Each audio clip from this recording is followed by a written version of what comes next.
here again. Yes. Today is Saturday, 29 July 2023. I appreciate every one of you, my people. Thank you very much for joining us. Yes, we're going to be having our principal, Mr. PeterObi, joining us today. We are going to be streaming it live. It's not coming directly to us.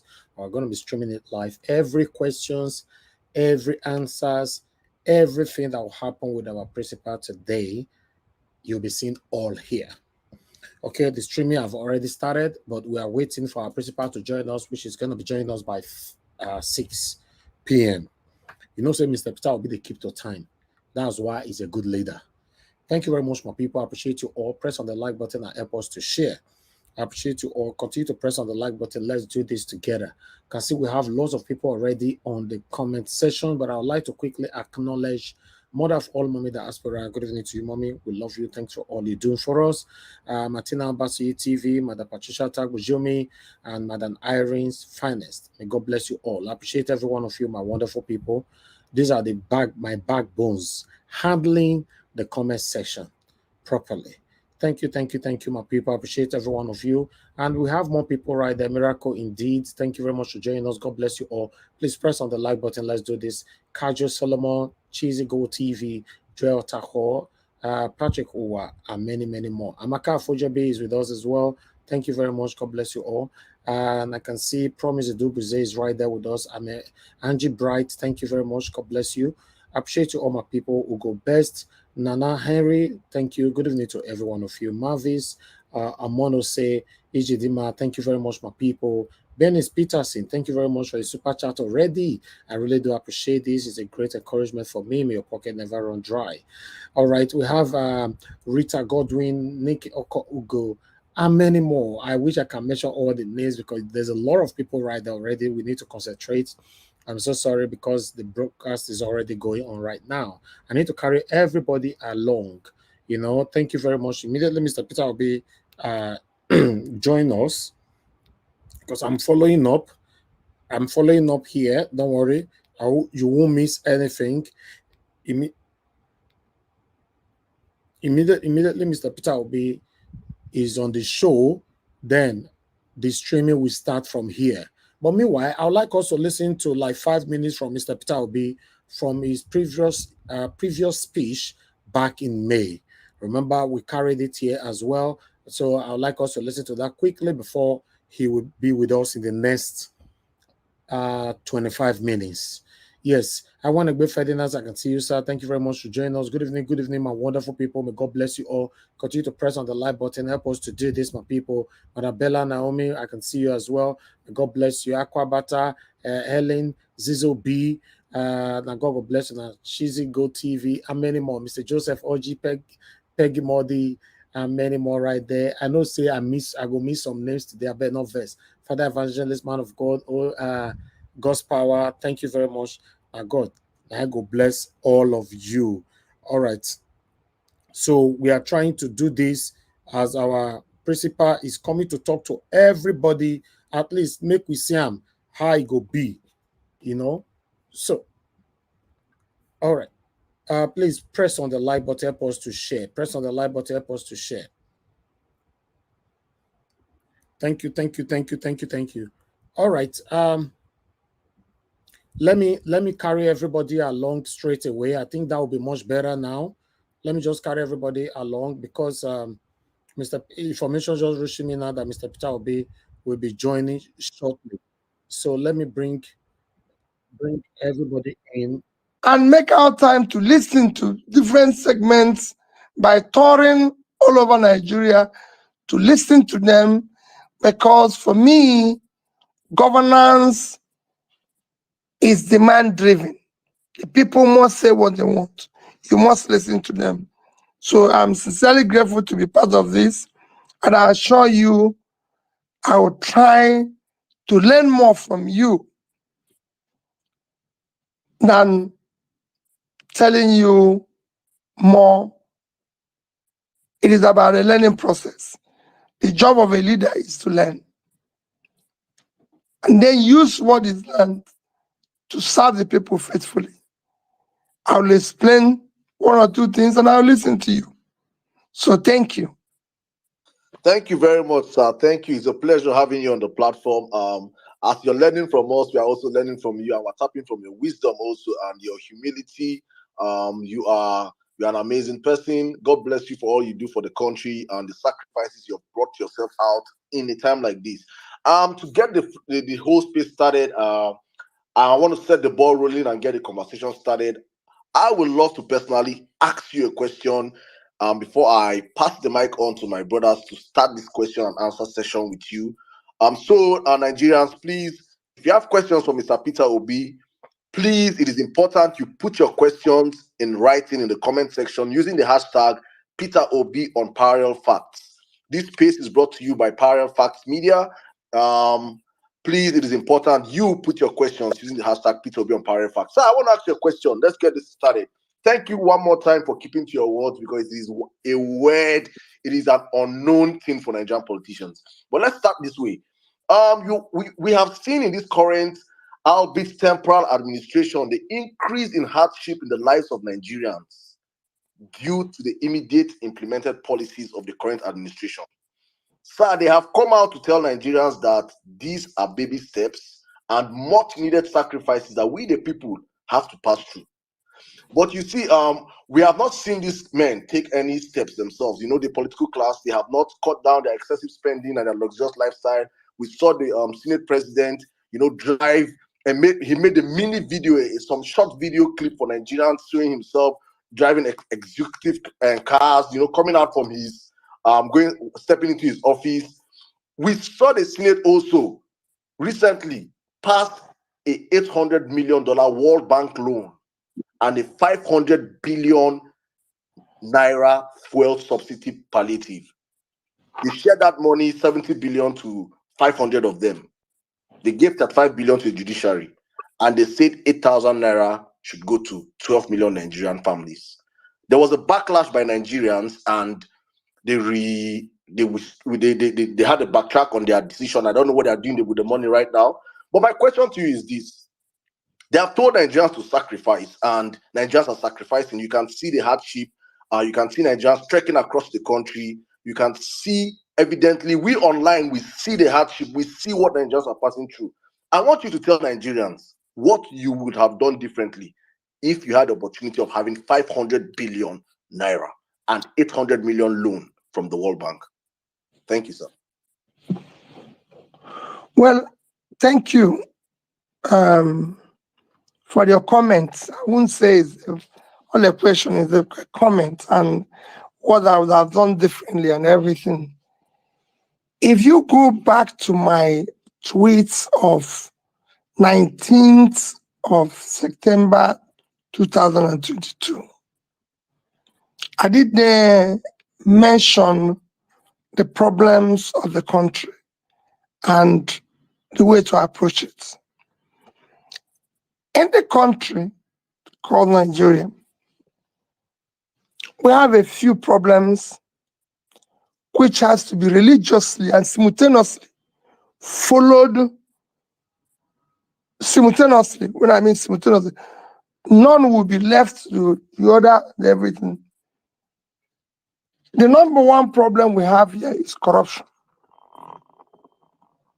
I keep repeating it. Corruption kills three things that makes a country. It kills entrepreneurship. Nobody is enterprising in a corrupt country. Thereby, there's no creativity, no introduction of any new thing, no. Corruption kills professionalism. It kills hard work. Because what it does is that it allows people to have wealth without enterprise. And when you have wealth without enterprise, you kill the entire system.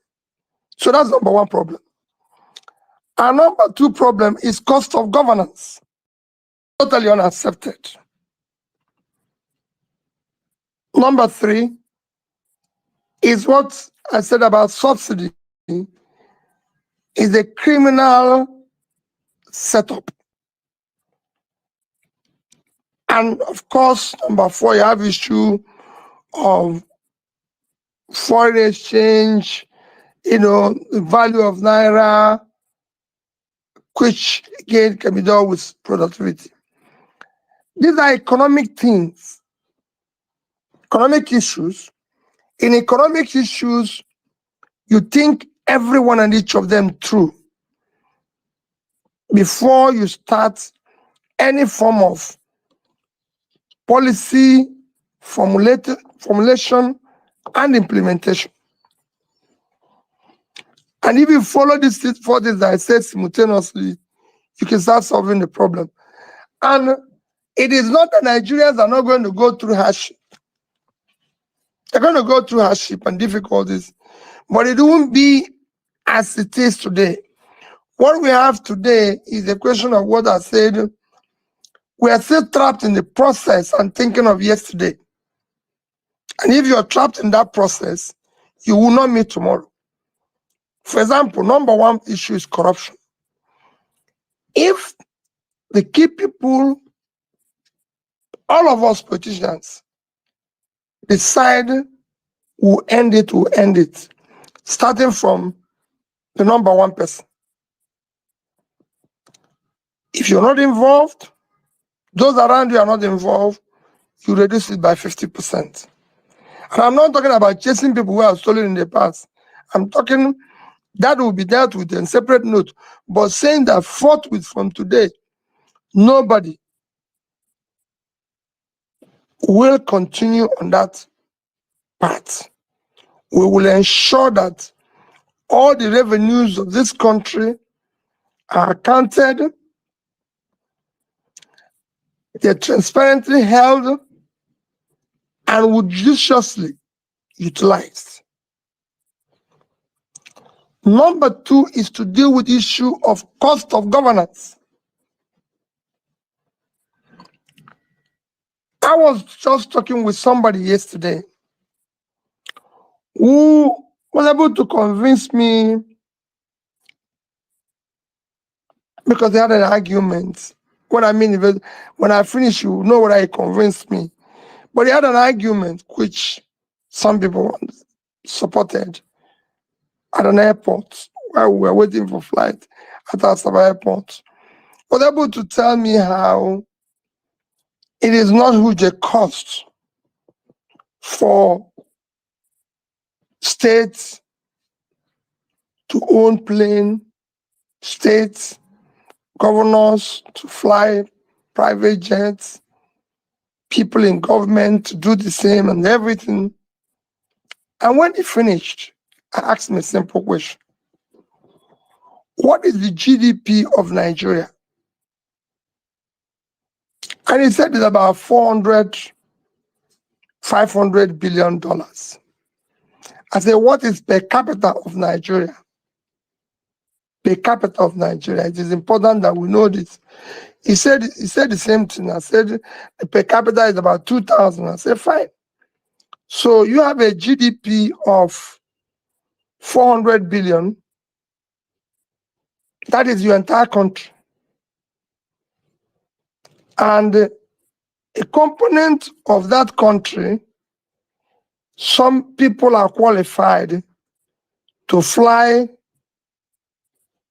private jet and do this. I said, okay, we have borrowed this democracy from United States of America. So it's good to go back there and see how it works, just to learn a little bit. I said, are you aware that there's a state in America called California? He said, yes. I said, that state in America is about 3.6 trillion GDP. So if you're 400, there are 9 times your size. He was looking at me and said, there are 3 times your size.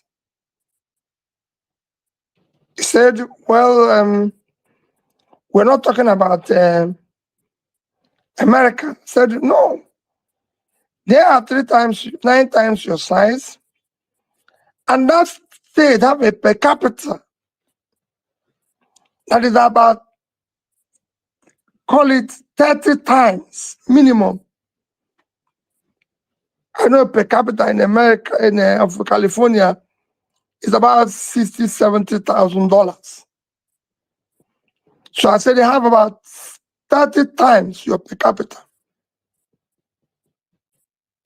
And I can tell that if governor of California decides to go to Washington and a charter and he goes into goes with a private jet, he will not land in Washington before he or she is removed from office. He does not have a lodge in Washington. He stays in a hotel. And he cannot stay in a hotel where he will pay $2,000 a night. He will not wake up in the morning before they remove him.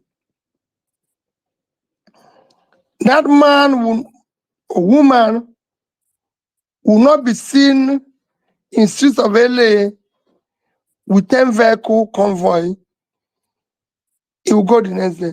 So that's the things you see. So these are things we need to deal with. And then subsidy. Asset is a criminal setup. And I thank Governor Issa Yaguna, who came out recently to say that somebody, a friend of his, came to him and said he's tired of making money from this. My dear people, you know what it means for somebody to say, I don't want to continue this style of making money. That this subsidy is a crime. And we must stop this crime. I think if I was in government, I would have invited Issa, my brother, and kneel down and beg him to introduce this fellow to me. Because I need him as a friend. Having repented, to help me in dealing with this. It is this criminal component of it. If you look at my tweets, first I was able to show that the quantity they say we consume is twice what we are supposed to consume. And I gave instance, compared it with a country, Pakistan. Similar population have more road network than we have. I don't know whether they have more car or not, but they use half or less of what we consume. So that's where you will start. That's why if you look at my tweet, I said, I will reduce 50% of what we already pay for the subsidy. Having reduced that, you try to remove the criminal component of it. By the time we finish with all this, you will see in a clear, verifiable figures what is the actual subsidy we're paying, which at this time, having removed the corruption, having removed the criminality, will be far less than what we were paying. You now say, I'm going to take away a component of this. In the meantime, I said, I'm going to remove it. I'm going to take away a component of this in the meantime. So this fuel is now, say, 190. We're not going to have it at 350 or thereabout, or 400, as the case may be.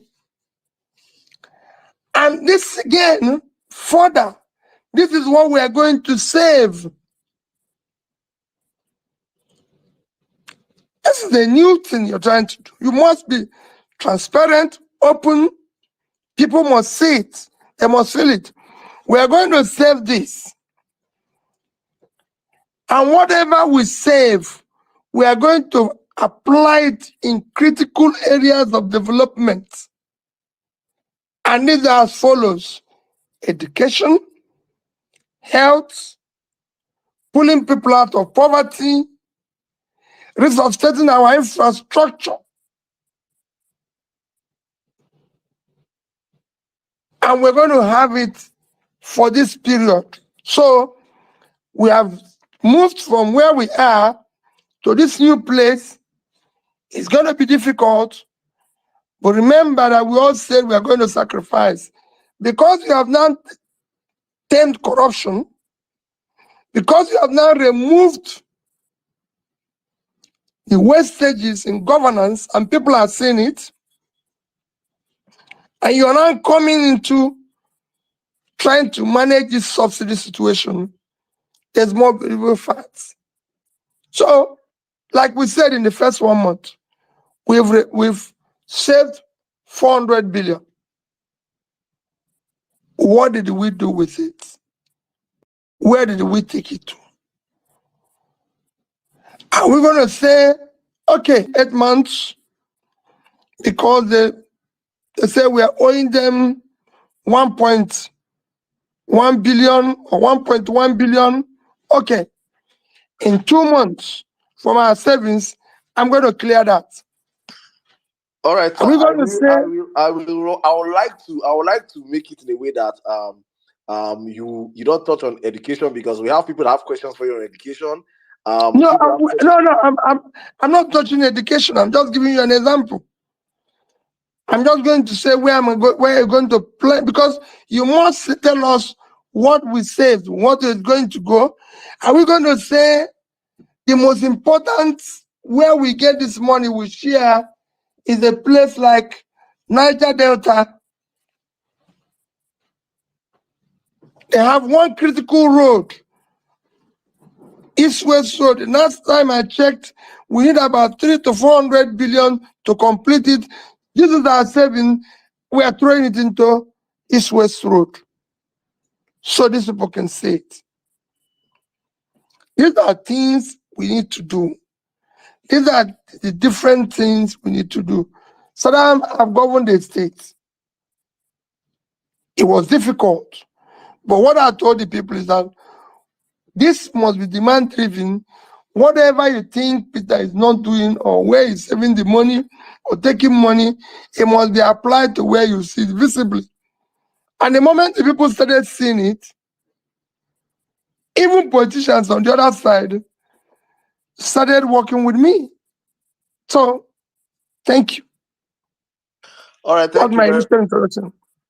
thank you very much, sir. Thank you very much, sir. All right, let's move on real quick. I think David fell off. David, if you're on the space, please. I don't know if you can. I can't see you. I think I saw you and you disappeared. So I think I'll come to N6 right now. N6, you have the space, please. You can go on with your question. All right, sir. Good evening, Your Excellency. You're one of the few Nigerian politicians who answers Your Excellency, and in all your doings, you have remained excellent. My question has to do with education. With all the problems Nigerians are going through, about a week ago, we saw an increase in school fees nationwide at all tiers. Increase in Unilag school fees, increase in school fees for unity schools, secondary schools. As a governor, one of your biggest milestones was in education. It's one of the proudest legacies you left behind as well. How would you have handled the Nigerian educational system, this rise in school fees prices, and just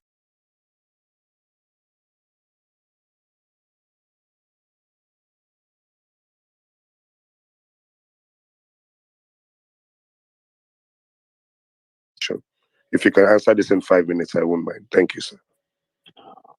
Okay, very quickly, my brother. As a country, we have universal basic education. That means that the primary up to year 9 is free. The basic education. I've always argued that it should be primary and secondary school. For me, that's what it should be. Should be free. As you know, the most important yardstick, tool, critical, whatever I call it, measure of development today is education. The more educated you are, the more developed you are. The only difference between developing, and underdeveloped countries is education. That is the measure. Because people look at your human capital, which today you could see we are in the lower, we're one of the worst. People look at it,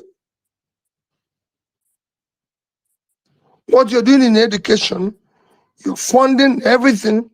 So for me, when I mention issue of savings from subsidy, after you've done the right things to make sure that it's not where we are today, your investment should be in that critical area of development, especially in the north, but it's all over Nigeria. You need to invest aggressively in education, in health, and in pulling people out of poverty. But starting with education. So for me, the basic education, which is primary and secondary school education, will be free. I will work with the states to fund it aggressively. We did it as governors, and what we did is to say, it doesn't matter to me whether it's private,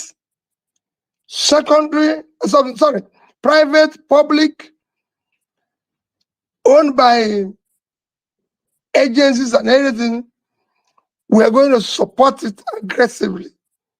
And that is what we need to take back. Encourage those in private, encourage them, just do whatever everybody is doing all over the world. How much do we spend per child? It is critical, it's important. On the tertiary, especially university, yes, I've said we have to have different models, which we must do. The government must state, this is our contribution,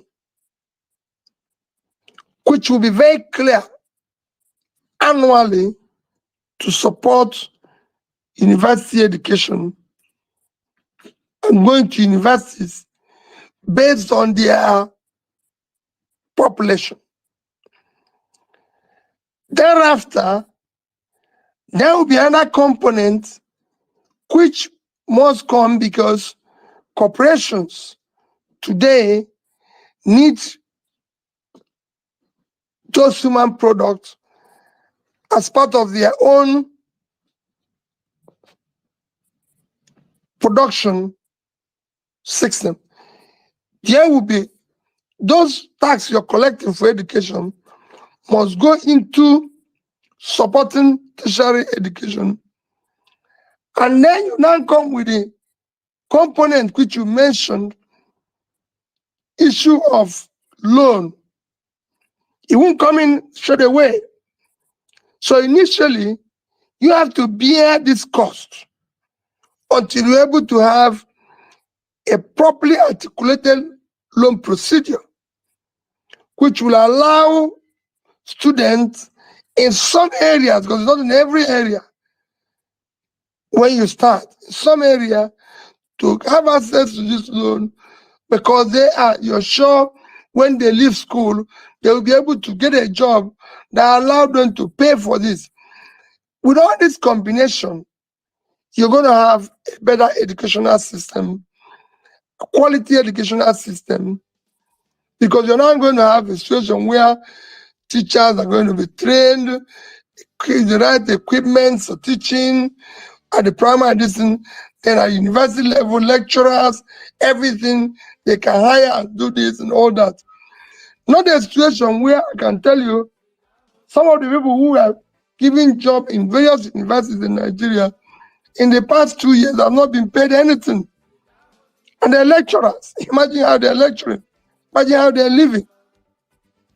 These are things when we talk about saving money or saving costs of governance, where you're going to channel them to. Thank you very much, sir. Thank you. Thank you very All right. much for answering my question, sir. Thank you. All right. As we await David to come back, I think we'll just move on right now to Ibrahim. Ibrahim, if you can hear me, please unmute your mic and speak. Thank you, sir. Thank you very much, Sadem. Thank you, Your Excellency, for being here with us. I'm from the north. I can say my question directly going to go on agri, because that's what I think will be one of the most commitments that you are going to give to the northern part of the country. And you have started a lot of examples to us when you are doing your campaign about the issue. But in the economic aspect of it, I found it very difficult to comprehend and understand what really happened to the country. For example, we have different programs done by the previous government, and also this government has declared state of emergency on food production. And my worry is just that before they said we don't have fertilizer blending companies. They are just like 3 or 5, and they have like 50. But the cost of food in the market is still high. So I want to relate what is the input government putting into the system, and also food is getting more expensive. Let me give you another example. We have more, what they call them, rice millers now, in almost getting in hundreds of them. Which one of the rice miller, as you said, you are part of the people that helped him to develop. And then this government, the previous government of APC, put a lot of money into it. So my worry is that rice is still very expensive. It's not affordable to the young. It costs almost about 43,000 naira per bag. Fertilizer is costing about 30,000 naira per bag. And the insecurity in the northern part of the country, if you can see Zafra and other places, people have to pay tax for them to do their to go to their farm. And another thing that is scaring us is that the more in these villages bring out this produce to the city is by transport, and this subsidy issue is so affecting the rice issue. So with all this, the word that Saddam don't want us to put, the renew, whatever that we used to call it, which everybody is feeling to be. So my question is directly to you, sir.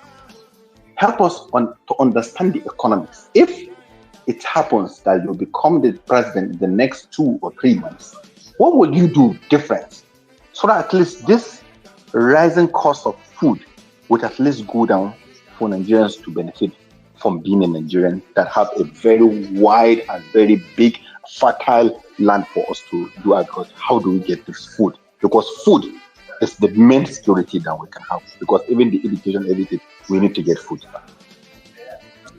Well, thank you, Ibrahim. Ibrahim, I've said a lot about the issue of agriculture and issue of implementation of various policies, projects, various schemes of the past.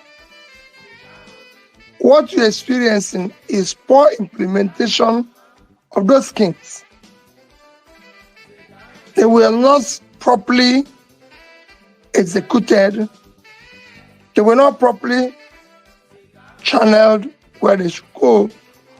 They've all become transactional schemes, transactional policies that went into the same tunnel of corruption. So in the end, they actually, instead of helping to ameliorate the situation, worsened it. The North, I've said, is going through a major problem today that is bordered on poverty, mass poverty. And if you want to solve that problem, you have to pull people out of poverty, and agriculture is #1 item to solve that problem, because there are vast uncultivated land that we need to cultivate. Nigeria can make more money from agriculture, can earn more from export billions of dollars from agriculture that the president earns from oil. And I've given several examples, which I don't need to go back into. Because you've seen me, Ibrahim, you followed me everywhere where I say that Niger State alone is 2.5 times the size of Netherlands. And if Netherlands can do export of agricultural products in 1 year of over $120 billion, which is about 6 times what Nigeria earns from oil, Nigeria can do more. We can earn more from it. And we will be able to do today in Dubai, small space, the same holidays and call it anything, they are now doing quite a number of agricultural products. We have massive uncultivated land in Boronu, 70,000 square kilometers, which again is about not exactly, but about 2.5 times the size of Netherlands. So we have opportunities that are there. And to pull people out of poverty is to invest in this land. But you have to do it through the right channel. You have to do it properly. It has to be through verifiable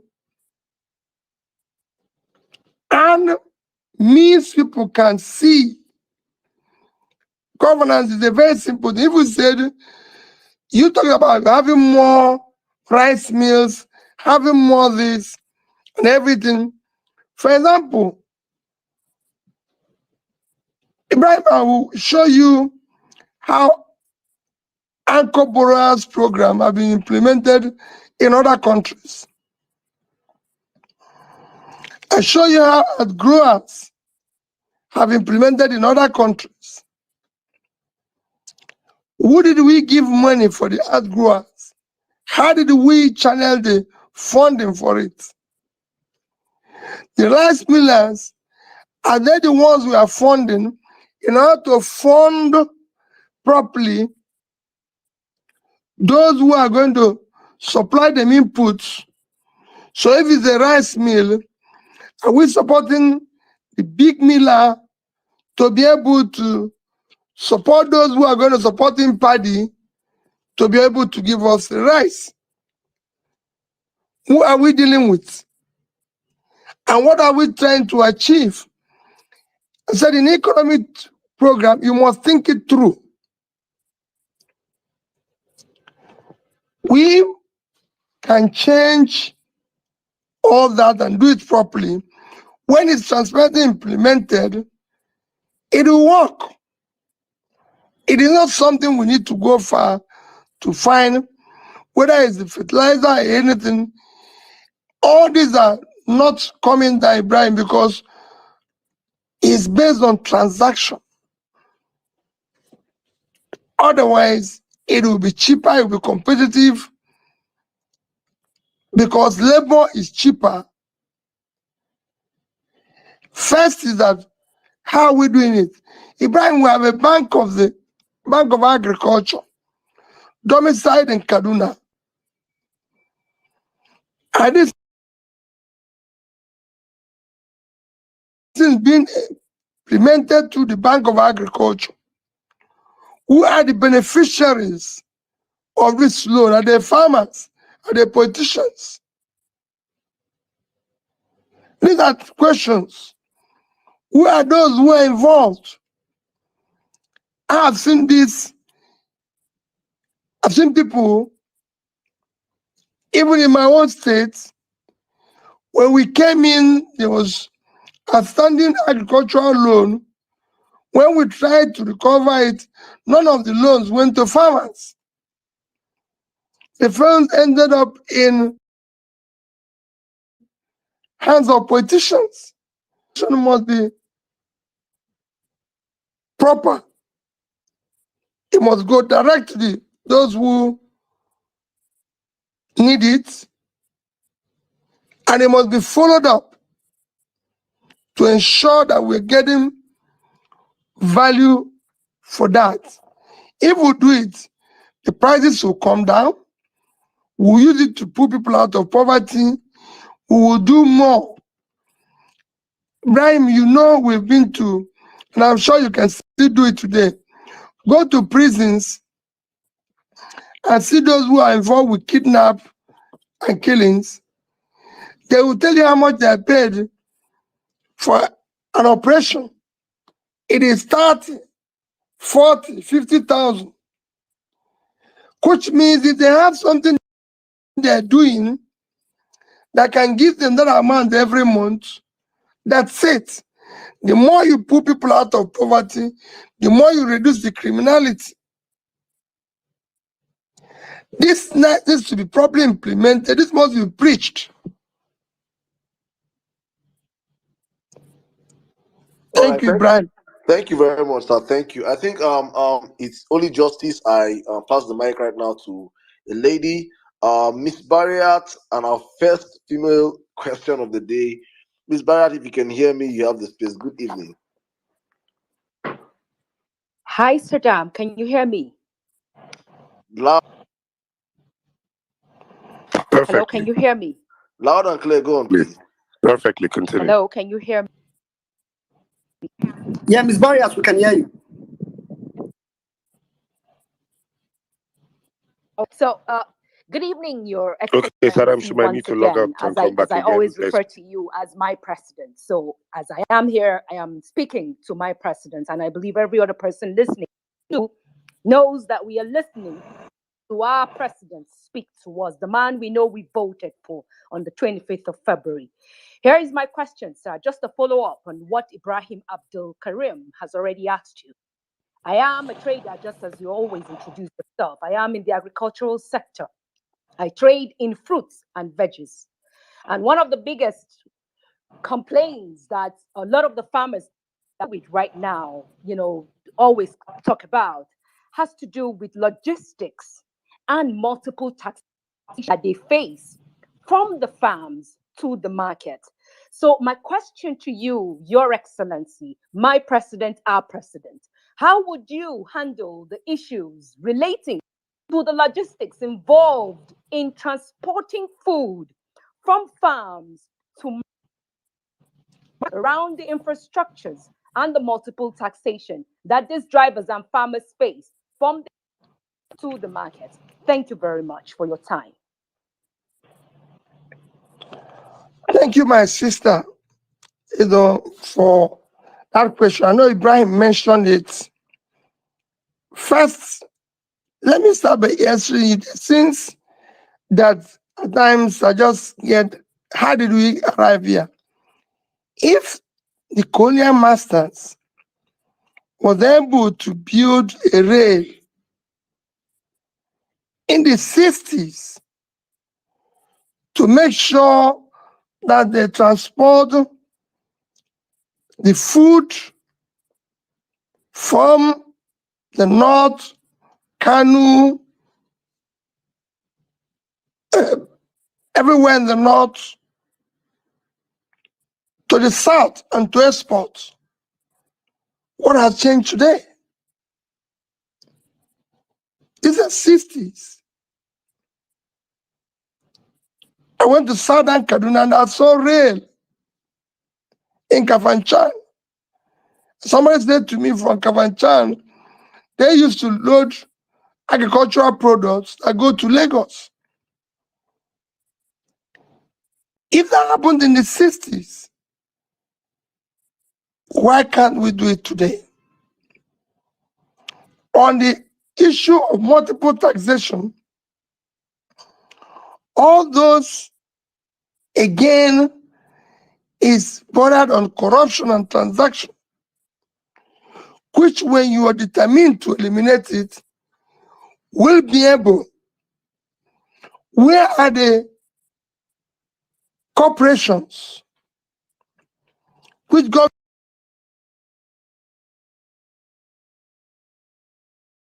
government can support and be able to, by the time you have proper support that are channeled in the right direction? A Bank of Agriculture is in the north supporting all this, where there's stringent rules that nobody can play with. So you get it solved. And then because you're interfacing with these farmers like you, because like I said, it's a learning process too. Because the government is determined to do it, they will listen to the farmers. Yes, there's issues of insecurity. Ibrahim mentioned the farmers can go to farm. Yes, that is number one job of government, to secure the people. So if you're determined to do all this, we've spent enough money in security. I do not see how non-governmental actors will be more active, more daring than government. It is because what we spend in dealing with insecurity are also somehow immersed in this transactional life. You just criminalize the place. So this is time to do things now differently, involving all levels of government, from the community level to local government level to state level to national level, with clear mandates, clear implementation plan, that at any time there's a problem, all those involved will be dealt with. If you do that, you see it differently. When we lend money to farmers, it will shock you. Jenny farmers in Anambra State, we were able, apart from flooding, which occurred a particular year, to recover about 70%. Flooding came and worsened it.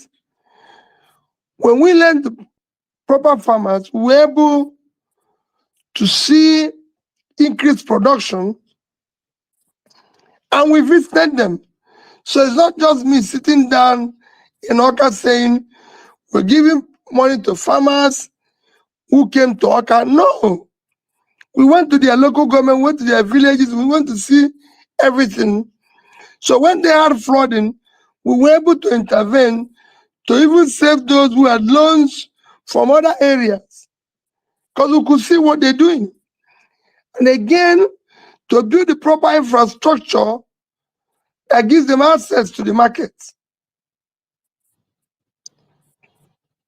And all these are doable if we're determined to do the right thing. All right, thank you very much, sir. Thank you. Ibrahim, you say you want to have a follow-up question on agriculture real quick? Not a follow-up question. It's just for me to testify to what Apple head is saying. For example, in Kaduna and also in Sokoto, I've seen these roads. They call them the agriculture. It's a fund for in the agriculture department in the Ministry of Agri to develop rural roads. But in my area, for example, in Sokoto, I think Locust Guiwa, I have seen a project given to one of the directors stayed around that place, and they built the road. As I talk to you today, anyone that is in Kaduna, if you know the house of the immediate former agri minister, if you go there, you will see the road being done with that kind of fund. So I think what Mr. Pio is saying is really true. Most of these funds end up in the pocket of politicians because they are not doing the right thing. So money and system and document has been designed to help Nigerians to make sure that this food has become a little bit cheaper, but because this food, well, this money end up in the pocket of people. This is just the intervention I just want to give. Thank you. All right, thank you very much, Ibrahim. Thank you. I think Otumba, you're meant to come in now with your questions. I don't know if you're ready. Yes, I am. Yes, I am. Thank you, Your Excellency, sir. My question is still on the economy. Given the economic downturn, we're seeing multinational companies report massive losses. From Cadbury, I think they had 20 billion in losses. MTN, 131 billion in losses. The NGX, 232 billion. Nigerian Breweries, 71 billion. Guinness Nigeria, 18 billion. Airtel is, I think they reported about $151 million in losses.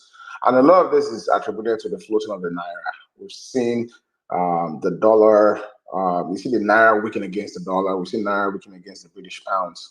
If you were in charge of the economy, which we hopefully you will be soon, what economic policies would you help implement around the floating of the Naira, and also to reduce, these losses? Because as just an ordinary person, seeing these losses to me translates to budget cuts for those companies, which translates to either layoffs, massive layoffs, or reduction in employment opportunities for Nigerians that work in those companies. So, what will you do around the floating of Naira? Thank you. My brother, let me tell you, if you look at my tweets about the issue of Naira exchange, I mentioned it in that tweet. I mentioned about 19th of September last year. First is that what you have that is affecting your Naira value is the value of your reserve. And what drives your reserve is export earning. And what drives the export earning is production. Because your sources of revenue, as far as foreign exchange is concerned, is oil, which most of it is stolen. You have no agriculture, you're not exporting enough. Your factories are not producing enough export. You have difficulty in dealing with the issue of earning dollars that would have increased your reserve and helped to stabilize and reduce your rate of exchange. What we have recently is every country in the world, I can tell you, manages the rates of its exchange. Yes, they will tell you you can float it, but you can't float without knowing or managing your supply. You can't float what you don't have. I believe that the rate of exchange Naira was overvalued. For me, the first step would have been to do the things I won't say here that I would have done to be able to get some funding that would have allowed you first devalue the currency, because overvalued where you have a situation where you have 450 official rate and almost 750 as parallel market rate, which was allowing all sorts of things. If we had moved from 450 to about 600 or thereabout, and be able to still manage it by getting enough money to meet up existing obligations.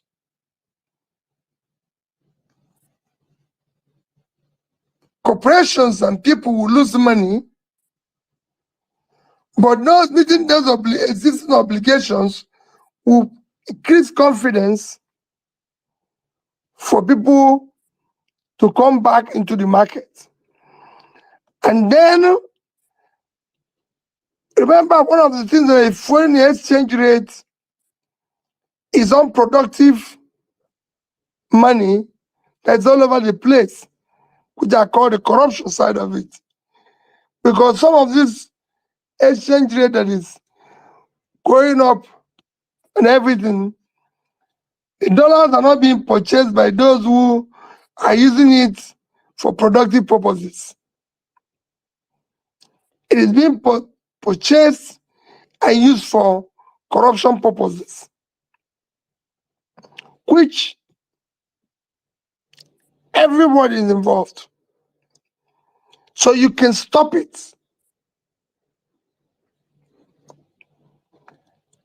Today, you know, for various political activities, and people in government are now transacting in dollars. It is an open secret. So we are in difficulty.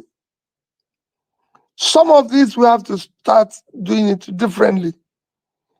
I'm not going to say, that's why I said I will not be dwelled in the process of yesterday. I'll be dwelled in the process of today. When I was in government as a state, we decided to have what we call subnational savings. And that was why in Anambra State, we were able to have, by the time I left, $150 million in savings. We said we're going to divide our savings into three. One should be in foreign currency. Since we trade in dollar, let's save in dollars. One should be in naira. The other will be in investments, shares and stocks and bonds, and local bonds. And that's what we did. So I have $150 million in savings. You've read in God's book, I refer to it every day, where he said, I supported savings, because I know what the reserve would have been. If you ask Mr. Ganga, who was there, who actually was the architect of the Sovereign Wealth Fund, he would tell you that if there's a governor who gave him all the support, I was there. So, for me, the things we would have done differently, because we didn't do it in the past, we're suffering now, but we can start today to do it. If we had done the right things and be manage the rate more effectively, and then support all exportable items in order to earn revenue, stop the oil stealing, which the government have said they're stopping and everything. I said that I was a little bit disappointed that we caught a ship that had 8,000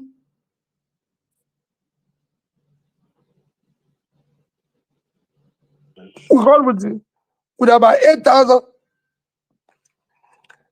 All we needed to do, 800,000, not 8,000, 800,000.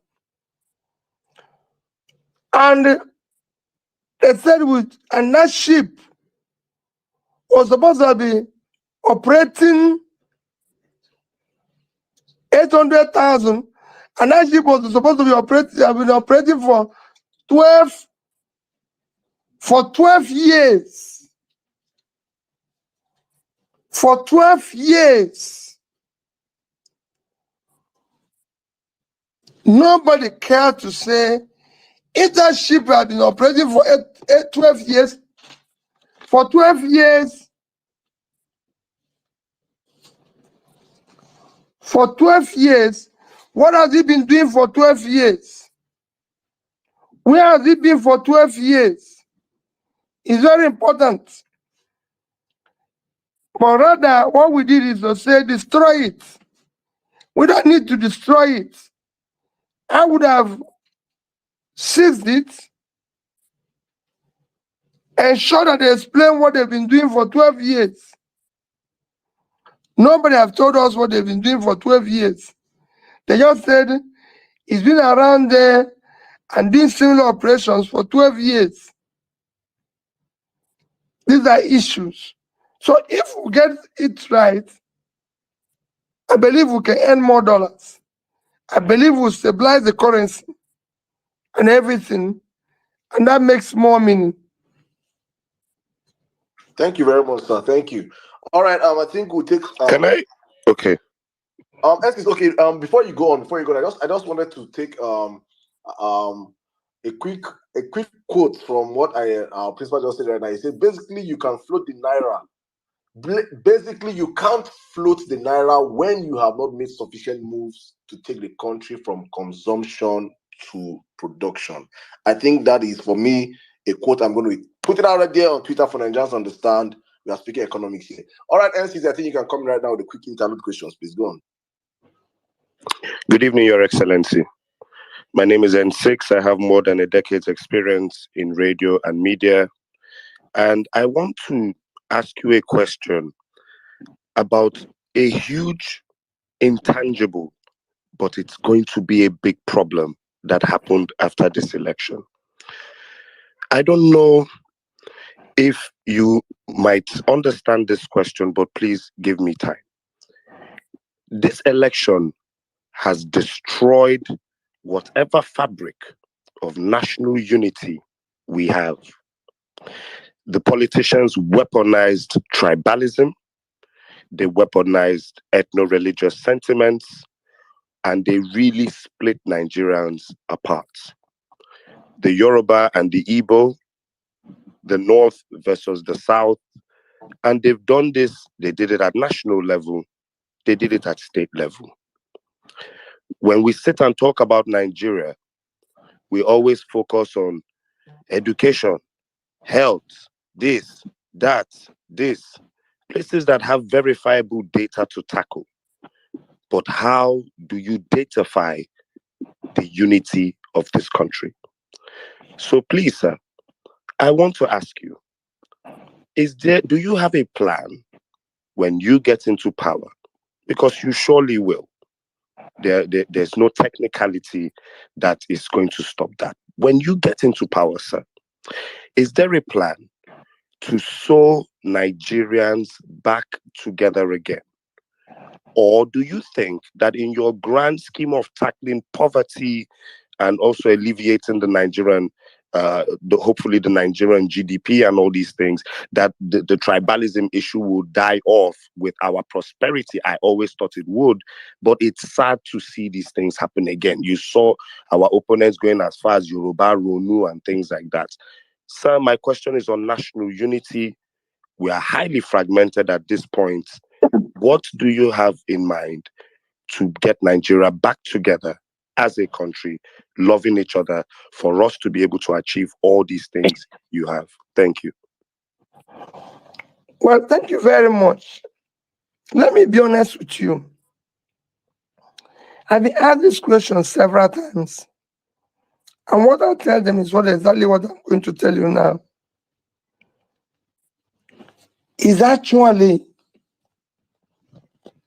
at times good that all these things are coming out. When in 2015, I campaigned across Nigeria, then with Jonathan,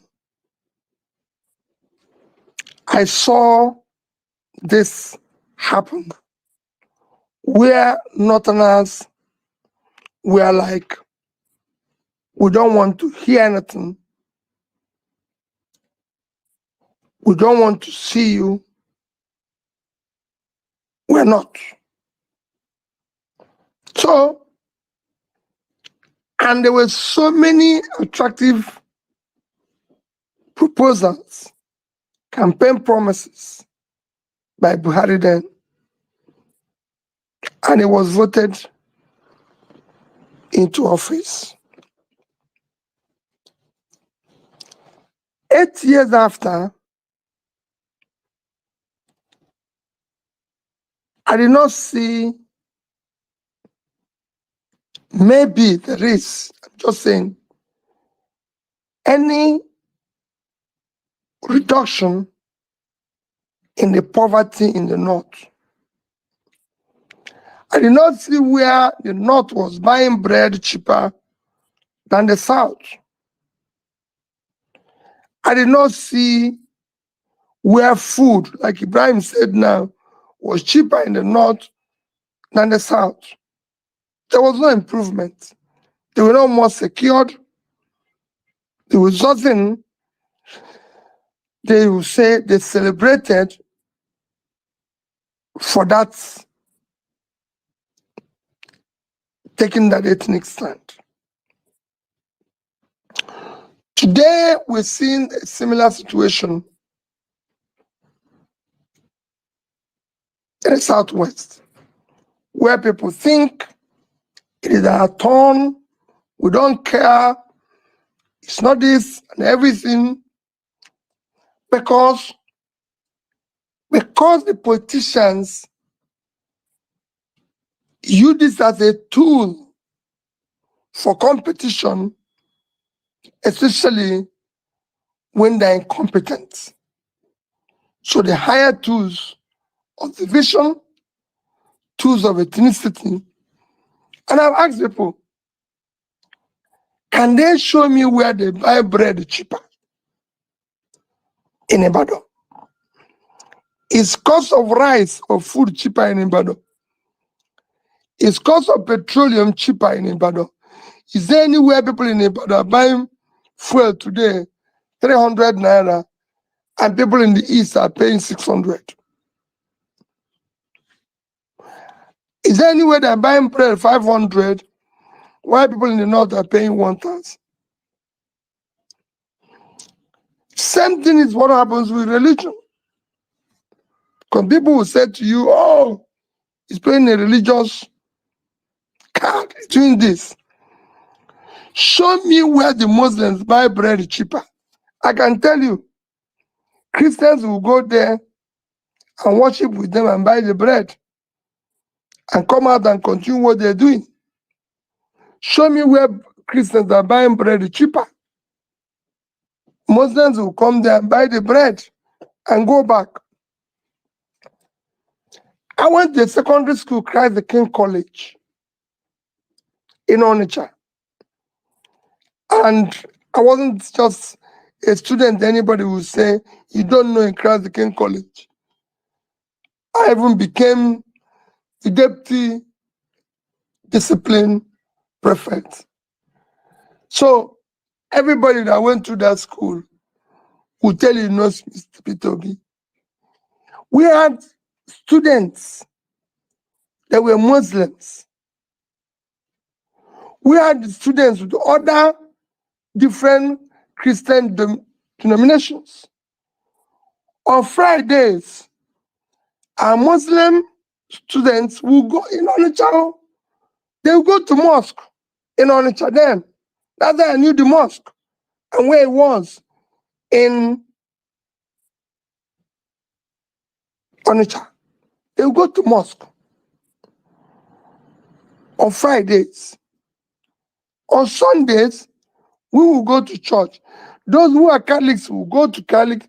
Those who are Anglicans will go to a neighboring school, DMDS, for their own, everybody. We didn't know what situation.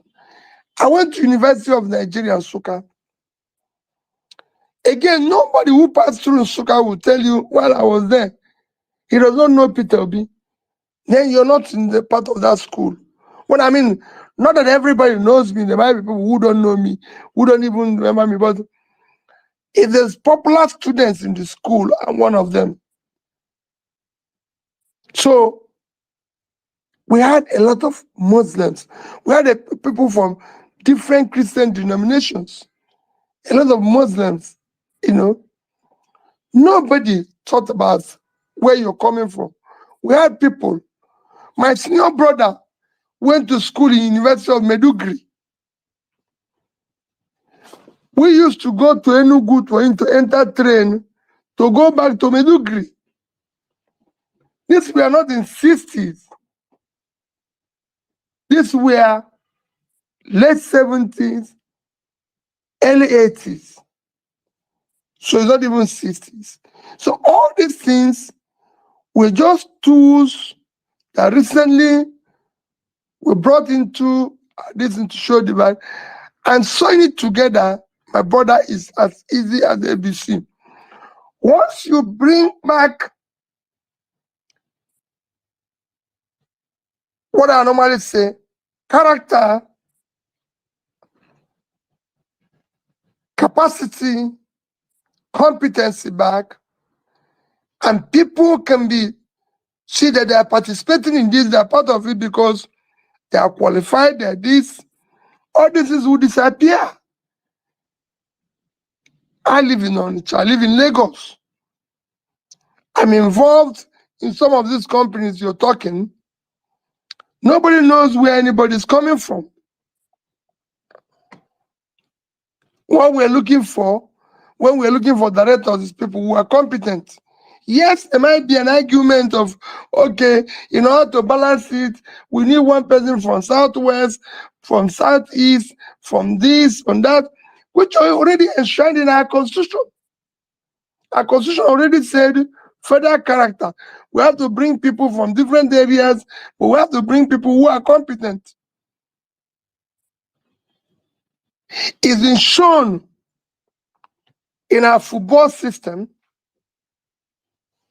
Just yesterday, all those who played for us in the 80s was remembered by APIS.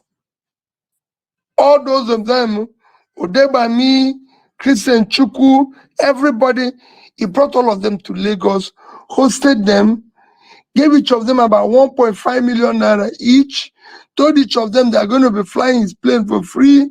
He wants them to be looked after and everything. He didn't say, I want people who play for Rangers.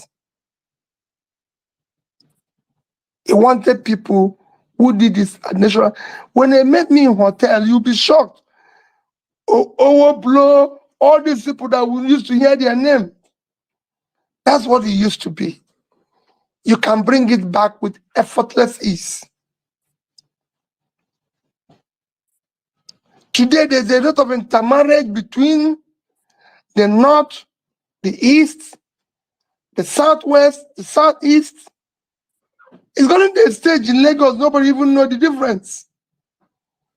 Most of the marriages that I attended, I was in a funeral just on Thursday of somebody I can call a mother, fantastic woman, but it's a Yoruba woman. We live in the same block of flats where this woman is. I don't know how to describe her. She was just an extraordinary mother who every day will make sure that he comes in and say, Peter, you're not doing this. Peter, you did this or this. Everybody in the compound is fond of her. So these are things you can deal with easily. I've said when I was campaigning, Ibrahim can say that the North will celebrate me because I know the problem of the North. The West will do the same thing because I know the problem of the. Because today, nobody can tell me the problem of the North because I know the problem of the North. As a banker, we used to get all the cash we need from Kanu.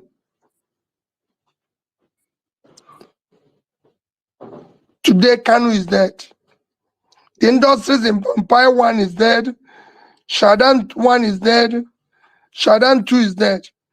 We used to have cash from Medugri. It's all dead. I know the problems in the East.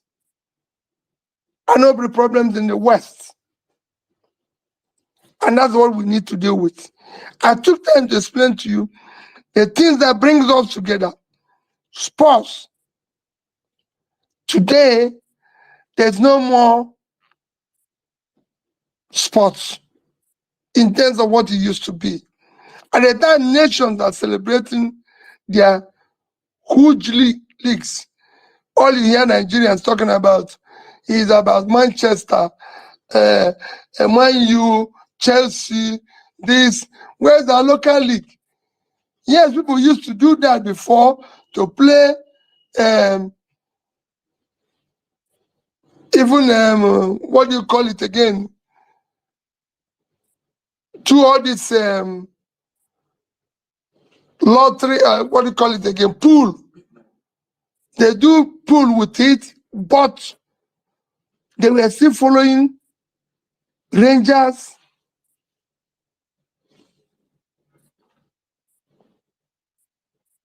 all the other clubs like ICC, Mighty Jets, all those things were being followed everywhere. So these are things we must go back to. People who were playing in different places were not even from there. Their tributes were playing for Mighty Jets in North, but their tributes were from Anambra State. People were playing for Rangers, and they are from the North. You know, you had a Matsemeka who were from Port Harcourt. I don't care about playing for. So these are where we must go back to. In terms of our entertainment, you can see it everywhere. The Nigerian youth don't know difference between Davido and other stars in film, in everything. These are what we should encourage. And then throughout this, politicians bringing things that divide us or telling you, oh, PeterObi is tribalistic, oh, PeterObi. How? Where? I've governed the state.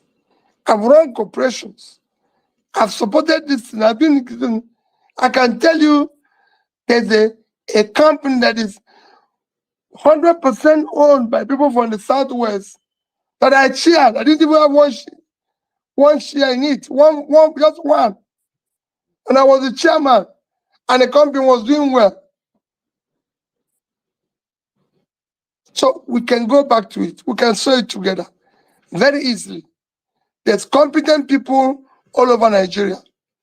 Just like all of you are scattered here, there's competent people all over Nigeria that we can work with and be able to show that it is a united country. Thank you very much, sir. Thank you. God bless you, sir. Thank you very much. Thank you. I think how you went in on that. Thank you. All right, I'm bringing David. David has been falling off. I think David, your enemies don't want you to speak today, boss. I am sure as David conquered Goliath, you have conquered them. So please, David, I want you to come in right now and show them that you are also a conqueror. Please, you have this space. Good evening, my brother. Good evening, Saddam. So I'm just going to keep my question very brief. And I'm first of all, I'm going to give some background as to why I'm asking this question. Now, um, it's been well known that the fuel subsidy regime was unsustainable. It had to go. Preferably should have gone as far back as 2012, wasted an extra 10 years, etc., etc. Regardless of what happened on February 25, the fact is the fuel subsidy was never going to remain in place because the outgoing administration had already not made any budgetary provision for it. Now, that has been used as an argument to state that, well, even if the results that were announced had gone differently, and even if PeterObi had been announced as president and he had, he was sworn into office on May 29th, that the economic carnage that we are witnessing would have been the same. Like, it wouldn't have made any difference who was president. Now, I beg to disagree. I believe that the way it was handled, the way the announcement was made in itself, and the way the initial first 2 or 3 weeks of the subsidy removal were handled were what directly led to this huge slowdown in economic activity that we are witnessing and this extreme spiking of fuel prices. Now, the question is, if PeterObi was the one who was midwifing that transition from subsidy to no subsidy regime, what would PeterObi have done different in such a way that the extremely negative effects that it has had on businesses, on people's ability to even travel to work, all sorts of things like that. What difference would PeterObi's handling of the situation have made? David, first I'll tell you, election took place on 25th of February. Result was announced when? About the 1st of March. Between the 1st of March and May 29th is a clear, call it about almost 90 days. Within these 90 days, I'm sorry to say it, I would have been able to have a respectable economic team that would have sat down with me. Even as I talk now, if you say PeterObi is president tomorrow, I'll give it to you in 1 month. One respected Nigerians that can sit down and will say, this is where we're going to go. If we're going to remove subsidy, I said it again, look at my tweets. We're not going to pull it. It's like when you have multiple fractures. You're not going to deal with all of it immediately. It's something you need to remove it one after the other. I said we'll remove the corruption side of it. So we know the actual subsidy we're paying. There's so many components in this subsidy that when you listen to, because I've listened to some experts make their comments, you remove that. Having removed that, you now decide on the component of subsidy, whether it's budgeted or not. If it's, for example, when you remove it, maybe what will remain will be 40% of what you're paying or 50%. You cannot set from this day to deep where we're going to remove this component. We've seen a former governor come in and said that somebody, David said, he's tired of making money this way, that he has made enough. I don't think I've ever seen anybody who said he's made enough money. Not even Warren Buffett also, who is involved in investing. So for somebody to say that, it shows you what is happening there. So I would have done all that. And I've said we would have also seen what is happening with the issue of the refineries, not the one of government. Modern refineries now people have set up here and there, which they are complaining that their problem is supply of crude and other things. So that there's a combination of simultaneous things you need to do, quite a number of things that would have helped to manage this better and everything. There's a combination of things you would have discussed with people in all the stakeholders that would have made it better. It will still be painful. It's just like what I said before, that there's a difference between giving you some form of anesthesia before pulling out your tooth and just doing it without anything. There must be a thinking through. It's an economic decision. It's not going to be easy. If it's a return school to the original owners in Anambra State, there were issues with it. People were on strike. The schools were on strike for months. But before we returned it, we made sure that we went through all the beginning to the end to mitigate the problems. For example, saying that all teachers that are employed must be paid by government. They must be maintained by government. That the churches and this thing can no longer run the school. They don't have the resources. There's so many things we put in place that we will continue to do the capital projects. We will continue to do this.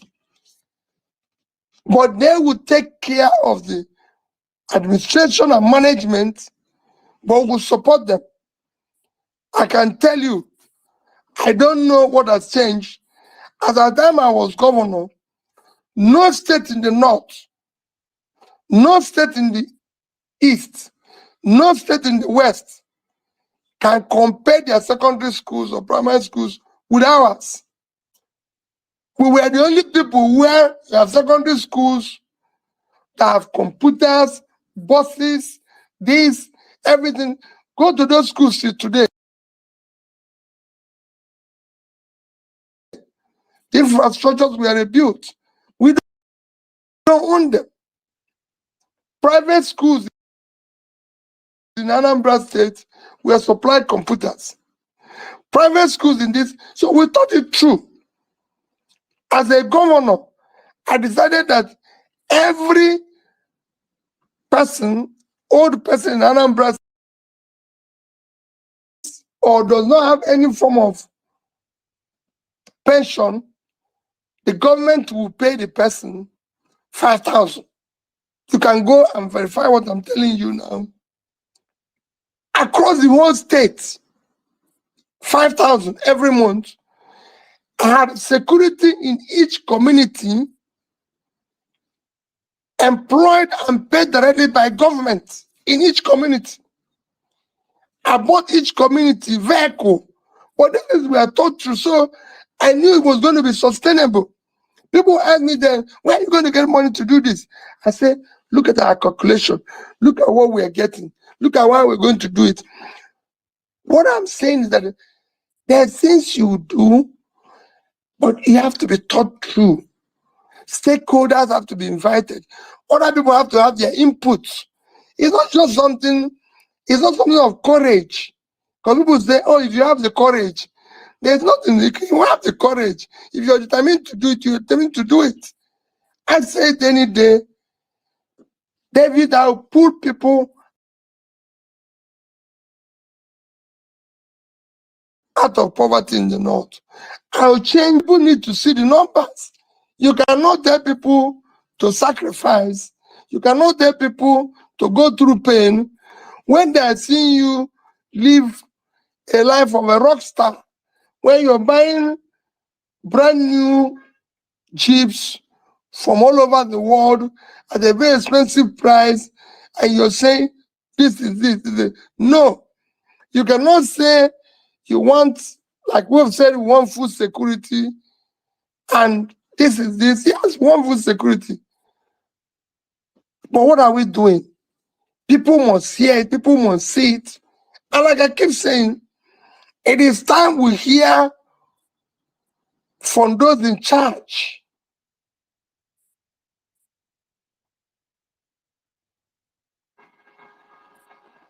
I don't know whether this has made a little bit of sense to your question, David.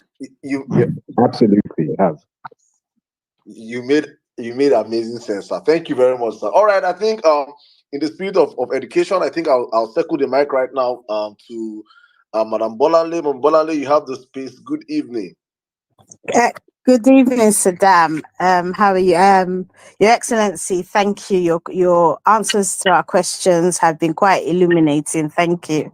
Right. So before I ask my question, I just want to sort of give some context. Right. Back in 2010, when I had my youngest daughter here in the UK, the consultant, the surgeon, the SHO, and the midwife on duty who welcomed her into the world were all Nigerians. So I had Nigeria's finest at her birth, and I often laughed about it. However, we know that there's a brain drain, so that we've got an average 200 doctors leaving for the UK every month. And that has meant that the ratio of doctors to patients is now 2 to 10,000, which is really, really bad. Right. So a few days ago, resident doctors in Nigeria embarked on an indefinite strike, right, which has meant that, the public hospitals and the conditions are not great anyway. And these are the people who have decided to stay, right? And it calls to question, how Nigerians are able to access affordable healthcare. So my question, sir, is this: considering the difficulties in that sector, is it time to call a state of emergency on healthcare delivery in Nigeria? And if yes, what would a solution look like? Thank you, sir. Well, let me start by telling you that the state of emergency, my sister, has been long overdue. It's been long overdue. Today, Nigeria has surpassed India in infant mortality. India is 7 times the population of Nigeria. India is now the country with the largest population in the world, about 1.4 billion, and we're about 200. So there are 7 times our population, but we have worse infant mortality than them, especially in the northern Nigeria. And this is because of lack of primary health care. Lack of primary health care, lack of education, lack of access to health, which is anchored, like I said, on primary health care. And you can't talk about primary health care unless you talk about the human infrastructure, the healthcare workers that are involved, because they are the nurses, the midwives, the everything. When I was campaigning, I went to an IDP camp where they had close to about, according to them, I didn't know, they were about 50 to 100,000. I'm not privileged to know how many they are. But when I came, the crowd I saw should be about 3,000-4,000. They have no form of facility, medical facility, except a nurse, one nurse, who actually was there on a volunteer basis. She said She's tired of hearing or seeing people die or women trying to get men. And so she decided, let me die with these people.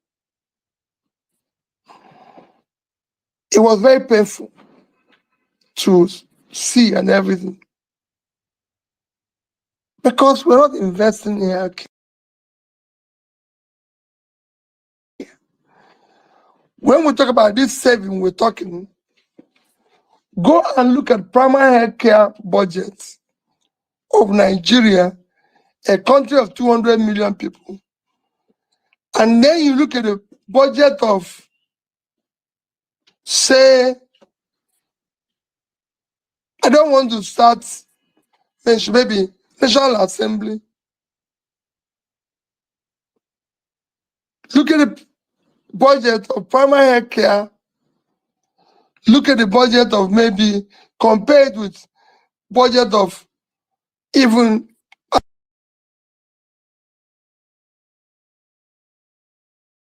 Asra Clinic. All those things or parrots that our doctors are leaving, our nurses are leaving, should worry us, but I'm not as worried as people are.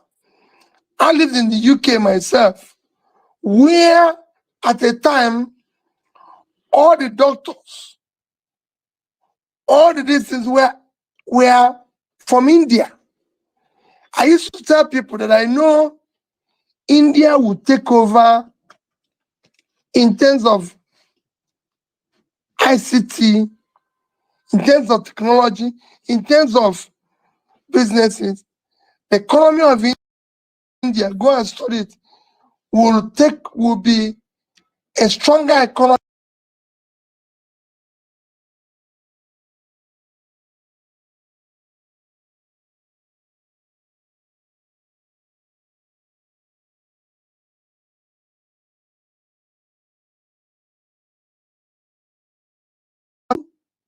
with an Indian and all those around. In most of the schools, especially in my class, were Indian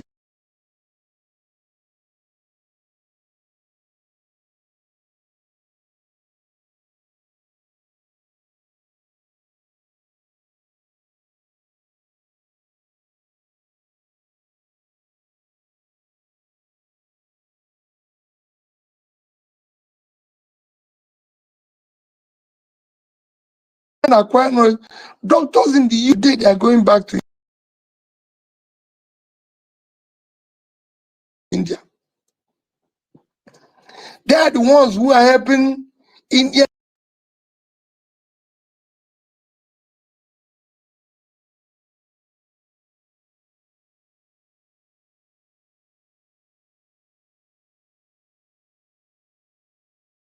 repatriate Indians who are now in charge of various agencies, Institute for Transforming India, where things that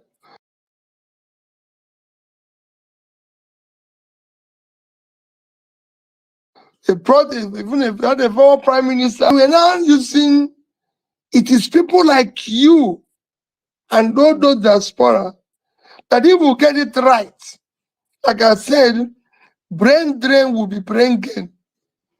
You come back. Because we're going to use your knowledge.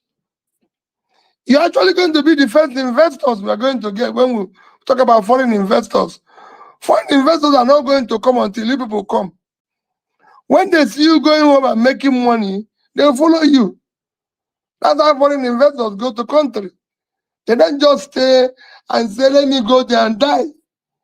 They have to see that, hey, when they see there's law and order, and David can come in and go out while criticizing government, nobody will harass him, nobody will talk about him.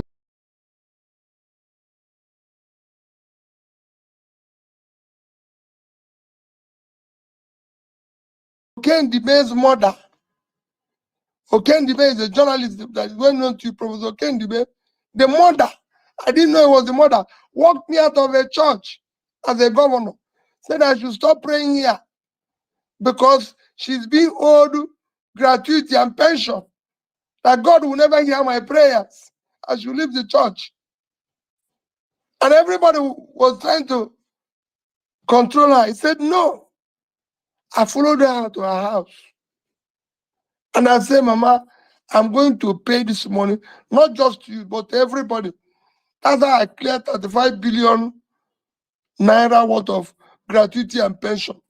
From that woman, the way he was talking to me, if I do it today to anybody in Nigeria, they'll lock me up. But that's what governance is all about. You choosing to do a job, you have to listen to the people. Not when they said you did this, you say, who are they? They should go and get people in their village, even when they are saying, telling you the truth. So we must have a country that works. And if we have it, I can tell you the doctors, we can train more doctors, more nurses, more this. Some will leave, some will stay.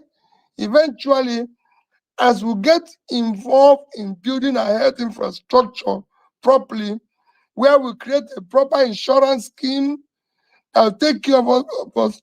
If India, with large population, can have a scheme that provides health facility for Indians, 1.4 million, Indonesia have the best. There are 216 something million. They have one of the best healthcare insurance in the world today that works for everybody, where the rich contributes and the poor contributes. And if all these countries can do it, we learn what they're doing and do it. It is not rocket science.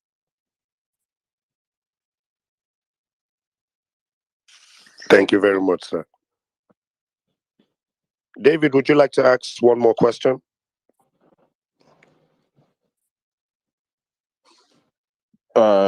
Me? Yeah, just ask it before we move on to Jimmy. Okay. Right. I was gonna ask a question. This was a question about the Labour Party. Okay, well, I don't know whether it was Otumba who wanted to ask this question, because I remember him mentioning it. But well, since we're already here, let's go ahead with it. Now, I remember having a conversation. I think it was with Saddam a few days back, and we're talking about the future of the it definitely wasn't Saddam. We're talking about the future of the Labour Party, right? And obviously, what PO's vision for the Labour Party and for the obedient movement is. So I guess the question I would ask is, in now that we're obviously coming to the end of the 2023 election cycle, obviously we've recorded major successes both with the obedient movement and the Labour Party. They're both joined at the hip, obviously. So how does PO see things moving forward in terms of motivating more young Nigerians potentially to become card-carrying, registered members of the Labour Party? I believe N6 has been very vocal about the need for young Nigerians to not just take an interest in this election cycle because PeterObi is involved, but also to become, if possible, card-carrying members of the Labour Party, to take part in the internal processes of the party, if possible, and also to take note of the other candidates that the party fronts in the gubernatorial, senatorial, and House of Representatives elections, even at state level, state House of Reps, local council chairman, that sort of thing, so as to essentially create or boost a political structure that is independent of what had come before it. So what is PeterObi's vision for how young Nigerians can plug into this, both in the short and in the medium term? Well, my take in it is that, you see, the young Nigerians have been the greatest loser in this enterprise called Nigeria. They've been the greatest loser. Some of us live the life where I used to tell people, David, I bought my first car, Volkswagen. If I would say my first, that the first car that I used, because the first car I used was the Honda Civic, which I bought and used and put it into a taxi system. The first time I bought the car was as a first-year student in Nsukka. I went to J. Allen in Enugu and bought the Volkswagen for Volks car for 2,700 naira. Drove it to university. I used it. Everybody in Nsukka know my car, AN700 SA. In my second year, end of my second year, David, I bought a Pigeon 505 from Umano Motors in Nsukka for 7,500 or 7,600 naira. By my final year, and leaving university, I had a BMW for 15,000. So, what am I trying to say? Look at that type of life that I lived. And so many other students. We had students then, Chris Okotie, who was in Enugu, doing his thing, Jidobi. We have other students who were doing similar things. Kanwobodo, all of us, we had cars, lived well, campus was what it is and everything. You're leaving school, some people are going to work in corporations, some people are going overseas for their masters, people were doing this, we traveled, when there's the holidays, students' student fare to go to London was 80 naira, then moved to 100 naira. You will say university, inside the university, there's a bank who sell foreign exchange to you at $1 for 60 kobo or something like that, and everything. So if we are where $1 used to be 60 kobo, or call it 1 naira to $1, and suddenly it's now 850 to 1. And you're not worried, then you're not a human being.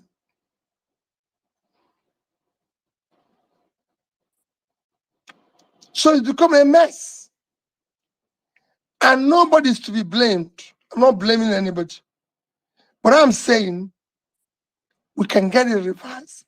The young people who have been the greatest loser, who have suffered the greatest pain in this, what I urge them, they've tried everything, including protests, like NSAS and everything, and all that, and still got a pushback. This is their time to get involved. If you look at what you were able to achieve in the past 8 months, I urge you to get involved. It's not about PeterObi. It is about you. All I did and all I'm doing is that I said, I will be with you in this exercise. And I liked when introduction was being made, somebody made it categorically. I am not a saint. I don't claim to be one. But I can say what I tell people, I'm not equally a thief. Because no thief sees what he can steal and leaves it. And it's on record that I left office, I had $150 million of my state money, and nobody urged me to save in dollars. Nobody. I did it on my own, and I had about 35 billion naira in cash, and I had a similar amount in investments. So, and nobody urged me to do that. And then since I left office, Anambra has not bought me a bottle of water. Even when I have a speaker who can say today that they passed a law telling me they will build a house for me in Lagos, in Abuja and Oka, and I don't have one. I don't have a piece of land, in the whole of Anambra State given to me by Anambra State government, in Oka in particular. I don't have a house in Abuja. My wife has a flat in Lagos. We live in it. And recently, because of the issue, we're trying to repair, we rented a place. So for me, I'm not saying I'm a saint, but public money is for public good. I must be used for that. And it's important that people understand that.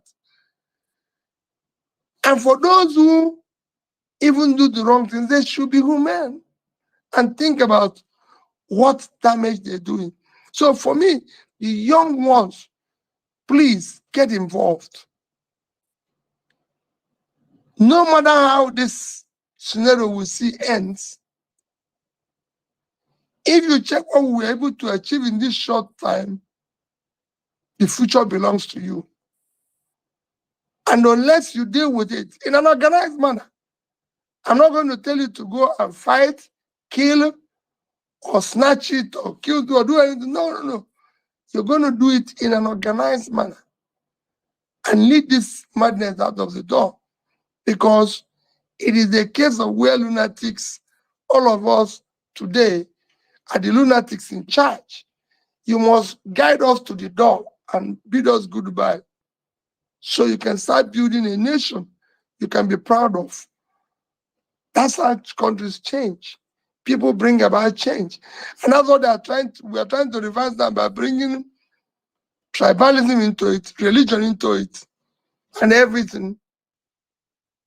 When we've seen that all those things have not paid anybody, when I'm bringing it into it and everything, you now see them labeling PeterObi this every morning, that every morning. Like I said, I'm not a saint. I've passed through schools. I've just told you schools where I passed through. You can go there, Google my name in anything, whether it's in Christ the King College, in Nsukka, in Oxford, Cambridge. You will see it there. And they'll show you the program I did. I'm not claiming to be the best, but I passed through there. And the little knowledge I got from there, I used it for the benefit of the society in which I live in. I was a businessman. I passed through the banks. I was director in 3 different banks. There are records people can go and check and say, this is this. So this is what we want to do for the new Nigeria. Let's see. Look at what David is doing. Look at the sacrifice people are doing. Look at what Saddam. Look at what all of you are doing in your different areas. Ibrahim, risking all they can in the north and saying, no, look at Bonale, look at everything. All of you could easily jump into this sharing method and benefit from it, but you say, no, let me sacrifice. Let me be different. Let me say, this is this. Even before I met all of you, I've been following what you're doing. I've been reading. I was telling David the day we spoke, I said, I thought you live in this thing. I thought you're much, much older. I was telling Saddam, I didn't even know who you are. David, I've never met any of you one-on-one. I've met Ibrahim, but look at us talking and share. So get on with it. Go and become party members, Labour Party member. We are not there yet. So you can come in and change it. You can come in and say no to this and everything. You become part of it. In the next few years, you take it over and be able to teach us how to do it better. That's my own lesson. Don't stay outside. It is not time to complain. I was at that time complaining, and I said, I won't complain again. Let me get involved. And I'm not involved, and that's where I am. And I'll do it for next few years. If you don't know, somebody like me, I won't say it, but if I had succeeded, would have had retirement age for this business. People can't just be there forever. We need to give you space. The young ones, you must come on board. But we must also show some who have shown credibility and experience, allow them to be part of whatever you're doing for the transition to move on very well. Thank you very much, sir. Thank you very much. Thank you. I think the message is very clear. Thank you very much, sir. It's very, very clear. Young Nigerians get involved in politics. It is time we start retiring these old men that are benefited from the system that works. I don't understand how you will see and you meet a naira at 1 naira and you're taking it to 800 naira and you're still flexing on our lives. So, young Nigerians, I think the clarion call has been given out to us on this platform today. Please get involved. Get involved. Oh yeah, let's move on right now. Let's take Miss Mary White. Yes. Good evening. You have the space. Yes, there was that. Sir, please, you've already succeeded, because I heard you say if you've already succeeded, sir. This is Mary White. My question is, so recently there was an unfortunate incident that occurred at the Federal High Court in Lagos, where a former CBN governor was arraigned for illegal possession of firearms. And more concerning was the high-handed display by the DSS at the court premises. So the question is, how would a PeterObi administration, which I know we will get back our mandate, handle such reckless display of lawlessness and total disregard for the rule of law by government agencies? So that's my question. Chukugozegi, Your Excellency, sir. Dalo. My sister, let me tell you. Let me ask you a question. Where do you live? I live in the United States. Okay. Do you know that today, and I'm sure you know, the biggest contributor to the biggest item that contributes to United States GDP is an intangible asset called the rule of law. It is not oil. It is not a distance. You have a way to verify it. The Western world economy, the greatest contributor, or one of the greatest contributors, let me use one of them, is intangible assets called rule of law. The reason why people want to live in the United States, want to live in London, want to live in anything, is not about, anything other than there's law and order.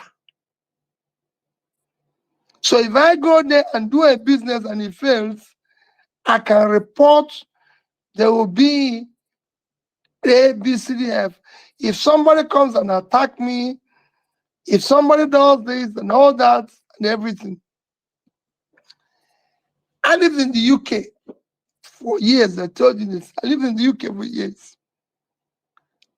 And my house was in my name. My house is in my name. You know, I'm a Nigerian man. So I didn't put Mr. and Mrs. So it's Mr. PeterObi. I live there with my wife. Her name is not in the. So, and I decided I'm going to sell this house. I want to move from my next house. I own on one street, 2 houses. I live in one. One was rented out. So when I decided, okay, I'm going to sell this one and go to the other one. And I went to the estate agent and said, I want to sell this house for this amount and everything. Went to the lawyer. The lawyer said to me, you live in this house with your wife? I said, yes. He said, for how long have you lived in this house? I said, I bought this house in 1995, and we're now in I bought it at about 93, and we're now in about year 2001 or so. He said, was it up to 10 years? I said, yes, maybe not exactly, about 9 going into the 10th year, he said, does your wife know you're selling it? I said, what are you asking me? My wife's name is not in this building. Even if he knows. He said, listen, you need to inform her. And he said, listen, if two of you have lived in this house for 10 years, you can't sell it without her permission. Because it's part owner of the house. And it's your wife. It's true her name is not there. I don't know whether it was a good whether that legal advice was true or not. What I mean, I didn't even ask another lawyer. I went home to my wife and said, you know, we're selling this house. I went to this man, look at what he said. So he said, you sign consent. So we must go back there, you sign consent. What am I saying? There's law and order. We operate with the rule of law. Where you live in the United States today, what is keeping you is law and order. What happened that day in court is the least expected of us as a nation. It's even worse that it was between two agencies of government. I am not speaking for any of the agencies, but it shouldn't happen. I'm not speaking for a Mefele, but there are things that happen in Nigeria that surprises me. This man was CBN governor for 5 years and was renewed for another 5 years by APC government. So they must have found him good to have renewed him for another 5 years. Because I'm sure if he was not doing well, he would not have been renewed.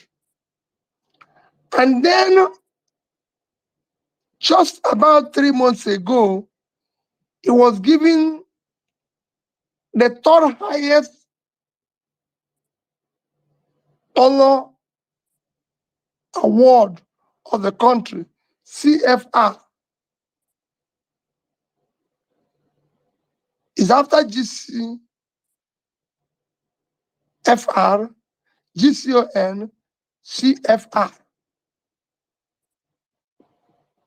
That means he's done very well. And suddenly now, we can't even grant him a bail to go home. And then wait for court section. So I'm confused. You know, and that's why I said, we must have a new Nigeria that is anchored on rule of law.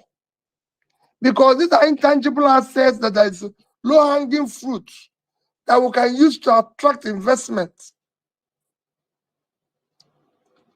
I've said it before you asked that I want to see a day those who abuse Mr. Obi, because it's not just this, there's so many of them, those who even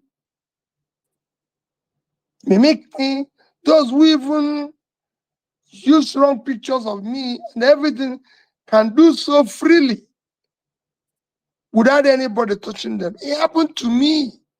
I said it as governor. People were calling me names. People were doing anything. It's not my business, even to today. Because there are people who don't want to hear anything about PeterObi.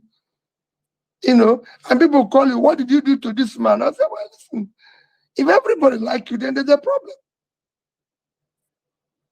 If today everybody in Nigeria said, is PeterObi or nobody, I will leave the country. There's something wrong.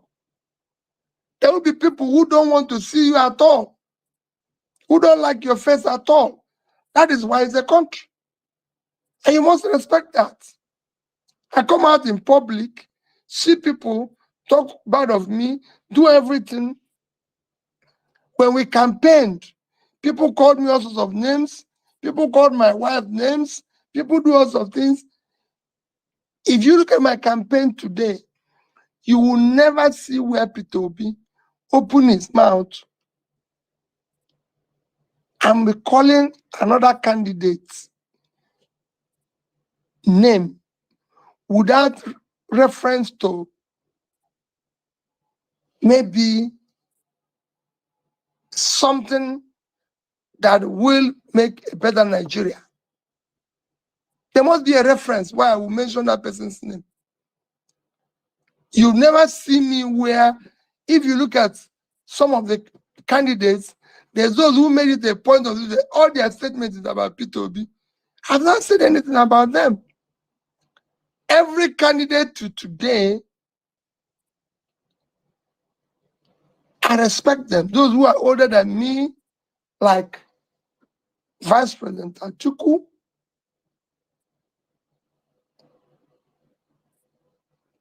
Bola Tinubu himself, I do. I have all respect for them. They're my respected elder brothers, and I give them respect. I've said it repeatedly. I'm not challenging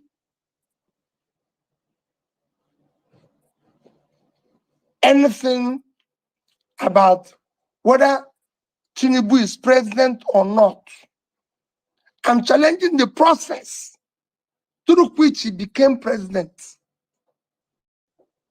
And that process for me is far more fundamental than whatever he's doing now. We must come to the right process.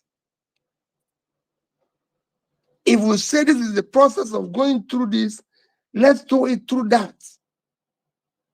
Not that you just came in from anyhow or from the window and started cleaning the house. No. If there's a door with designated people will pass through, come and pass through there. I will remain respectful, obedient, everything to you. But if you go through the wrong door, I'll challenge it. And that's what I'm challenging.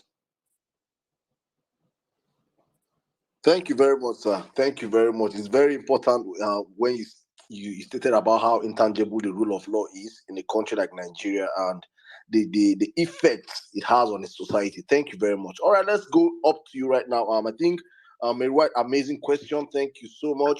Let's go to Jimmy right now. I think Jimmy, you are next. Then I come to Welcome Nigeria. Please, guys, we have close to 33,000 people on the platform right now. And we see every single one of you. Thank you so much. All of you joining us right now is the Power Fact Space with PeterObi. And we'll be having this every bi-monthly. I think every 2 months. Hopefully, he keeps to his promises. He has kept to the first one. And hopefully, we'll be back here with us again 2 months from now. But before we do that, please, you can follow us on Instagram. We are on Facebook. We are on Twitter. We are on Telegram, on TikTok. We are everywhere, trying to make sure that this we form the new the new news. So please follow us across all social media platforms and also retweet this space. Retweet this space. Let people come into the building. I think it is going hotter than I expected at this moment. So please get more people into the building. Let's keep this conversation going. All right, let me give the mic to you right now, my brother Jimmy. Jimmy, how are you doing today? Good evening. I'm fine. Once again, Saddam, thank you so much. All protocols duly observed. Your Excellency, I will call you Peteru in Yoruba. You're welcome, sir. Nice to have you here with us. I just wanna. My question is gonna be on the security, and it has to do with the remuneration of the security sections in Nigeria. We need to focus on them because take it or leave it, they're part of us, okay? And the way they're being treated in Nigeria, it's a no-no. All right, for example, we have 2 categories, which is the commissioned officers and the non-commissioned officers. And of course, I mean, the commissioned officers are the second lieutenant captain, all the way to general. And the lowest from the commissioned officers, the lowest get paid 120,000 naira, and the highest, which is the general, they get paid 1.5 million naira monthly, right? And the non-commissioned officers, this has the ranking of the corporal, which is the lower rank, and they get paid 58,000 naira every month. And the highest, which is the master warrant officer, is paid 90,000 naira every month. And this is just the army section. We have for the police section as well. The police are getting paid as little as 48,000 naira every month. We need to see the living standard of these people. And then you understand how these people go out there. They've been maltreated. They've been treated like animals. Because there was a documentary that came out about, I think, a couple of years ago, back in 2014. Yeah, it was Channels TV that took over that documentary.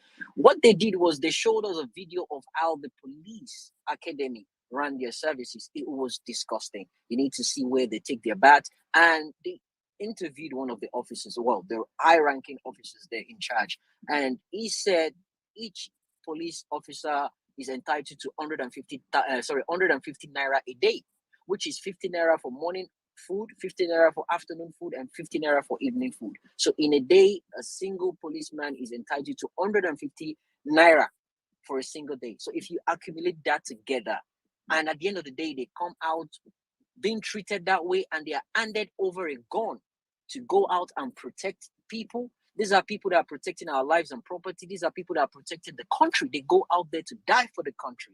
They're not being treated right. No insurance. If anything happens to them, their families are not getting anything back. People are getting killed, and they are protecting us. What would you do in this situation in securing their life? Because if they are doing fine, all this, NSAS, maltreatment we're getting from them, none of this will be happening.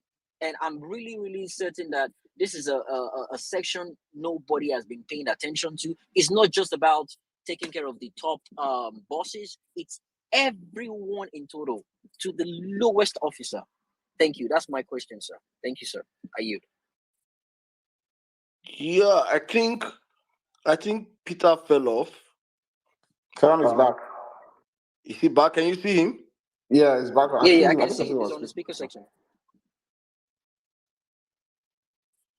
Okay, I can see He's him. not on the speaker panel. Yeah, I can see him now. I just brought him up now. So Jimmy, I think you have to rephrase and re-ask your question, because not a problem. I don't know if he heard you, he will answer. Sir, good evening. Can you hear me? Did you get the question? Part of it is about treatment of our police, army, and everything. Yes. Well, let me thank you very much. Like I said before, what you are saying is not only the same way the police, army. David, can you hear me? Yes, we can hear you. Go on, sir. Okay. Let me tell you, you've now talked about police, army, and everything. Let me even help you further. Without anything, we've been told that National Assembly was giving 70 billion naira.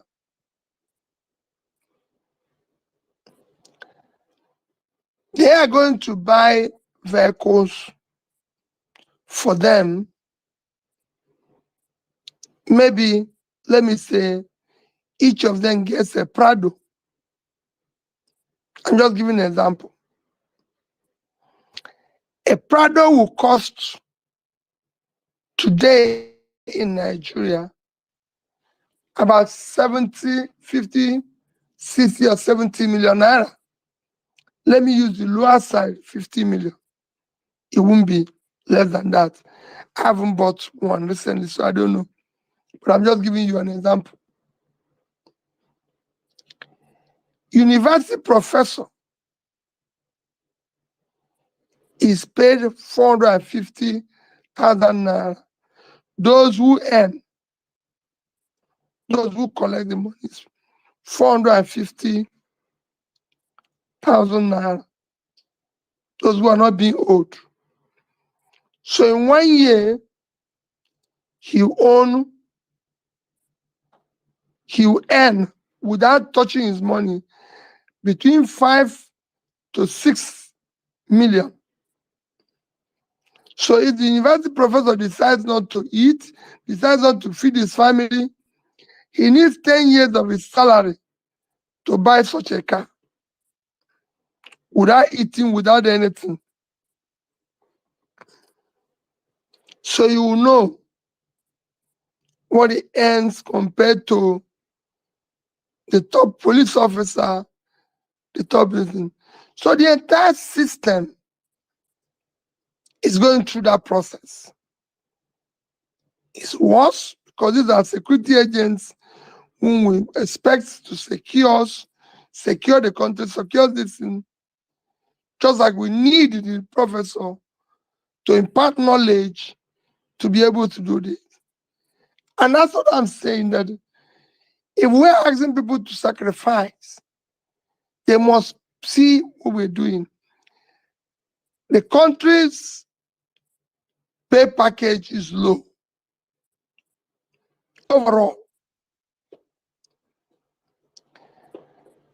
And that is because the country is not productive. So the only people who are earning appropriate money, and even over more than appropriate, are we, the politicians, because of transactional politics we play. Recently, there was the issue of fighting for who is speaker, who is senate president, who is this, and you hear all sorts of things. I was forced to go and ask a friend of mine who have a contact in the United States to ask, how do they select their own people? And I can tell you, by the time I got the answers, I was so pained. How did we get here? What is all this transactional struggle all about? So for me, there's need to look at the overall remuneration of people. If we're going to sacrifice, let all of us sacrifice. And let's move this country from where it is today, where it's engulfed in process of consumption to production. That is even what will give government more money that they're looking for. You've heard that government saying, oh, we're going to increase revenue increase is what we need, blah, blah, blah, and everything. How are you going to increase the revenue? Increase in revenue is a function of production. Today, companies are collapsing. Small businesses are dying due to increase in energy costs, increase in all sorts of things and all that.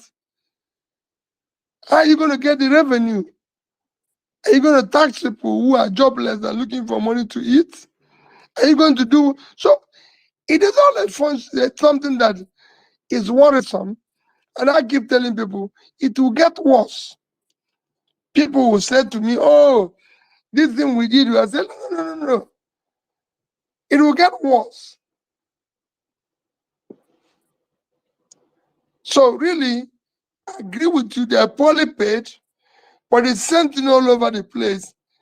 We can start improving their own because they're providing security and making sure this thing. And again, they are seeing politicians sacrifice. Because if you're going to tell a policeman to follow you, and it's not being well paid and everything, and if you're going to tell him to secure the place, and his children are not in good school, I used to tell people that those who live with my parents, when I was in primary school, we attended the same primary school as me. So there was no difference between somebody who serves my father and his children and me.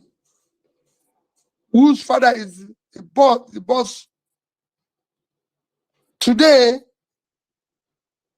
it won't be the same.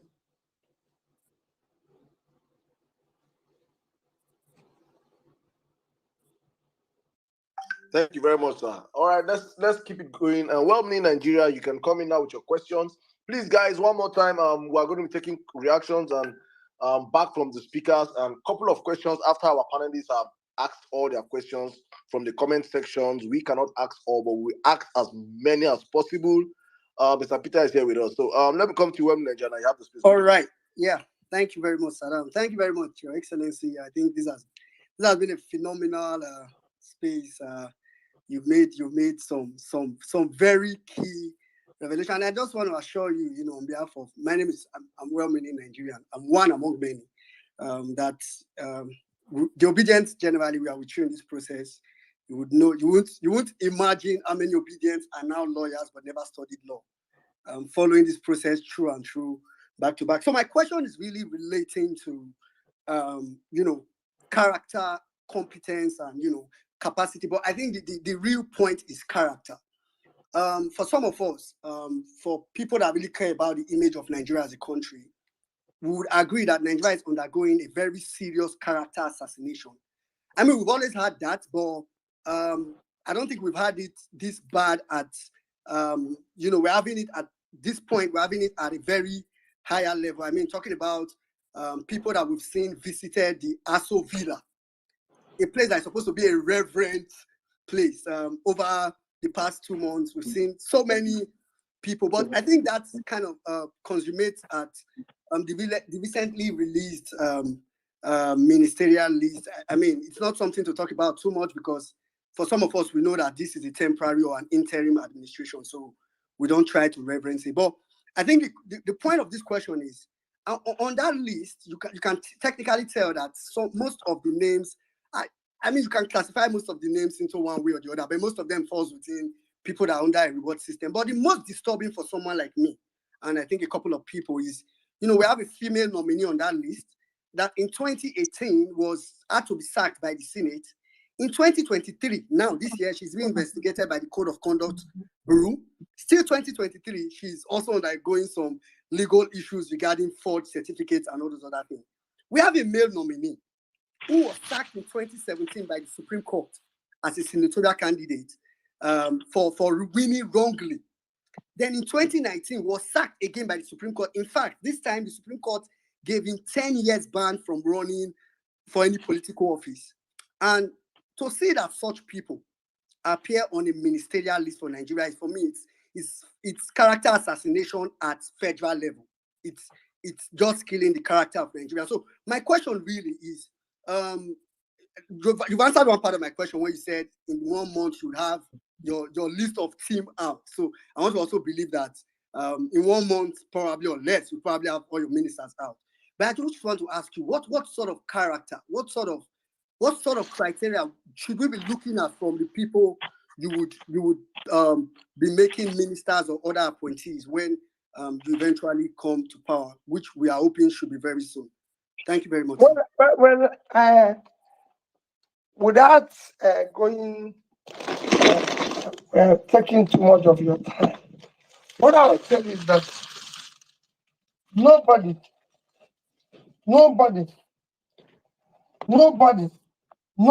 I've repeated it several times, with any questionable form of certificate and the other will work with me. I don't need to waste my time on that. I'm saying it categorically. If you have a question to answer with your certificate, you're out. It didn't just happen to me. Let me tell you, when I appointed commissioners in Anambra State, I'm not talking about what we started today. When I appointed commissioners in Anambra State, I told every one and each of them, make sure whatever paper you're carrying is the right paper. So I had university lecturers, had this and everything. And it was very straightforward. So we did the verification before you even go public. It was already done within a house. So I didn't wait until it went public. We did it in house. If you had any record that existed, I didn't appoint saints. I appointed human beings. Even if you had a situation that is bad, if you had a situation that is bad, we knew. So it wasn't, and we knew that we're going to defend it before we say, yes, we're going to work with this person. But it was verifiable. And where you're going to be was verifiable. When I tell people that I did not, while I was campaigning, meet up to 70% of my commissioners, they are wondering, how did you appoint them? I never met my chief of staff before. Never met her. I didn't know who she was while I was campaigning. I only read her CV. I said this woman should come in and be commissioner for information. She came in and became commissioner for information. After about a year or so, when the person was acting that, she was appointed commissioner for environment. Was just reading his CV and what he has done with regards to PhD in environmental action, science, blah, blah, blah, everything, and showed a few things he has done on the private side, and that's it. So for me, it's not a question of, oh, this is this. Like I said, when I talked about the economy, knowing that we have an economic problem, I have people, when I was a director or chairman of a bank, it will shock you. I work with people couldn't, people don't want you to even appoint anywhere. And people say to me, how can you bring this man who will never agree with you? I said, that's exactly what I want to. And I told my commissioners, you can go ask any of them. If all of you agree with me in 3 meetings, everybody will go. I know that I'm not working with anybody. You actually appointed to disagree with me, because then I will learn. So don't come here and answer me, sir. No commissioner saw me to the airport if I'm traveling. None welcome me. You're running a ministry. Just like I said, when I see people coming to welcome people at the airport, I laugh. I say, what time do they have to do their job? So we want to do things differently. All of us watch the American president enter Air Force One and Air Force Two. Have you ever seen any minister, anybody see him off? No. If he wants to travel, he travels. So what we want to do is to do things differently. And I assure you, I'm not saying I'm not going to appoint people from the moon. I'm going to work with Nigerians, but there would have been different Nigerians. Even in my campaign,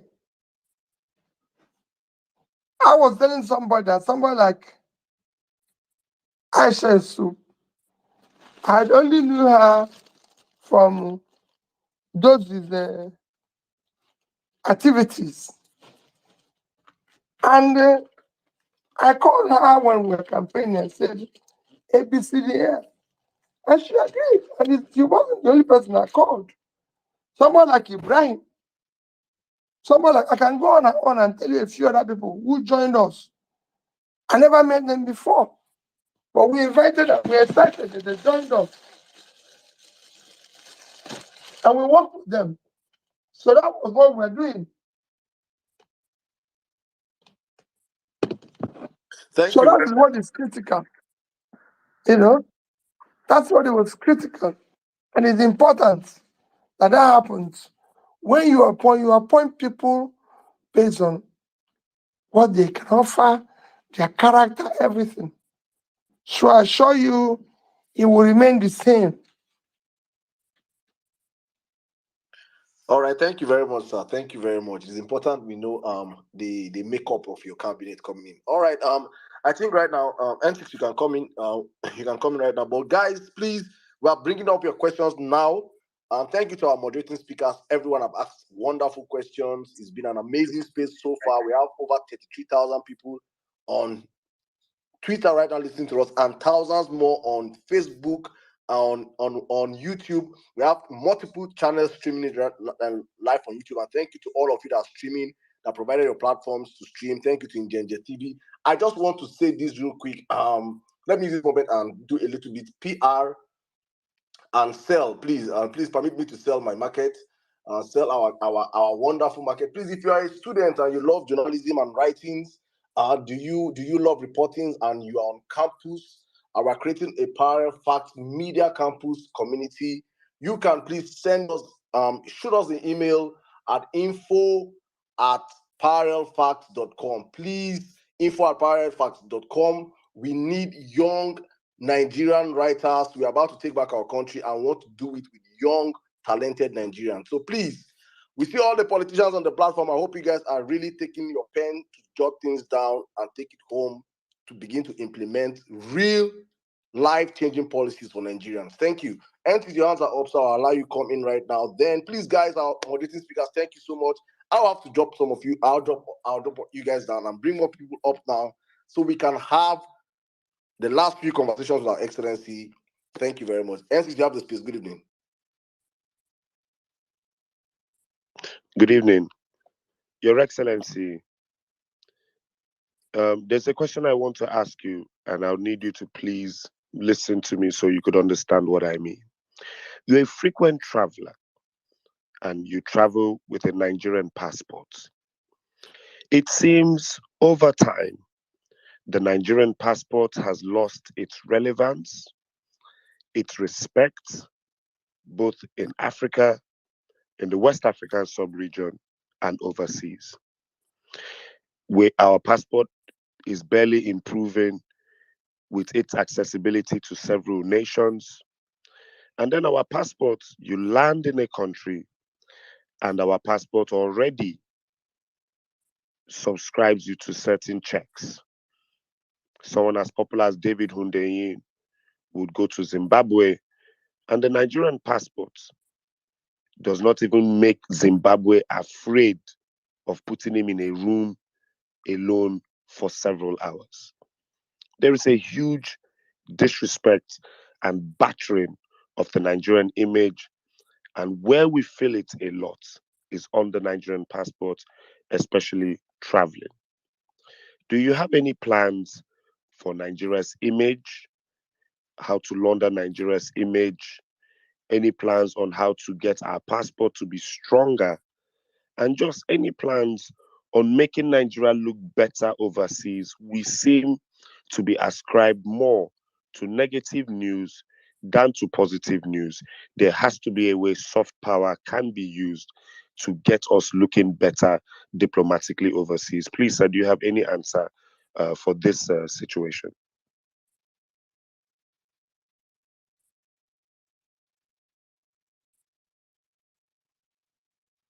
Mr. Peter, are you there? Hello, sir. Are you here? It's muted. I think he has to unmute first. Okay, you have to unmute your mic, sir. You have to unmute, yes. Okay. Very straight answer. If you want to earn respect anywhere in the world, whether as an individual or anything, you put your house in order first. Nobody respects you when you're going around as a beggar. Nobody respects you when your economy is in shambles. Do you know how they form G7, G20, anything, it is based on economy. I have an Indian friend who told me that India will be, when I was campaigning, who told me that India will be hosting G20 very soon. I think it was the end of this year. I said, if you win, I will invite you as an observer. I said, I won't come. We should be members. He said, Peter, I'm shocked you said that. I said, yes. We are supposed to be members. The only way when green passport was respected was when we have something to offer. When we're a nation, when we have economy, when we're able to employ our people, when our people have means of livelihood. So for you to have a strong foreign policy, you must have a strong domestic policy. I, Peter, if I'm opportune to serve Nigeria, will tell you, as a governor, I had a diplomatic passport, but I can tell you, I did not travel on diplomatic passport. I traveled on Nigerian passport. I lived in England, had children there. They went to from primary school to secondary school to the end. I had an indefinite stay in England. I decided to live there, return the indefinite stay.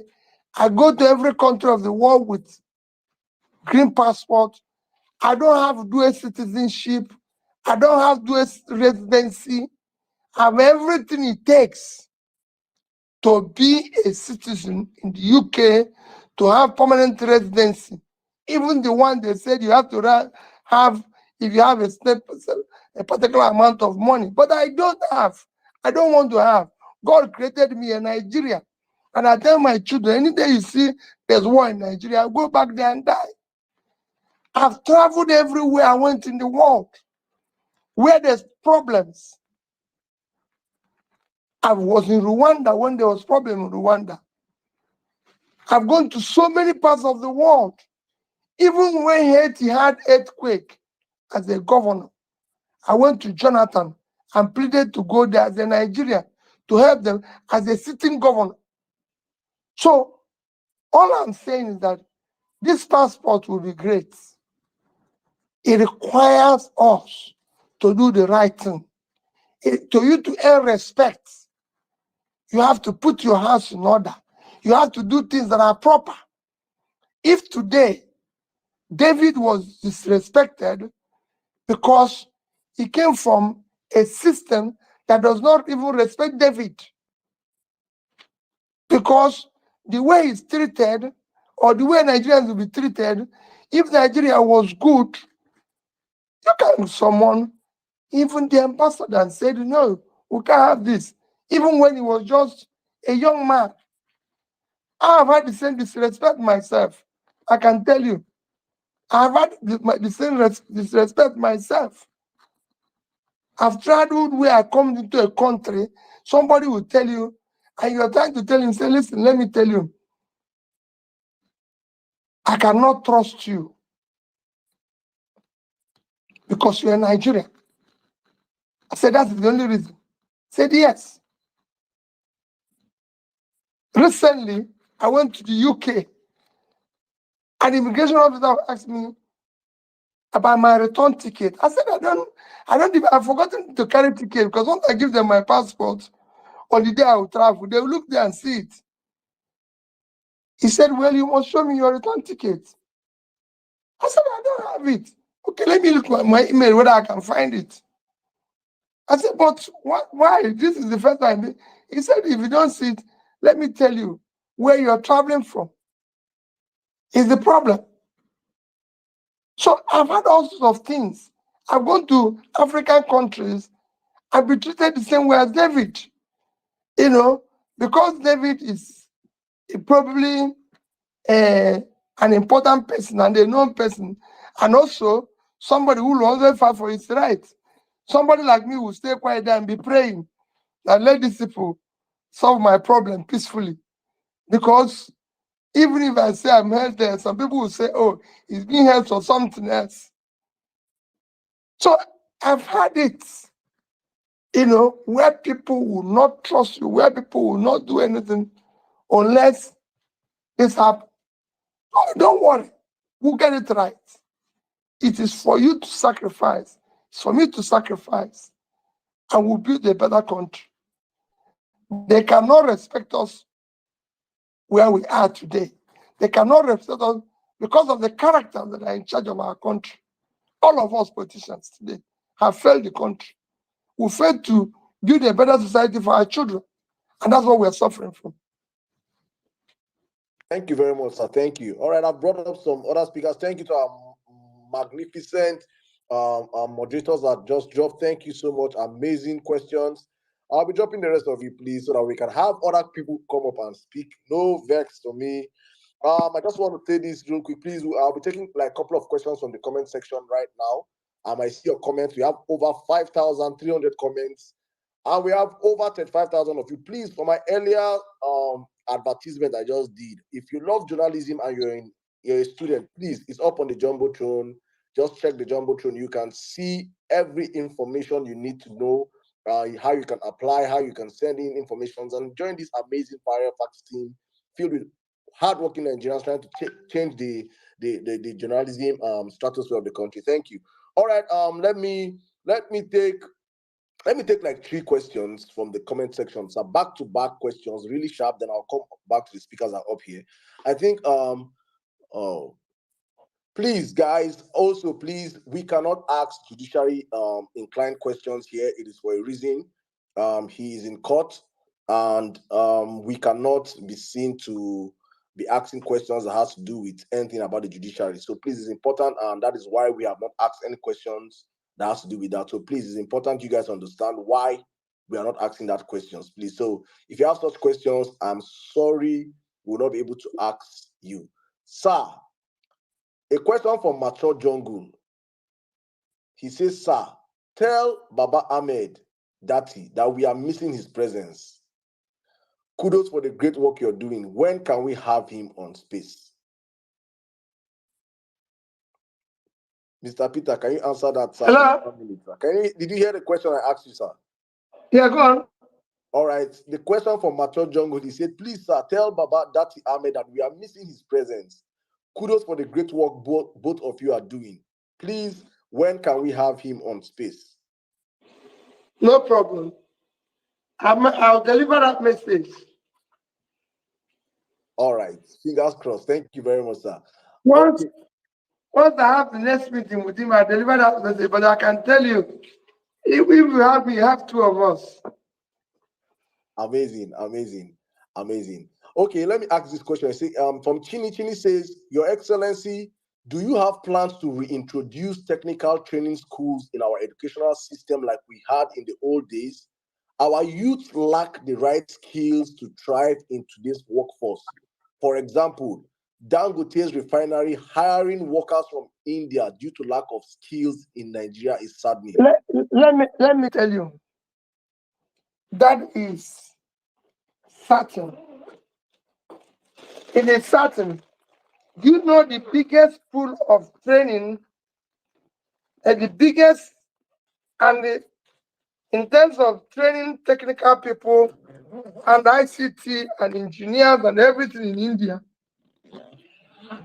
is Bombay Institute of Technology, which was established the same time as Yaba Technology School by British colonial masters. Today, that one have produced most of the billionaires you see in India. It become an Ivy League school that you can do anything to get admitted in or be part of it. Nobody talks about Yaba College of Tech again. Everything has failed. We need to bring them back. And that is why I said, that's why we're not earning any respect. We must bring back our country.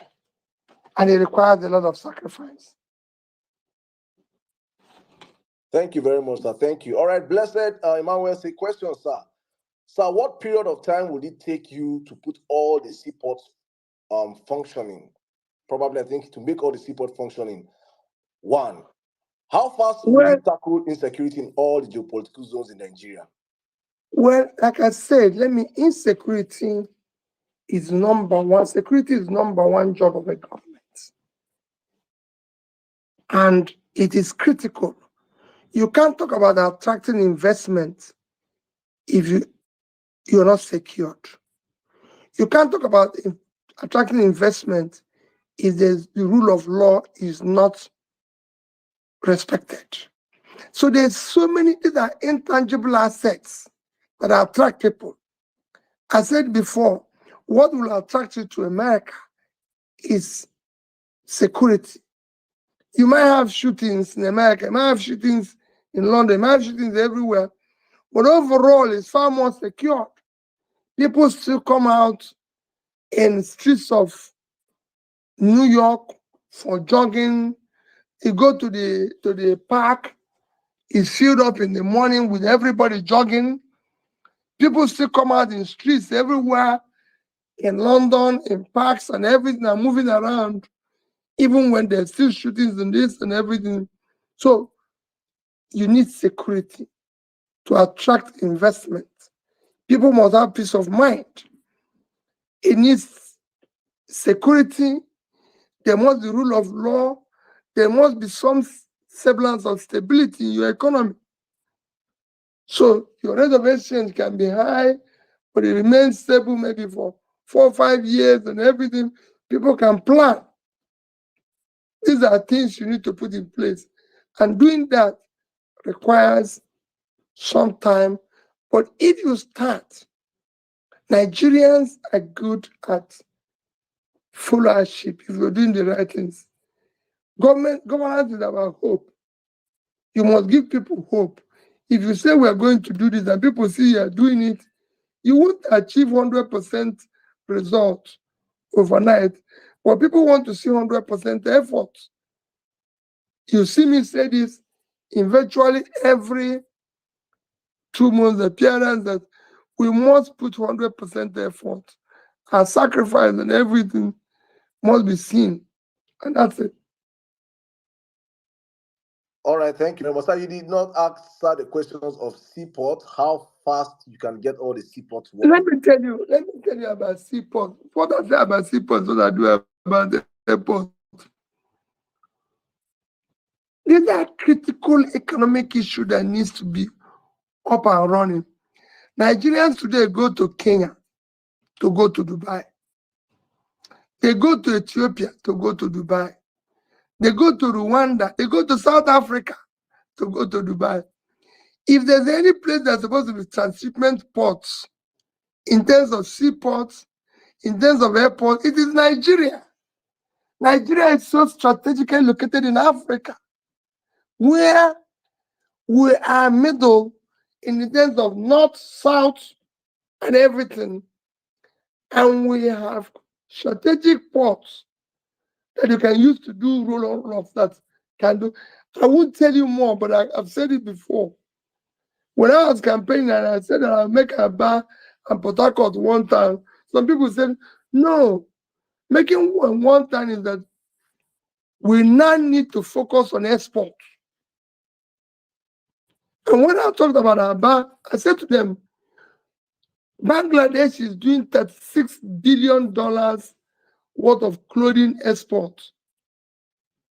That is, Vietnam is doing over to something $billion worth of shoes, footwear. And we have over 60,000 tailors and shoemakers. Just like I talk about food. So many fertile land like Niger State can give us all the food we need to export. If we know what we're doing to organize ourselves, in 5 years, you could see our reserve double, if not triple. Thank you very and all much. the grades you're talking will change itself. If we have reserve of $100 billion today, Naira cannot be more than 400 to the, and it will be strong. 400, 500. And if you do what you're supposed to do, so you bring it down to 100. And you have a prosperous nation where you can start creating all the jobs. Indonesia is doing it. They're not based in Brazil, have done it. Countries have been where we are. When people talk about agitation now and talk about everything, I said to them, go and read about Brazil, Mexico, and all this thing.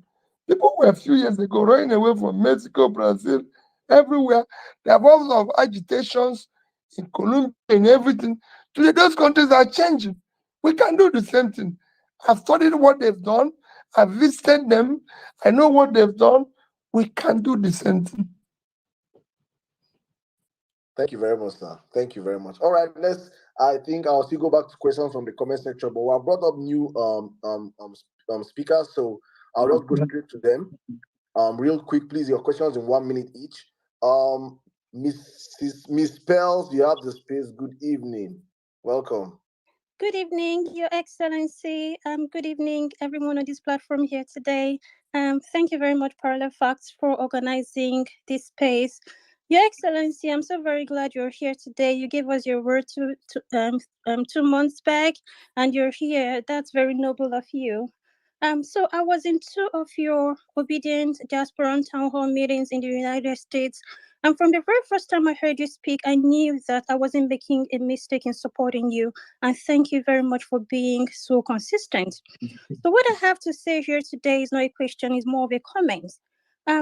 I'd like to really commend your comportment and maturity in uniting a fragile country like Nigeria, even across ethnic, political, and religious divides, even pre and post elections. You are the real unifier. Thank you very much, sir. So again, we all know that we won the elections, but we were rigged out. But you have continuously asked us to remain calm and maintain peace and order. And you said we'll go to court and we'll regain our mandate. And we have maintained peace and order. So this is in contrast to the outbreak of needless violence in Nigeria right after Buhari lost in 2011. We all know that there was so much violence, mostly due to his combative and militant campaign rhetorics, which eventually dovetailed into terrorism, which we're still battling today. So I want to say thank you very much, Your Excellency, for being such a good man, for your maturity, for placing your love for Nigeria above personal interest. And we are with you all through these proceedings. We love you. We will keep praying for you. And we very much know that by God's grace, we will reclaim our mandate. Thank you very much, sir. Thank you. I'm in that prayers with you, but I assure you also, whatever happens, we will remain peaceful. It is for the interest of the country. We have no other country except Nigeria.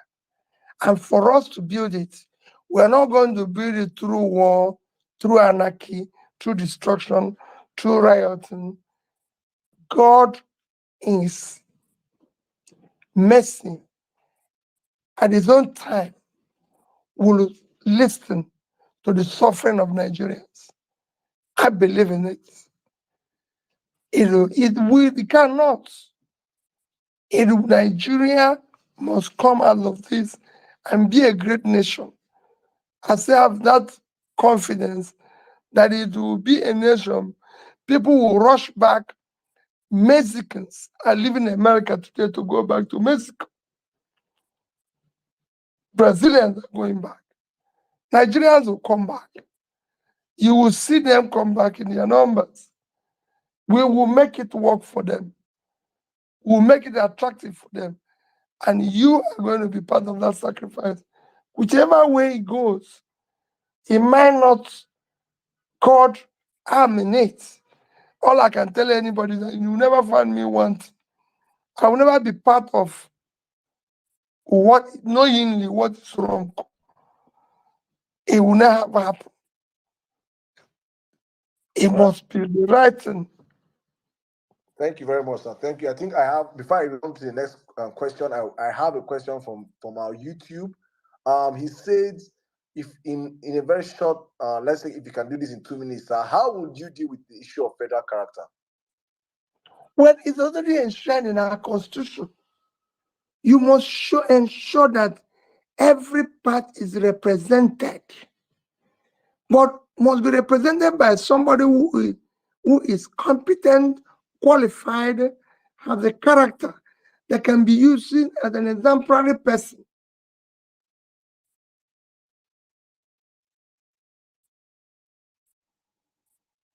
Thank you. We lost you, sir. We lost you, sir. But okay, I think. Can I go back to No. He answered the question fully, Saddam. All right. Please let's go on real quick.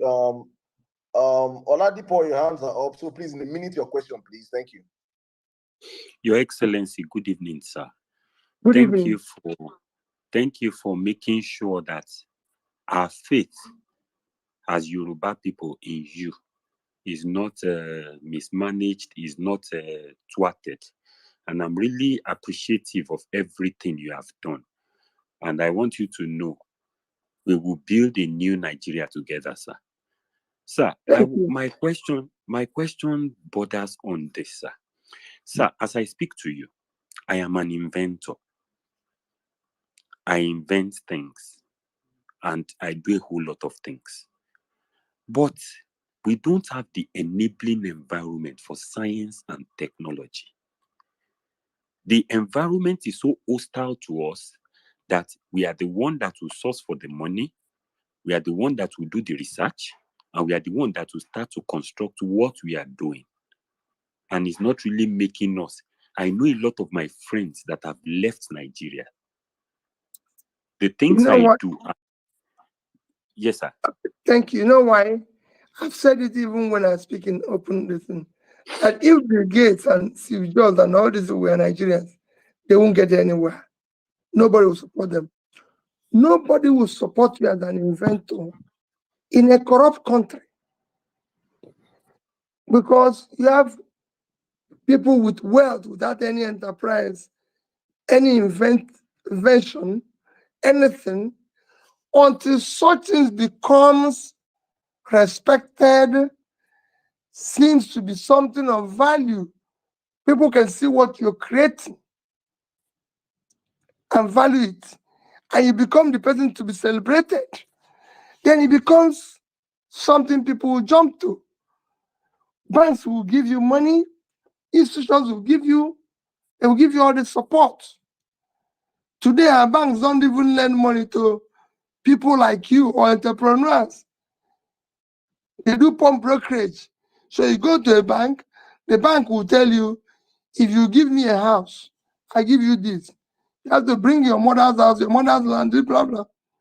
But the same bank will turn and give local government money because they are saying, so the system have crowded out the rich sector people that are supposed to lend money because they're lending to local government chairman because he gets statutory allocation every month. So they give him money to go and do whatever he wants. This has to change. That's why I said we have Bank of Industry that will lend to industrialists, lend to innovators like you. Have Bank of Agriculture that will lend to real farmers. The two biggest banks should be, or three should be Bank of Agriculture, Bank of Industry, Bank of Infrastructure. That's not what it is in other countries. But it's not. And this is where we must go to. We must build a new Nigeria that works for everybody. Look at you, Yoruba man.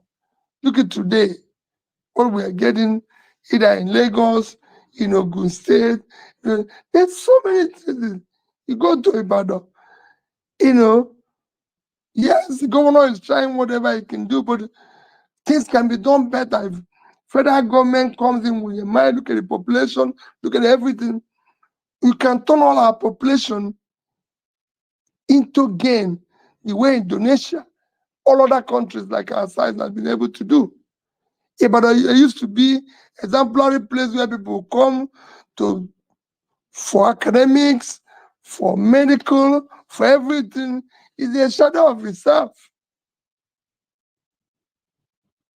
Thank you very much, sir. Thank you. All right, 99% oppressed. Please, if you're up here and you want to, please, let's try and make sure it's questions we're asking, because it will. If you have pleasantries for Mr. Peter, you can put it up in the comment section. It helps us so that we don't lose this opportunity. The next time we'll have him here is 2 months from now, so it's important we ask him questions that have nothing to do with the judiciary, please. Very, very important. Thank you. That's President of Press. You have the space now. Please, in a minute, please. Thank you. Yeah, thank you, Mr. Dan. Good evening, Your Excellency. Good evening. I'm happy to be on the space with you today. Yeah, my question will border on security. Yeah, you've talked extensively about oil theft in the past, and you said openly to Nigerians that oil cannot be stolen by ordinary individuals. And recently, we've seen where the government claimed that 2 vessels has been apprehended. Oil theft vessels have been apprehended. My question is, if you are the president, would you have ascribed to this idea of destroying evidence while investigation is still ongoing? Because we saw them destroy 2 vessels without telling us the real owners of those vessels. They only brought out the. Okay, I answered that question earlier. I said, not just that without telling us the owner. They say one has been operating for 12 years. 12 years. So he has been stealing oil for 12 years. And nobody told us, and that one was carrying 800,000 barrels. So assuming he carries only, assuming he carries only one, he goes only 1 trip a year. He has carried almost 100,000. He has carried almost 100 million barrels, because if he says 100,000, which is almost 1 million, he has done 12 million. It's going 1 trip a year, 1 trip with 800,000, which is like 1 million. So it's done 12 million barrels over the past 12 years. And nobody was able to explain to us, like you said, who is the owner, who are those involved, and everything. But at the end of the day, these are issues we need to do. These are things we need to come up with. We must do things differently. I told you before, the ordinary individuals don't steal oil. It is important that we understand it. People who steal oil are people who have something to do with government. Not you, not me. Thank you. Thank you very much, sir. Thank you. All right, let me bring But you. they told me it's going to be only 2 hours. Yes, sir. Sir, you have 2 more questions. Sorry, please. I know.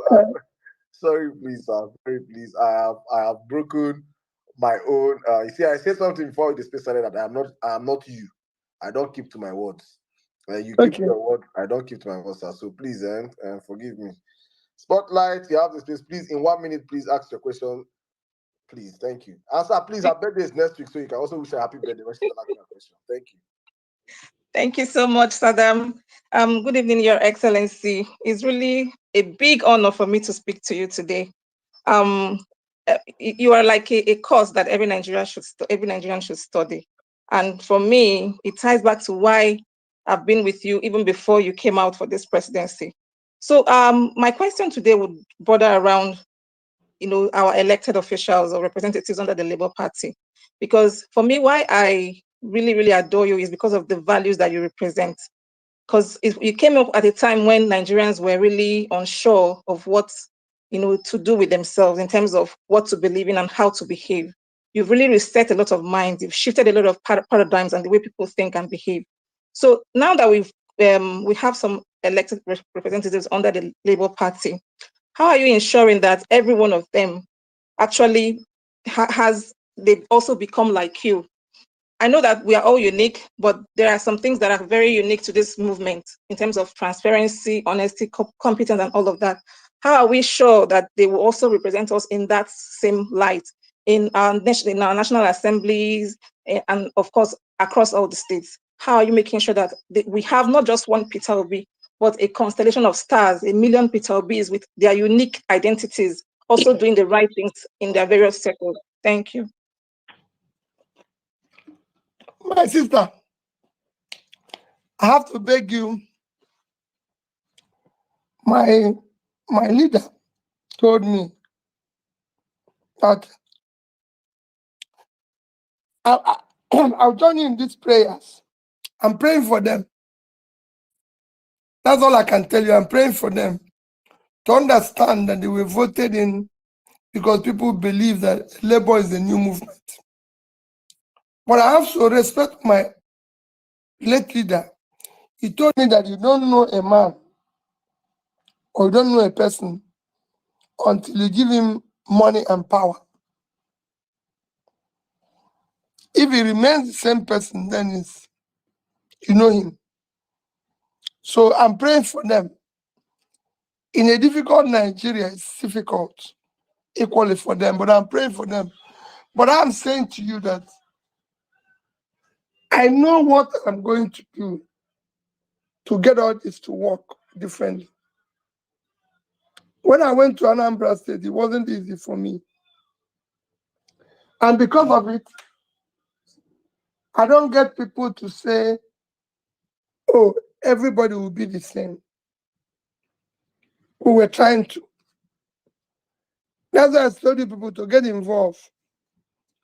The more we see all of you get involved, the more we see, you know what it means in my life for me to see people like you, Saddam, Ibrahim, David, everybody speaking out. You know, if I see anything coming from David, I want to read it because I know. Oh, and I say, it's a young man. So it's going to change. It's going to change. It's a gradual process. We might not get it overnight, but I assure you, it will change. Be rest assured. Thank you very much, sir. Thank you. There's two questions people keep asking me. I don't want to close this that because everybody, as they're bothering you, they're all over the place in my this and say, oh, you don't want to comment this. You are avoiding it. You don't want to comment about IPOB and what they're doing in the Southeast because you don't want to be involved in it. I want to tell everybody, I've said it before, all agitators, if I had succeeded, I would have ensured that I meet with them and they tell me what the reason. People have right to agitate and we have right to talk and be able to come to a reasonable conclusion. I've said it, I condemn in its entirety the issue of sit at home in the Southeast. It shouldn't be. And I thank the governors that are coming up now and saying shouldn't be. I've even come out on Mondays and walked the streets. And I've said it before that it is no longer an IPOB issue because they've repeatedly said we have stopped it and we didn't issue the order. It's now turned into a criminal thing and should be dealt with as a criminal thing. And I said all categorically, as far as I'm concerned, those people who are operating are criminals and it shouldn't be. And I urge the governors and leaders of that to deal with it as it deserves. That is my position. People ask me questions about NSAS and what happens, and I say it categorically.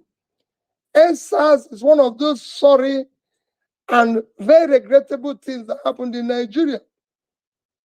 And I urge Lagos State Governor and government who have tried, even setting up a panel and everything, to come out transparently and deal with that issue, and where it is possible,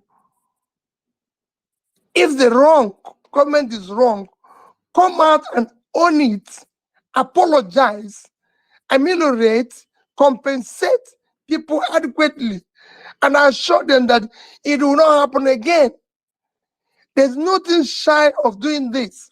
Things go wrong. We take wrong decisions. We should be able to own up and apologize that we were wrong. I say people will say, oh, it happened in Ezu River when you were in government.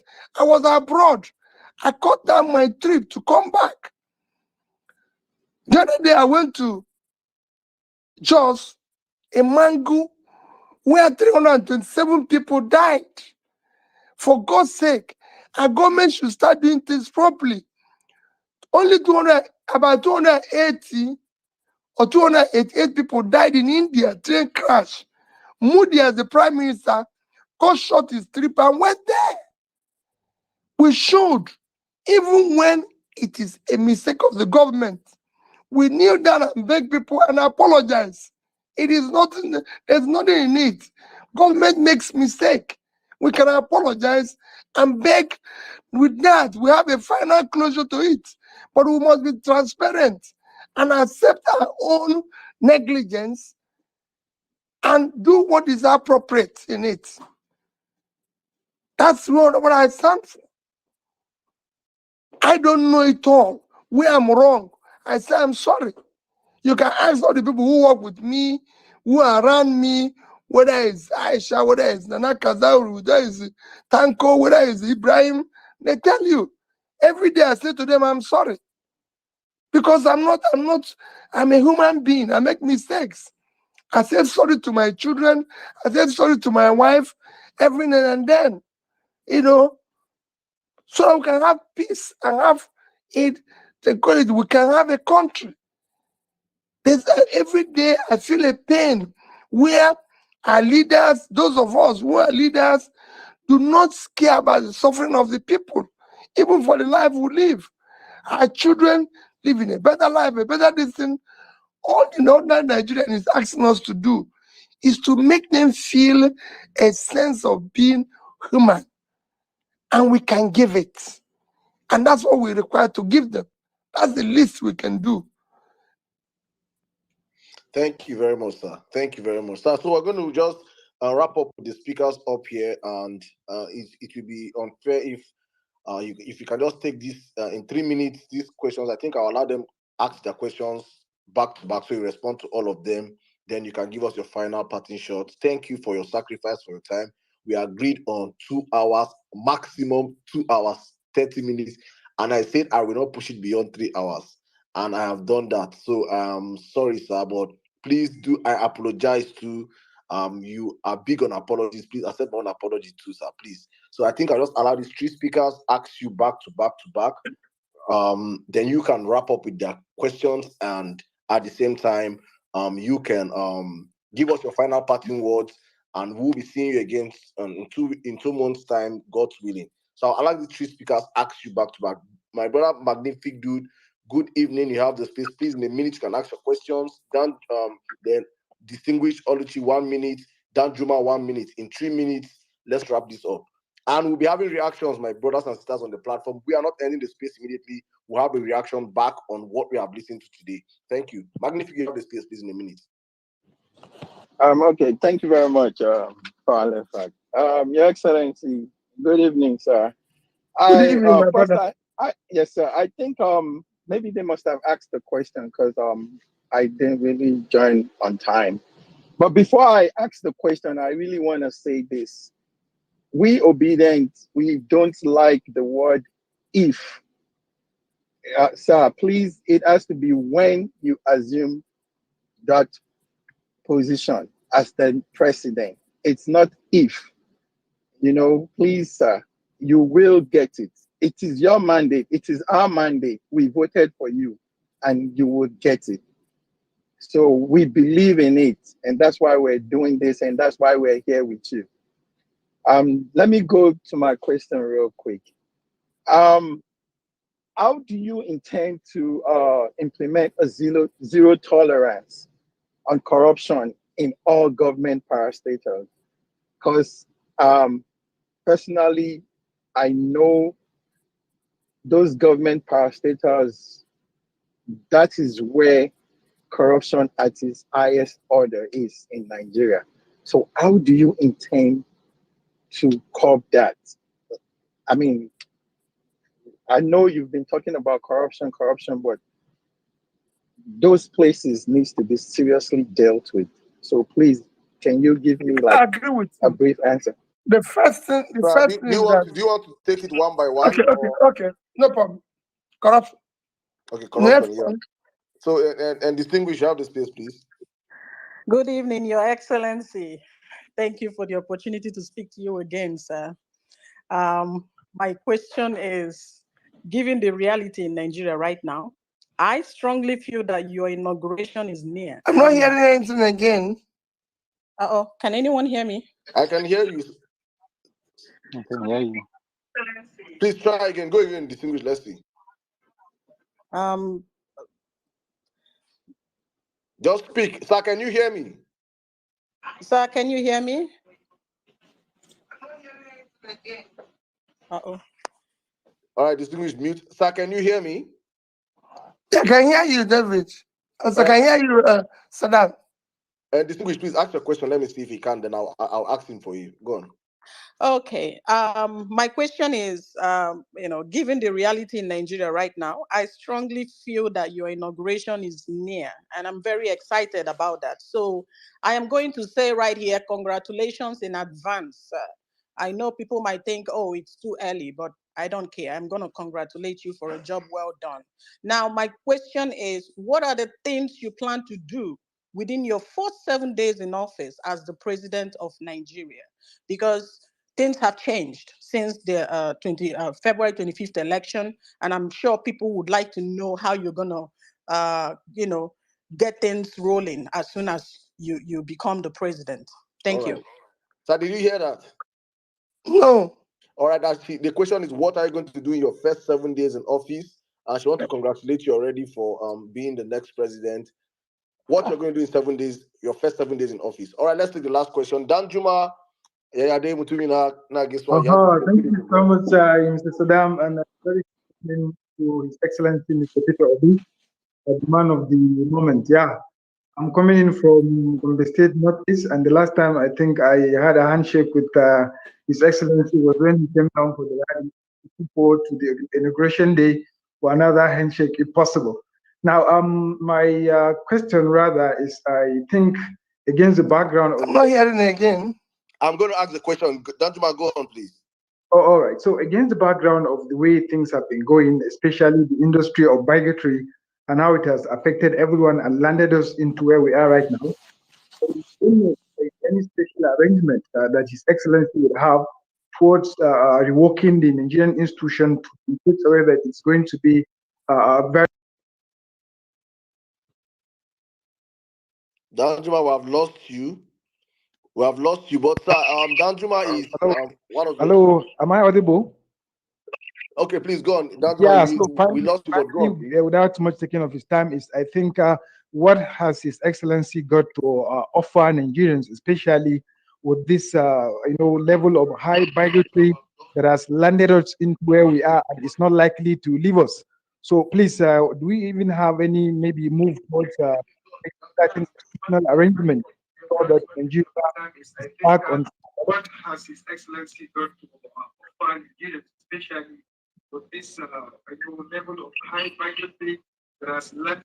I think I have to mute you, Danjuma. And sir, if you can unmute your mic, sir, now, please. I just muted you. Please unmute your mic. Okay. Danjuma was asking about he's one of your strong supporters from Gombe State, and he said he met you during the rallies, and hopefully he wants to see and make another presidential handshake during your inauguration. He's asking about bigotry, what you have to do, or what I think you addressed this earlier on, but if you could just in your parting shot talk about the huge divide that has been created during this political season. He's asking about what are your plans in unifying Nigerians again. So with these 3 questions, I think you can answer from the corruption, to what you're going to do in 7 days, to the bigotry, and you can give Nigerians your final thoughts. Thank you very much, sir. Good evening. Thank you. My take on corruption is very simple. If you, who is the principal person, is not involved, your family and those around you are not involved, you reduce it by 70, call it 50%. Then you have a zero tolerance, not chasing people who did it before, but from the day you start, that whoever is involved must be dealt with within the law. Must, no matter who. And you have to show example by ensuring that you maintain what you say, remain consistent. I said it as the governor for 8 years. It was not a saintly government, but I can categorically say we knew where our resources were. We knew where things are going wrong, and we dealt with it decisively. We can do it at national level. All those things people are saying is not true. It can be followed and followed decisively. And once people see you're not doing it, they'll run for cover. What I'm going to do in 7 days, I don't know, except that Nigerians will start seeing that there's a need for governance to be by example in terms of character of the government, behavior of the government, and things that are happening. Pronouncements will be done properly. And of course, in 7 days, I should have been able to speak to Nigerians like I'm speaking now, where they'll take hours and narrate their problems, and we'll be able to listen to them and know which way to go. In terms of unifying Nigeria, I said it is not a difficult thing. It is a question of sacrifice. It's a question of doing the right thing. Nigerians are united. It is the politicians and the elites in Nigeria that are divided. And they deliberately did it so because it suits them. The more divided we are, the better for them. And that is why they want to keep it so. It is because they cannot compete in terms of character, competence, and other competitive criteria. They want to now compete by dividing us. We are one united Nigeria. We're going to focus. If I have opportunity, I will tell every Nigeria, we must bring the love, we must bring the care and everything. And that is why when people say to me, oh, we're going to do this, no, we will remain calm amidst all provocation. We will remain calm no matter what they do to us. I've always said to people, we're not going to pull Nigeria down, even if anything happens. No, we will remain calm. We will do the right things. I urge all of you to always remember, we have no other country except this one. We will build it for our children. We're not going to build it by tearing it down. We're not going to build it by rioting. We're not going to do it by calling people bad names. We're not going to do it by encourage each of them. Where they show you hatred, show them love. Where they go scandalize your name, please give them good name. Always remain a reference point. Remain exemplary. People have told me all sorts of things. People have said to me, if they've called me name, they've called me president of mourning, president of condolences, president of, and I've written them back and said, oh, he's always going to where there's burial. He's always going to burials. He doesn't even go to where there's feasting. And I always tell them, it is better to go to the house of mourning than go to house of feasting. These are the things that makes you a human being. When you attend burials, you know that this life is so temporal. It's what makes you a human being. You know that all those things you're acquiring, you don't need them. You should not acquire them, especially when you acquire them wrongly. Those things will not last. It will not save you. So better use those things to help humanity. When you're giving public money to manage it transparently. It is for benefit of public and everything. Stay with people who are in difficulty. Don't push people down. Don't look down on anybody unless you're going to pull the person up. Let us pull each other up. Let us stay with each other. Let us show love to ourselves and show that we're a country where people live and can live together, irrespective of their tribe. All of us are suffering. The North is suffering. The Southwest is suffering. Southeast is suffering. Nobody today, like I said before, buys bread cheaper. We're all in it together. And if we work hard, the bread will come cheaper for everybody. The roads will be good for everyone. Lagos Ibadan road will be good. Enugu Onitsha road will be good. Abuja Kaduna road will be good. Kaduna, all the roads will be good. If we do the right things, we'll travel together. I used to travel to London only through one airport, Kano Airport. I want to go back traveling like that. I want people to come to Port Harcourt because they want to do business, do their business and go. We can build a better country. In India, it's too large. But today, people in Delhi are okay. People in Mumbai, people in all over India are living well. And they're doing things they want to do. It's same thing in Indonesia. Yeah, go to Bali, people are okay. People are okay in Jakarta. People are okay in other areas of the country. That's what it should be. Ours should not be a case of, oh, I'm from here. Thereby, the other people should jump into the river.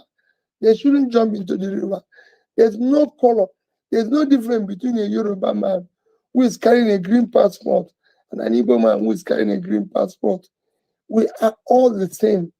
Our children who grew up in the same society, we must not divide them. We must live with them. And that's what I beg everybody.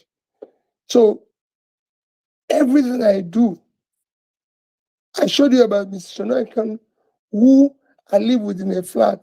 He was a mother. He cared for everybody. We didn't know her as a Yoruba woman. I know her as money. My wife called her money. My children call her money.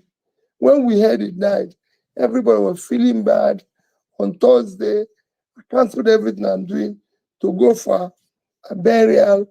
She's being buried in London. My wife, my family, everybody will be there. So that's what we should do. That's how we should live. We shouldn't live where you say, oh, Aisha is from this place, Aisha is from there, and everything. No. It is one Nigeria. Let's be one. Let's respect each other. If David has problem, we have problem. Those people who are living in IDP camp in Nigeria are us. They're living through us.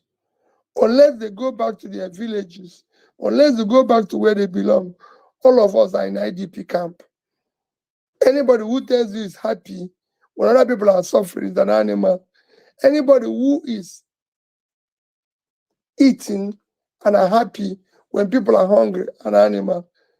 Nigeria must be careful, and we must build a better Nigeria. God bless all of you. Bless Nigeria. Bless all those who work in it.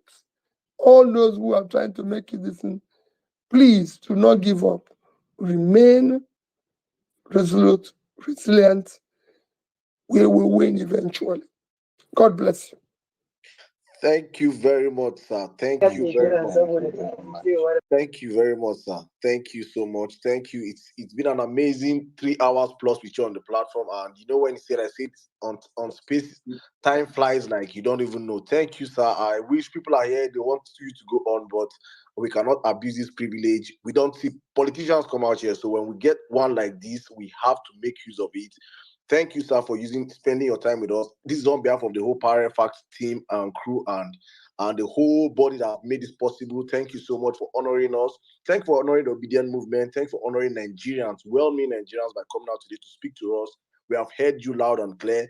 I think the sound bites from this space are internal. We can always stick and use them for the next 2 months. Hopefully, we'll see again in 2 months' time from now. But for us here, you can go and... It's an agreement. It's an agreement. An agreement is an agreement. You know, but for politicians, it's not like that. But for you, a different... No, not true. It is an agreement. All right. Thank you. Thank you very much, sir. Thank you for this time. Thank you. God bless you, sir. Stay safe. Thank you. Our regards to the family. Our regards to Dati. We're expecting to see Dati. Please put him on the call. Let him know that Nigerians want to speak to him too. Thank you, David. I'm going to run now. Thank you. Oh yeah, run away. Yeah. Saddam, please, you need to give PO love emoji, man. Let's give him a resounding love emoji across board, man. This is awesome. Yeah, please, everybody, let's show some love to this man, man. Please, this is... Thank you very much, my brother. Thank you, guys. Thank you. It's been an amazing space with all of you on the platform. I think we'll have probably, I don't know, can we go for 10, 20, 30 minutes reactions on the space? I would love to hear what you guys think, what you guys want to say, if you want us to go as far as that. But please, before we go on, if you're a journalist and you love practicing journalism and you're a student or you're a fresh graduate, please, in fact, if you're a writer, just reach out to the Power Facts team up on the Jumbotron. You're going to see we are building an amazing warhouse of young Nigerian journalists that are about to take this country by storm. If you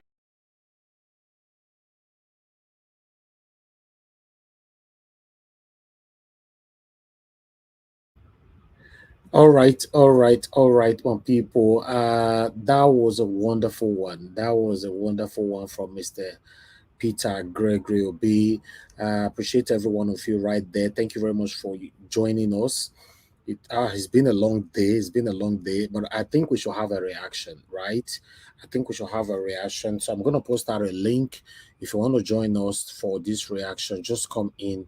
Let's have at least 2 hours reaction, then we can end the show. Thank you very much, my people. It was really packed. You see how much people love this man. You know, over 150,000 Nigerians were watching Mr. PeterObi across the whole social media. Almost, or rather, over 150, because the last time I checked, it was 107,000, including ours. You know, we were having about 2,000 watching from us. We're having about 34,000 naira. I said 34,000 naira, 34,000 watching from one particular sport in Twitter and every other Twitter sport as well. Then on Facebook, on YouTube, a lot of YouTubers were streaming live as well. So what does that say? If you have over 100,000 people watching Mr. PeterObi, listening to this man, what can you learn from that? This is the man we voted for. This is the man Nigerians want. If you say a lie, tell your principal or whoever you supported to go live tomorrow. If you are a Tinubu fan right now, you are listening to me, tell Tinubu to go live. Tell him, although he's not going to go live, post the video on social media anywhere. Post it on channels. Make Tinubu talk for just 5 minutes. Post them for channels or post them for Arise. Then 24 hours later, go look at that video. You're not going to pass 5,000 views. I'm telling you, you're not going to pass 5,000 views. Who want to watch them? Who cares? My people, let me post out a link. It may not be like, say, I can't give the whole reaction finish by myself. You know, join us if you want to talk here.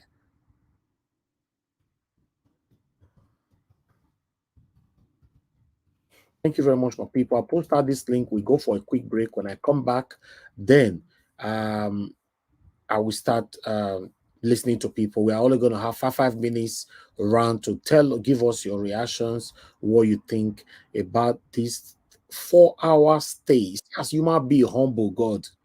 Might go for this. You are the pillar that holds my life. You are the pillar that holds my life. Master Jesus, you are the pillar that holds my life. Lily of the body, you are the pillar that holds my life. You are the pillar that holds my life. You are the pillar that holds my life. Lion of the night, you are the pillar. Chickadee, you are the pillar. Daddy, you are the pillar that holds my life. Lion of Judea. You are the pillar that holds my life. You are the pillar that holds my life. Hey, yeah. Master Jesus, you are the pillar that holds my life. You are the pillar. Jesus, you are the pillar that holds my life. I said, Jesus, unibu kalabati sinduwe. Nibu kalabati sinduwe. Ojo biemede, nibu kalabao. Nibu kwa kalabano. Nibu kwa kalabati sinduwe.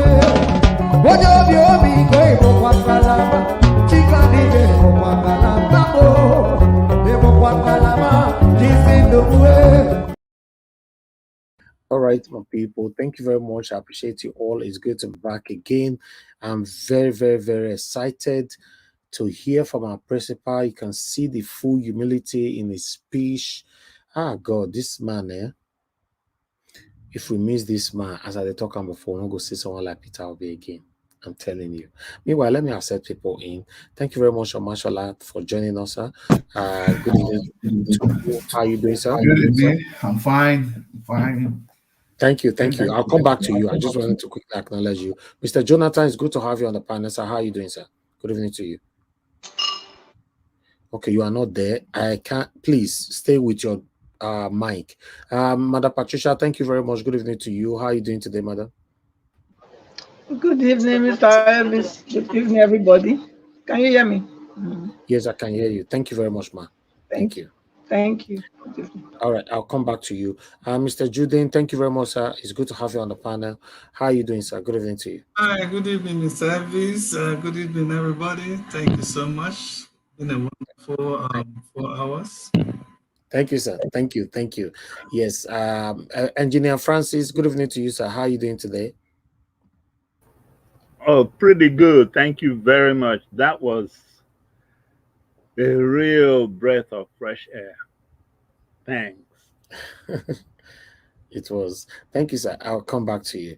All right. Let me quickly come to Amashola. Amashola, thank you very much for joining us. I appreciate you. I guess you watched Mr. PeterObi talk for 4 hours. Talk to us. What's your Yes, take sir. on that in 5 minutes? In 5 minutes, he has just summarized all our coming out every evening for us. Today, I heard a human being speak, a real human being that everybody wants to emulate.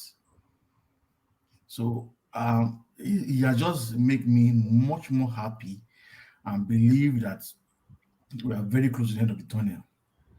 He's a leader that is just taking us somewhere, explaining where he's taking us to, and trying to dissect the problems which those in power cannot even understand. At a point, I felt I could just talk into that panel and say, please don't say much, because I know the Agbado ambassadors are everywhere. They are taking ideas from me from just this. I won't be surprised from the things he has said today. They will start trying to do something with it, because those people are daft. They are daft. They don't know what they are doing. Somebody has just he left for the fact that he has promised for 2 hours. This man could go for the next 2-3 hours again if we leave him. But I know he has many things to do. He should let you know that a man that does not that has high idea, has a dream, he does not need to look at the paper to tell you what he wants to do. Everything is in his head, is everywhere. He touch left, he go to the right, he has answers for you. Go up, he has answers for you. So that means if the number of people here, but we still want to vote again, we still have people ready to vote, but I know we're not voting. We're just waiting for, like the lady said, he has already congratulated him already as the next president, our president. Because I don't seem to understand. I just believe very soon the judges will now bring out the informations we need to know. But when I was looking at Facebook today, that it's like it's not about those lawyers are not begging the judges not to use evidence. When I saw it, I was just laughing. Me and my wife were just laughing. How can you be begging? You're not begging the judges not to use evidence. You have evidence that you know is killing you. You're not begging for leniency, not to them using it. So I believe in the next few months, at least by the grace of God, maybe before October, it should maybe the reason to we'll inaugurate him on October 1st by the grace of God.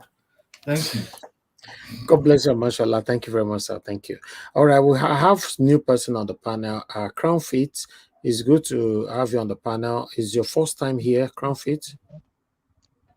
Well, good afternoon, good evening, good morning. Good evening to you, sir. You're listening and watching from. Where are you name is- joining us from?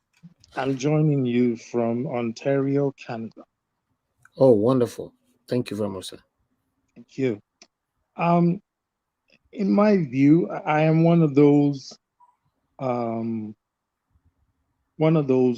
of thousands and millions of Nigerians that are fed up with the system, that don't really believe in the current process, which you refer to as the electoral process in Nigeria. And like, everybody have their reasons why they are in one particular quadrant or the other. Now, I had the privilege of listening to the Honorable PeterObi, fine gentleman. And one thing I can pick out of everything that he said is a man who he has a vision for what he would like to see if Nigeria were to be working. And that is what sets him apart from everyone else who had participated in the last election. Now, there is an area that I didn't really hear much about in the line of questioning, particularly questions that address folks who really don't want to be a part of Nigeria for whatever their reasons are. In your next meeting, I know there are thousands and hundreds of thousands of people on different platforms trying to participate, but just a voice of a handful because of time constraints will get to ask the questions that can be picked up from within the radar. So we would like to know where he stands, particularly when you're dealing with the Biafrans or the Oduduwa Nation folks. He answered that. He already answered that question, sir. He gave a superficial answer. No superficial, no. I'll tell you what I meant by that. No, tell us now. What do you mean by superficial answer? Oh, okay. A lot of the answers that he gave, all right, I will say they're superficial. How? Or perhaps let me use another word. They are just on the surface. Implementation of everything that he has talked about will require a lot of work, a lot of process, engagement. Those are the high level stuff, right? The nitty gritty require a lot of work. That's what I'm saying. But he just condemned anything to do with violence, criminality, and IPOB or sit at home. He condemned it. And he talked about the general agitators in Nigeria. No, don't get me wrong. He's a reasonable man. I know it's not about reasonable man. His answer to the IPOB or sit at home, he answered it brilliantly. Yes, you see, I'm not against the answers that he gave. I would like a more in-depth, because you can call him up on economy, right? And we can spend 3 hours on just economy alone, right? And that is just one So segment of what what drives do you expected him to say? Because you are still beating around. Just tell us.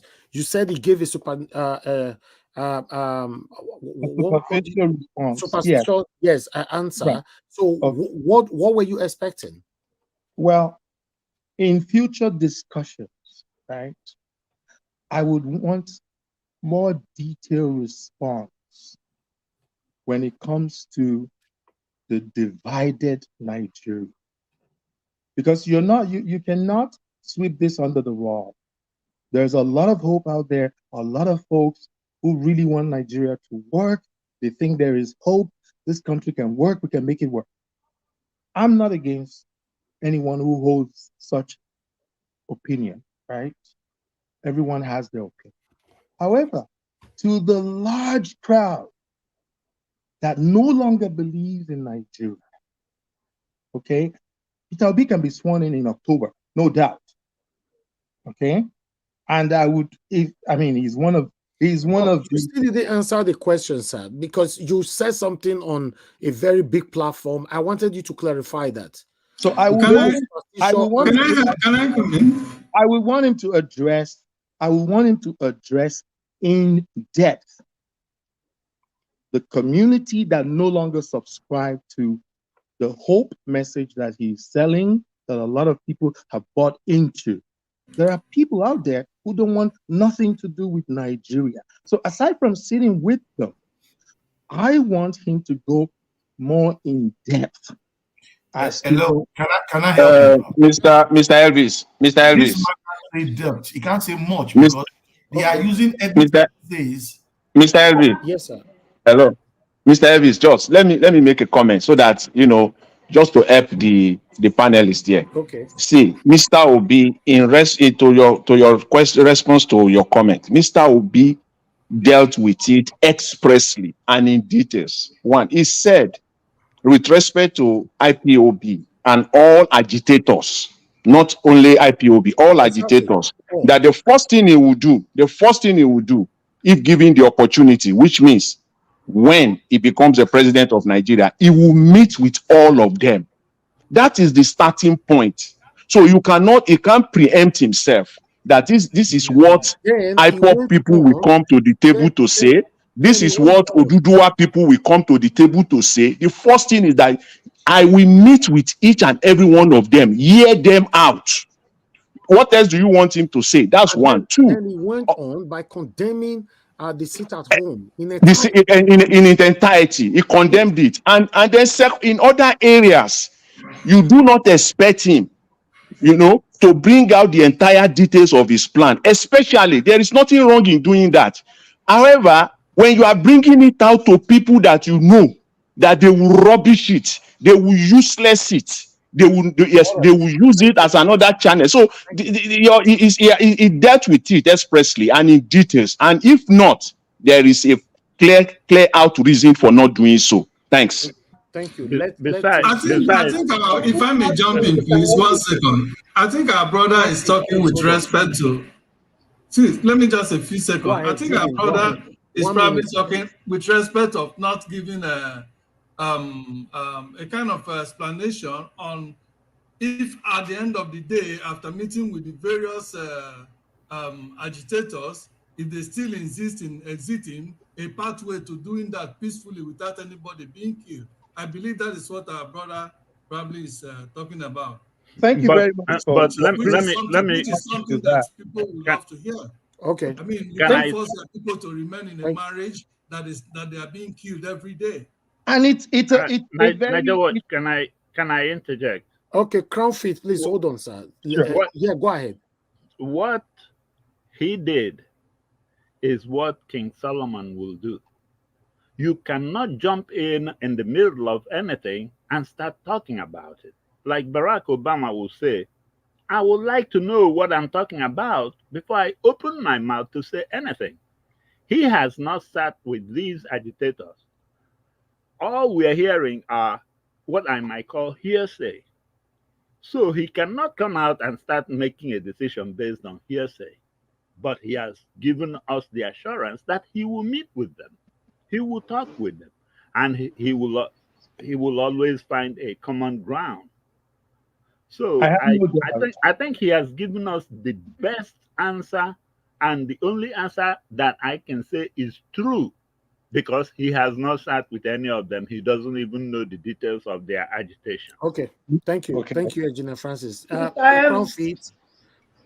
Oh, hold on, Crown Feet. Okay, go ahead, Okay. madam. No, I wanted to say if you can allow him to say what you wanted him to say. He already Oh, said it. Because He already said it already. Not everything you allow people to say. Go ahead, Crown Feet. Please round up. okay. What I'm actually looking for from Mr. Peter Obi in subsequent town hall meetings like this is a community engagement with people like myself that holds the belief that I have, the opinion that I hold. And there are millions like that, unless we all just want to pretend that, it doesn't exist, that we don't exist. Okay?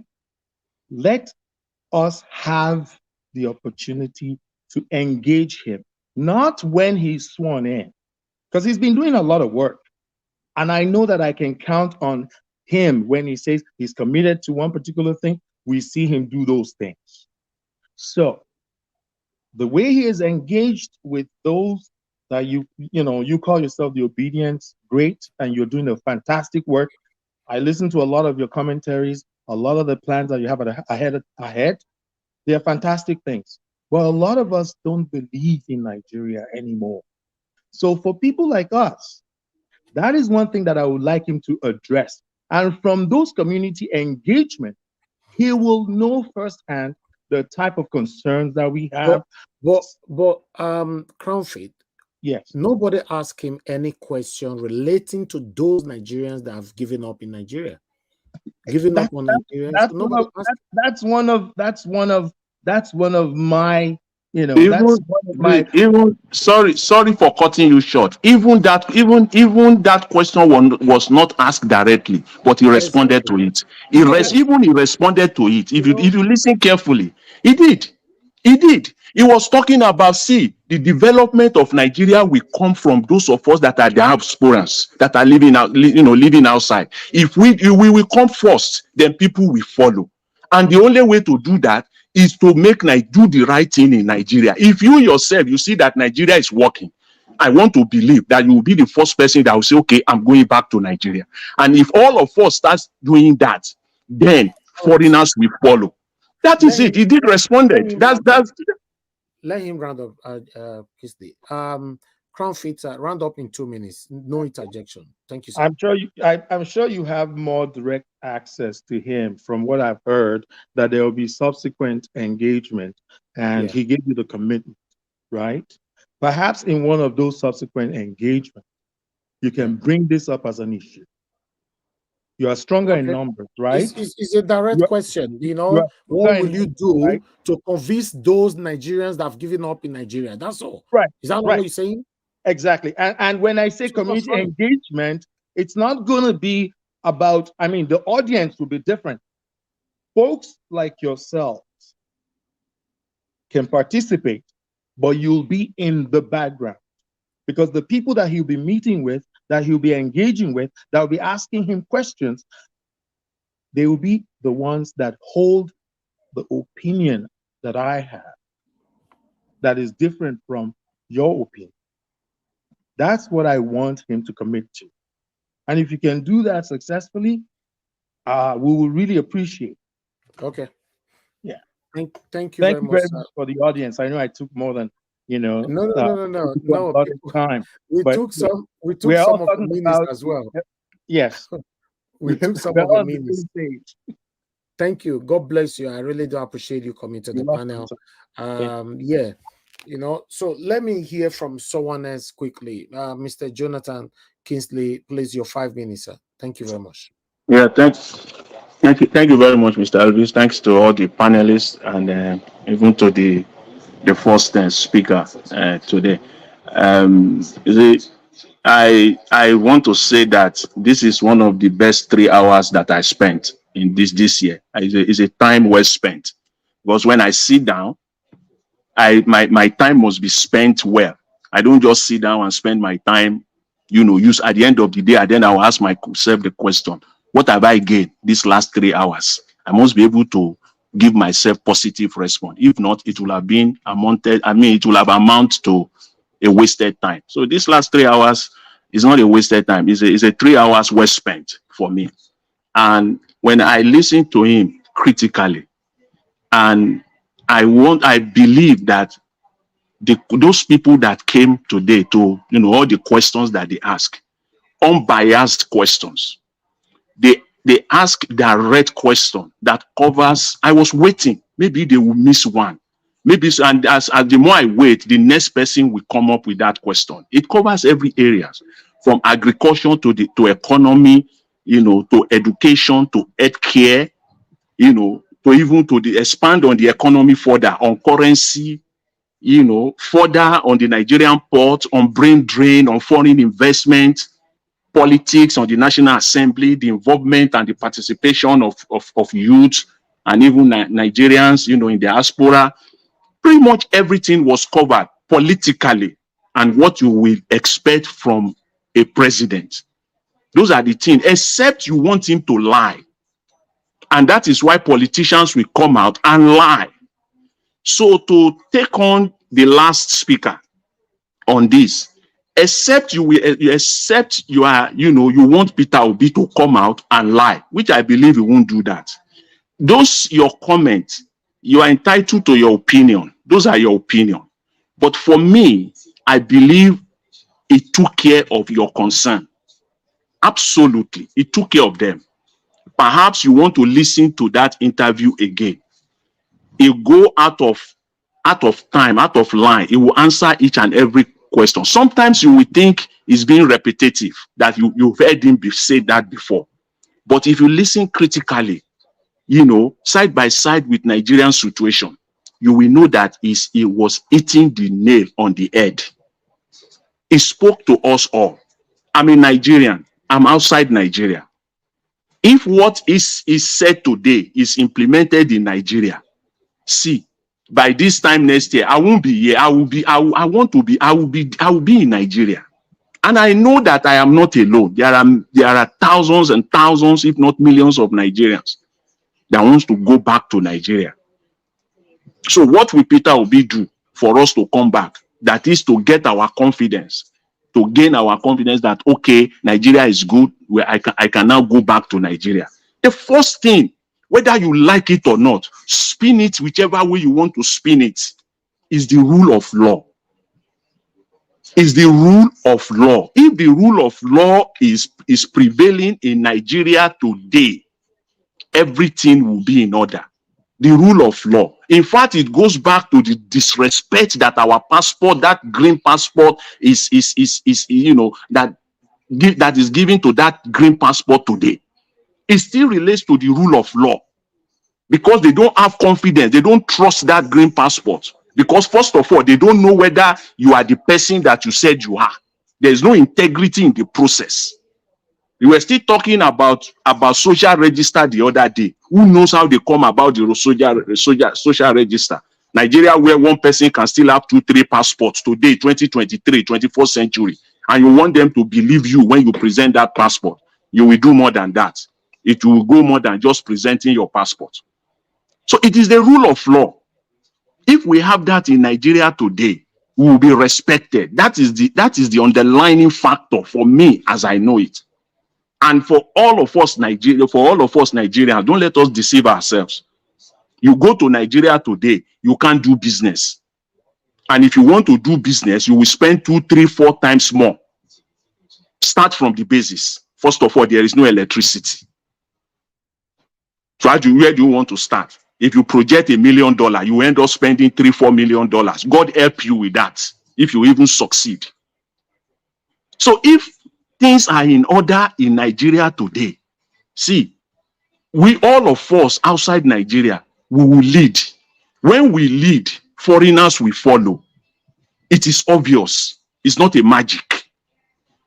They will start respecting us as Nigerians. It covered everything without being repetitive.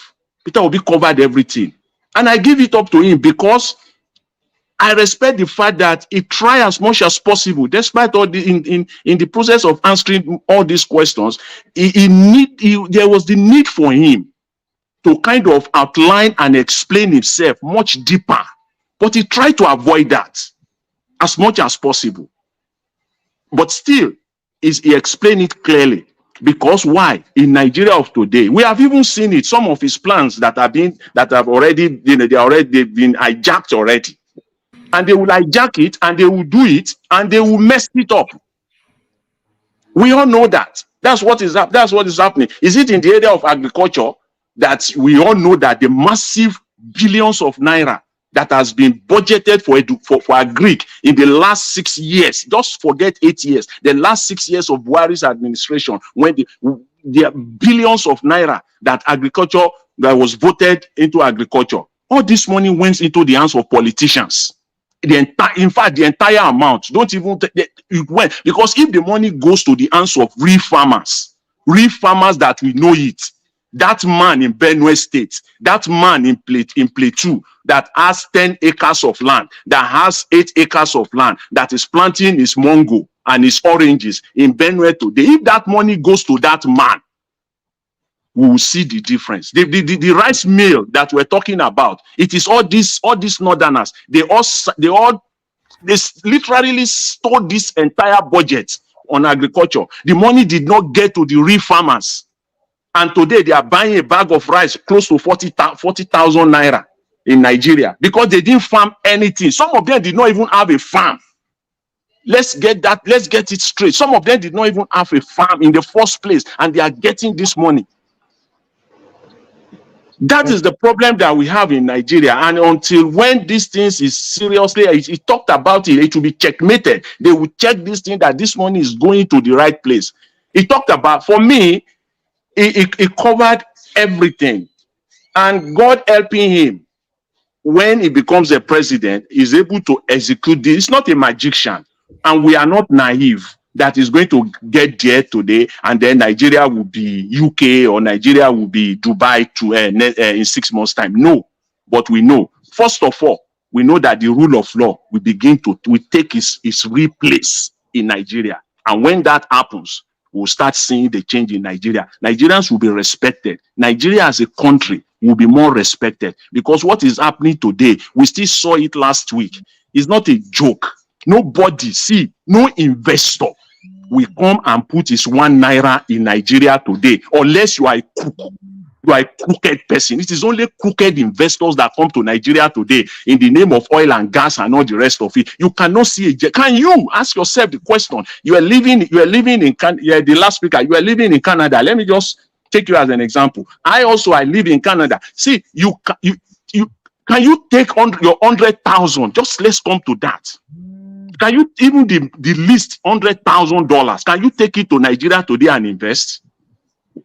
You can't. God forbid, if anything happens, which police do you want to go to? Which court of law do you want to go to? There's no rule of law in that country. Nobody, no investor is coming to Nigeria. They can say all they like. They can manipulate all they like. They can do all the propaganda they like. They can do all of that. See, no investor is coming. No genuine, real investor is coming to Nigeria in the real sense of it. Nothing. We're not going to get it until the rule of law is set. So anyway, Mr. Elvis, that's my take. I want to say, thanks again to Mr. Obi. Thanks to, the time that he gave every one of us today. Thanks very much. I appreciate it. Thank you very much, sir. Thank you so much. I really do appreciate it. I'd like to pick this call because I got somebody calling in. Hello, yeah, good evening to you. Your name and where you calling us from? Yeah, my name is Uche. I'm calling from London. Thank you, sir. Mr. Uche, talk to us. You have 2 minutes. Okay, all right, thank you. I appreciate today is such a good day, Mr. Elvis and your team. I appreciate the work that you do. Basically, the gentleman that just spoke right now has nailed everything right.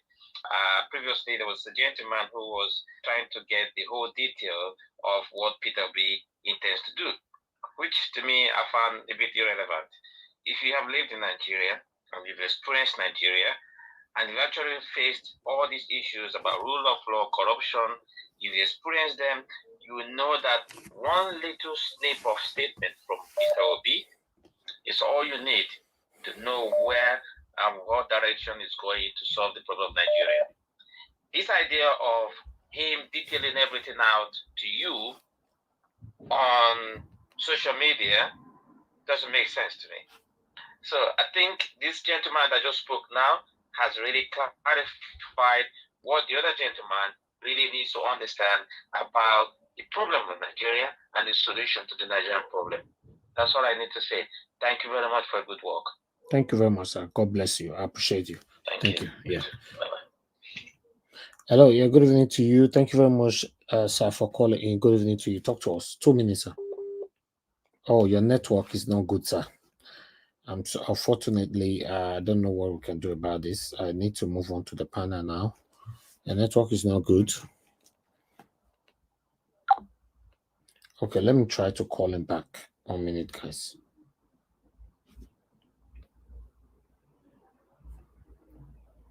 One minute, guys. Please bear with me. Hello, sir. Yeah, good evening to you. Please talk to us, sir. 2 minutes. Hello. Hello, Mr. Elvis. Good evening, sir. Yeah, thank you very much, sir. Just thank you for this opportunity, and I just want to say this: the first fellow you allowed to talk, I don't know his name, who was trying to turn Mr. B's comment on the IPOB and the other, agitators. Hey, I want to say this to him. He should listen to me carefully. PeterObi answered the question as he was asked. You don't go and start answering questions to direct it in another way. The question that we are asked you, you will answer directly, and that was what he did. And he nailed it there. The man that spoke now, before this person that spoke now, talking about, rule of law. Yes, that is our problem. And why do I say so? You look at Nigeria people, let me take import, for example, or even with a policeman. You see the wife of the governor carrying exhibits and wanting to move into Nigeria. Maybe a policeman stops him. Before she gets there, the husband would have given a call. Please, that's my wife, allow her to go. We have the laws, but they are not implemented. That is the thing. And we want to also advise the fellow that spoke first there. He should not lead you to be the one asking his question. The question is free for everybody. He should come around in the next 2 months when Obi will be talking. Stand there, find a way to make sure he links up so that he can ask that question the way he wants to ask it, so that PeterObi will answer him directly. I don't know what he's looking for, but he has no points. I'm sorry, I will stop at this. I'm very grateful. And please pardon me. I owe you a lot. I will find a way to find It's okay, sir. Please. Thank you. Thank you, sir. Please. God bless you. Sorry, I know there are a lot of things I'm supposed to do, but it's okay, my sir. health is not allowing me. I will talk to you, please. It's okay. Thank you. Thank you, sir. Thank you very much. Hello, yeah, good evening to you. Name, love God is my strength. Thank you, madam, for calling in. Good evening to you. Talk to us. Yeah, I'm trying to go back to hello, sorry, please. I listen a bit because I'm on holiday. I listen a bit to the what PeterObi said. You see, I want to say something. We shouldn't expect PeterObi to say everything that he wants to do. And moreover, if you look at PeterObi, he's not someone that likes division or someone that is interested in people dividing themselves. He's someone that likes every one of us to come together. Even if you have that kind of a question, if you want to answer you, he's not going to say it the way you want him to say it. And moreover, the one I listened to, he actually explained everything about that. He said it. He always said, he said he's going to call everybody together and discuss with them. So I don't see anything. And I want to ask, who have you seen? Who has ever contested in Nigeria, to come out and have a time with the citizen? Who have we seen a man like this? Nigerians, let us appreciate for this man to come and we asked him question and he's asking us back. That shows the kind of leader that PeterObi is. So please, I don't want anybody to start to make points. He should have said this, It's should okay. have said that. Yeah? I say that's fine. You've said that already. That's fine. So we should appreciate it. I just want to say thank you for everyone organizing this. Even you, I have been there waiting for PeterObi since 5 o'clock. When I saw you came, I was there. So thank you Thank you, for madam. making this possible for us to hear our principal. God bless you, madam. Thank you so much. Thank you. Yeah. All right. Let me come back to the panel. I appreciate you all, my people. Thanks for your patience. I'd like to go to Mr. Judin. Mr. Judin, thank you very much, sir. Please, I'd like you to talk to us. Yeah, thank you, Mr. Elvis, and thank you for to all our listeners. Yeah, it's been a very wonderful time, exhilarating time listening to our dear president in making for this past 4 hours. Yeah, you listen to everything that he said, and what excites me most is the emphasis on corruption, because that is the basic, that is the most. I mean, I would say that is the bedrock of everything that is wrong with Nigeria. If that can be solved, well, I think every other thing will fall in place. That is just the truth. And then solving that for, the hope he has given unto us, that if he himself, which no politicians in Nigeria has ever answered even anything near to the response he has always been given, consistently been given, which if I, as the leader, will not be stealing your money, and my family not stealing your money, and people around me, when I mean people around him, I believe he's talking, probably referring to the cabinet is going to constitute, they are not stealing Nigerians' money, then a lot of 50% of the corruption in Nigeria would have been, the corruption in Nigeria would have been cut by 50%.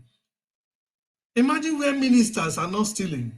Then all the people that work in every ministry, how are they going to steal when their master is not, when their boss is not stealing?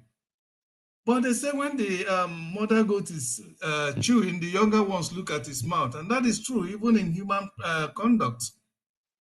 Okay, so when they say Nigerians are corrupt, Nigerians are corrupt because of the leaders. And once the leaders get it right, trust me, is it not Nigerians that travel abroad and everybody conform? Immediately they will land at the airport, they begin to conform. It's the same Nigeria. Okay, so everything boils down to the leaders. Once the leaders get their ass right, everything will fall in place. Everything will fall in place. There's one question that I was hoping that someone would be able to pass across, but unfortunately, I don't think anybody asked it. And then that is the situation of, if we agree that every resources, like it's been practiced, should come to the center, and from the center is distributed, that's every resources from the state. If that is what is going to continue, if he's going to continue with that practice in his administration, then every state, including those that oil is not coming from, but they have gold, they have other precious stones that is left in the hands of those states, then everybody should bring their own. But if it's going to be that every state should manage whatever resources that is in their states and rather pay taxes to the center, to manage the center, if that is the form, then fine. Because this is not this, we can't continue with a situation where we'll be robbing Peter to pay Paul. In the south, we'll be collecting all the oils in the south and everything, whereas in both VAT and everything in the south to service the entire country.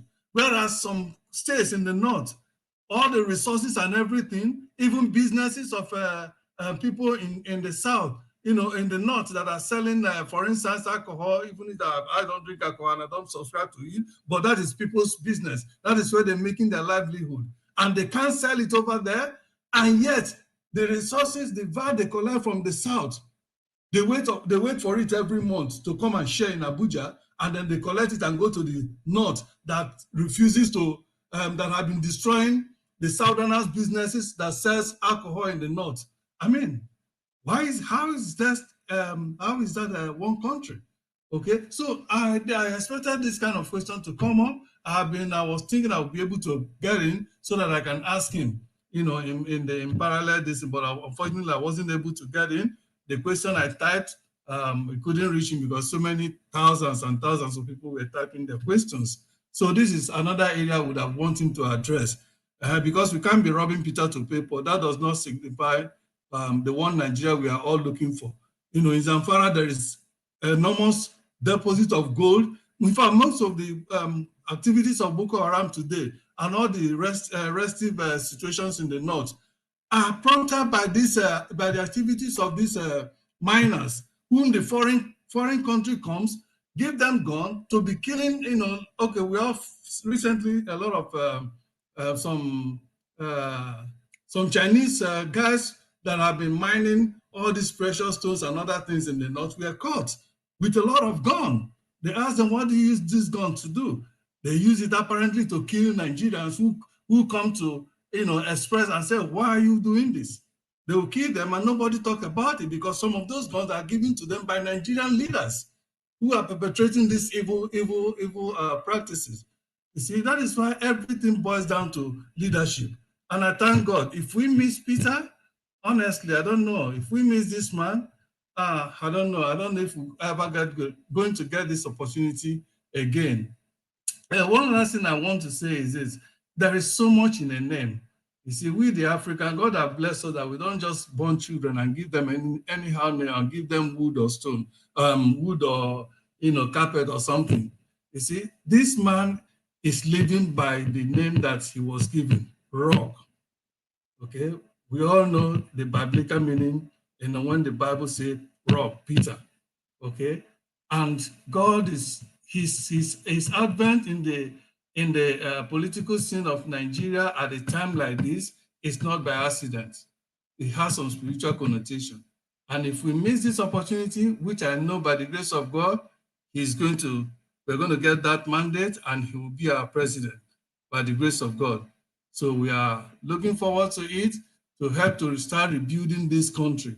And then again, I just hope, I know he's not going to spell it out, but I just hope and believe that he will not only start to fighting corruption from when he will start going forward, but also he will strengthen the agencies that will be under him and give them the mandate to go after all those who have stolen Nigerian wealth. They can't just steal all this, loot all this wealth and then go back and then relax and be enjoying it with their families while Nigerians still continue to suffer.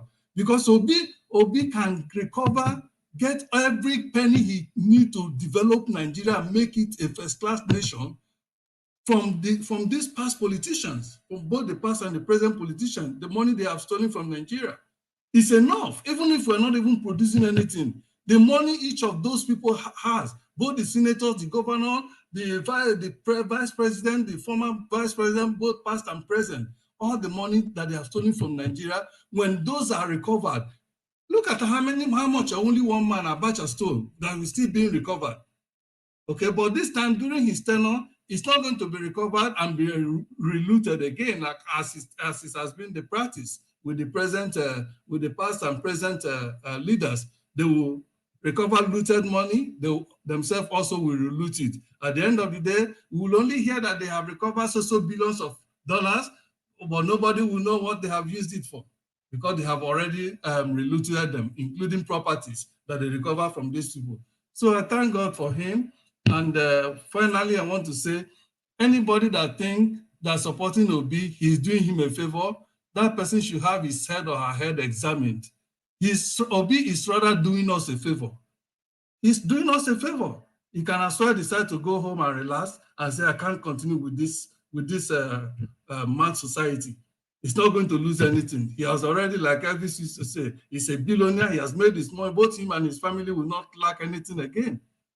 If the worst comes to the worst, he can relocate back to London. He is doing us a favor. So let people not be using, I'm supporting Obi, don't acknowledge me, like the other time somebody was crying that Obi has never acknowledged him upon all the things he's doing. You are not doing it for Obi, you are doing it for yourself and for your children. and for your generation unborn. So he is Thank doing you. a favor. Thank you, guys. Mr. Judin, your submission is wonderful. Thank you. I've said that so many times. So I like when people join me to echo that most times for people to Thank you, my understand brother. that, Mr. Peter Obi is always standing there for us. If he chooses to withdraw today, he will not lose, we will lose. God forbid, if anything happened, he did not become the president, he's not going to be affected. You and I will be affected. So it's a straightforward thing. So don't expect him to come and tell you thank you. We're doing it for ourselves to have a better country. That's it. I That's know right. what it takes to live in this country, Nigeria. It's not cheap to live in this country. It's extremely hard here. So I'm feeling for the people that cannot help themselves at this particular time. But meanwhile, I'd like to appreciate Love of God is my strength. Thank you very much for a super chat. I appreciate this. Amashallah Austin, thank you very much, sir. I really do appreciate this. Thank you so much. And those of you that supported me earlier on, Mr. Louis Okonkwo, Peggy Modi, Martin Benjamin, God bless you all. I really appreciate you all. Then I have Aqua Bata in there. Thank you very much, Dr. Alexander Gomez. Thank you very much. And Benis Peterson. And God bless all of you now that support me all the time here on this platform. Thank you. All right, let me hear from Engineer Francis. Engineer Francis, sir, please, I'd like you to talk to us in 5 minutes. Thank you, Niger Watch, and thank you, my fellow great Nigerians. Actually, that was a very enlightening session. But there are two things that I am still pondering from this Obi's conference. One is the time he mentioned something about that 70 billion naira.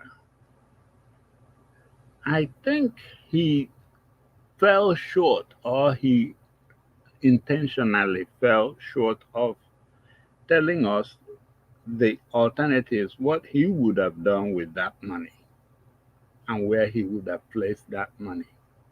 Because when he started talking about like those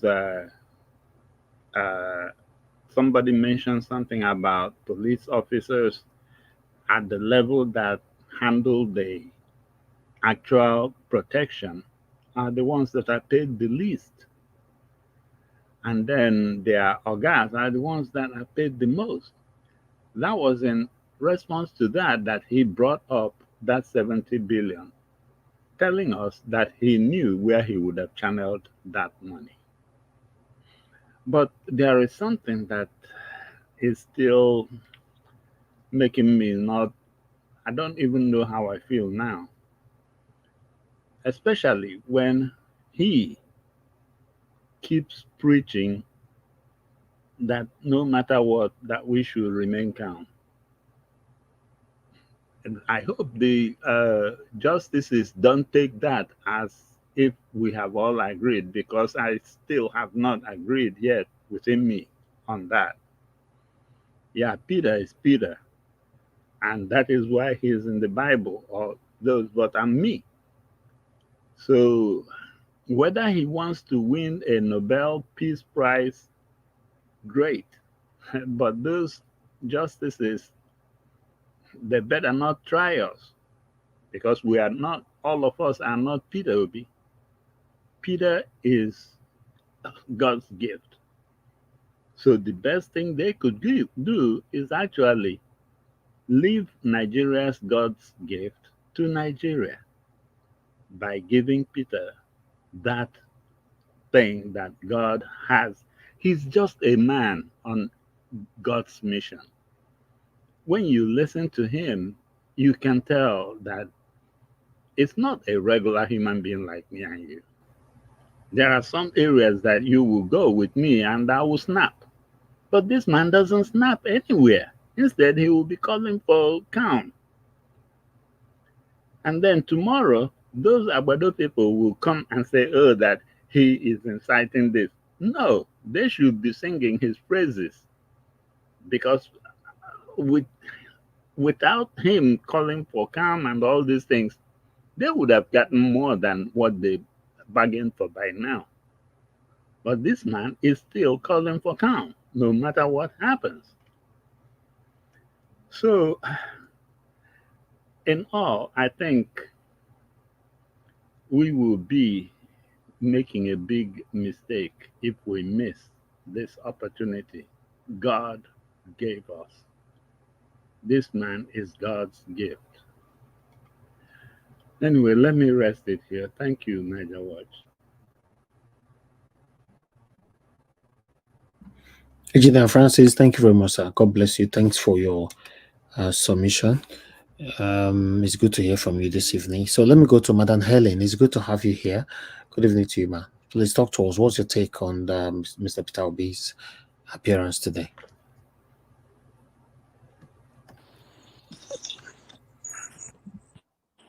Madam Helen, are you there? Yes, Mr. Elvis. Good evening. Thank you, ma'am. Please talk to us. 5 minutes. What's your take if you followed up with the PeterObi speech? Yes, I did. Mr. Elvis, first I want to really, say thank you for always giving us access to, to things like this. Because without you, making this happen, I don't know whether I would have even known about it. I followed through, and I really appreciate the way and the manner with which PO took time to re-emphasize on our having a new Nigeria, the path to having a new Nigeria, the possibility. Today he really opened my eyes to see and touch that new Nigeria because of the things he has been able to lay out from the questions people ask, you know, from the questions people asked him. I could feel it, I could touch it, and I believe it more and more. And I believe the possibility. So I appreciate you for making that happen for me. Thank you so very much. Thank you. And God bless you. I want to say that you know God is a strategist. That's why both the court cases and every other thing that is happening right now is happening for a purpose.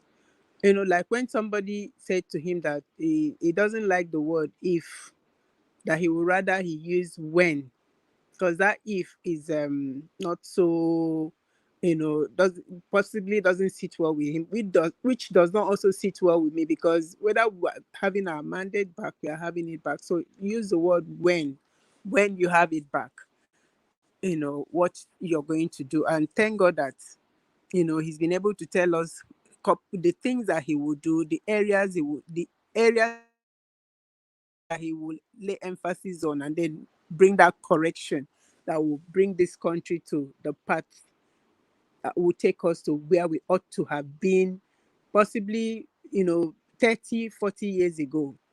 But it doesn't matter. When we arrive there, we'll all still arrive there, and we'll be better for it.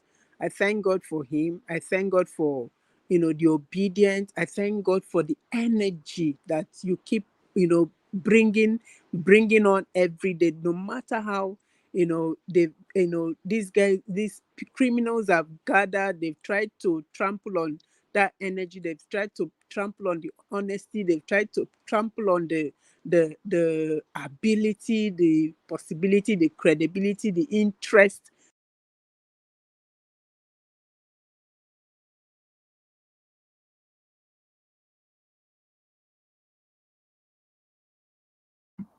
Oh, so sad. I think we lost her. Okay, she left the panel. I think that network or whatever that happened. Madam Helen, sad that we lost your wonderful speech. So tomorrow is another day. So you have the opportunity. We're gonna properly talk about this whole thing tomorrow. So I appreciate every one of you. Thank you very much. So everybody on the panel, I'm going to give everybody 2 minutes after Madam Patricia end up talking to us. Okay, we have Madam Ellen back again. Please turn on your device so that you can finish your submission. Madam Ellen, I can't accept you in because your mic is off. I think it's your network though. Okay, I'll come back to you once you've sorted that out. When you know, Okay, let me see if you are good now. Madam Helen, can you hear me? I can hear you. Okay, we lost you earlier on. Okay, I don't finish your know what submission. happened. Okay, Yes. finish your submission. Go ahead. Thank you. Okay, like I was saying, I mean, I like the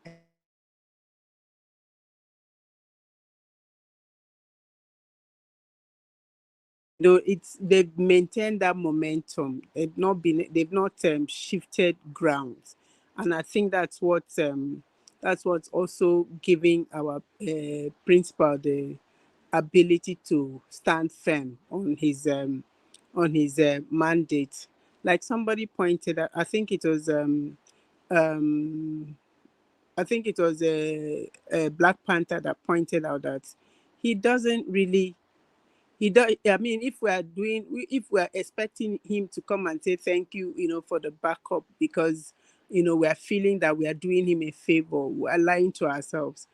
We are not doing him any favor. He's actually the one that is doing us favor. And if he chose to back out, at some point, he will still be better for it, because he's a made person. He's not. There's no way his generation is ever going to be hungry, and that being made did not come from what Nigeria. You understand? Like the criminal politicians. He's a self-made person, so I'm just happy that I am part of this. I never knew that I could be part of something that is going to work. Even if I'm not visibly visible, but I'm happy that I am part of something, and you, Mr. Niger Watch, gave me the opportunity to be part of that something that is working, something that is going to give birth to something new, something so powerful that generations will, look back and say, wow, we had people like this who pushed their way through to something great. Thank you so very much for always making it happen for us. God bless you. Yeah, God bless you too, Madam Helen. Thank you very much for your submission. I appreciate every one of you. Fortunately, that I understand some people really want us to stay more longer. It's not easy. It's been a very, very busy day for me. I've been dedicated to this, since morning and all. So let me give opportunity for Madam Patricia. Please talk to us, man. You followed up. You were here with us. We started together. So tell us, what's your take with what Mr. PeterObi have said so far? Yes, thank you again, Mr. Elvis, and good evening, everyone. Good morning, good afternoon. Well, of course, Thank let you, me man. go straight to the point. Yes, mommy, mother of four, good evening. We love you. Thank you for the opportunity. Yes, our PO is something else. He's a politician with a difference. It's not the usual kind of politicians that we have. And hence, that difference is what makes him stand out among his peers. His dedication to this thing is awesome. The fact that he told us that whatever happens, we should maintain peace. That for me just shows somebody that values life. It shows he really values life more than his own personal ambition. And that makes me even like him the more. It makes me love him the more. Because I mean, who does it? How many people can you know can stand for that? Say whatever happens. Say he will not tell us to go and protest. So or but again, the mandate is ours. We vote, he voted. We voted, he ran for us. So it's up to us what we want to do. It's not going to tell us to go and do anything. It's we have to decide whether we want to take our mandate by force or we want to let it slip. But I'm saying, and I want to emphasize that if we miss this man, it will be very difficult for Nigeria to get out of this quagmire. And therefore, we must do everything that is in our power to make sure it doesn't slip us. Another thing he said that is very striking, which is apart from every other plans that he was laying out to us, what he would do. Another thing is that he categorically said that yes, he's not. He doesn't say he's not saying he's a saint. He's not saying he's perfect. But one thing he knows is that he's not a thief. Public money is supposed to be used for public good.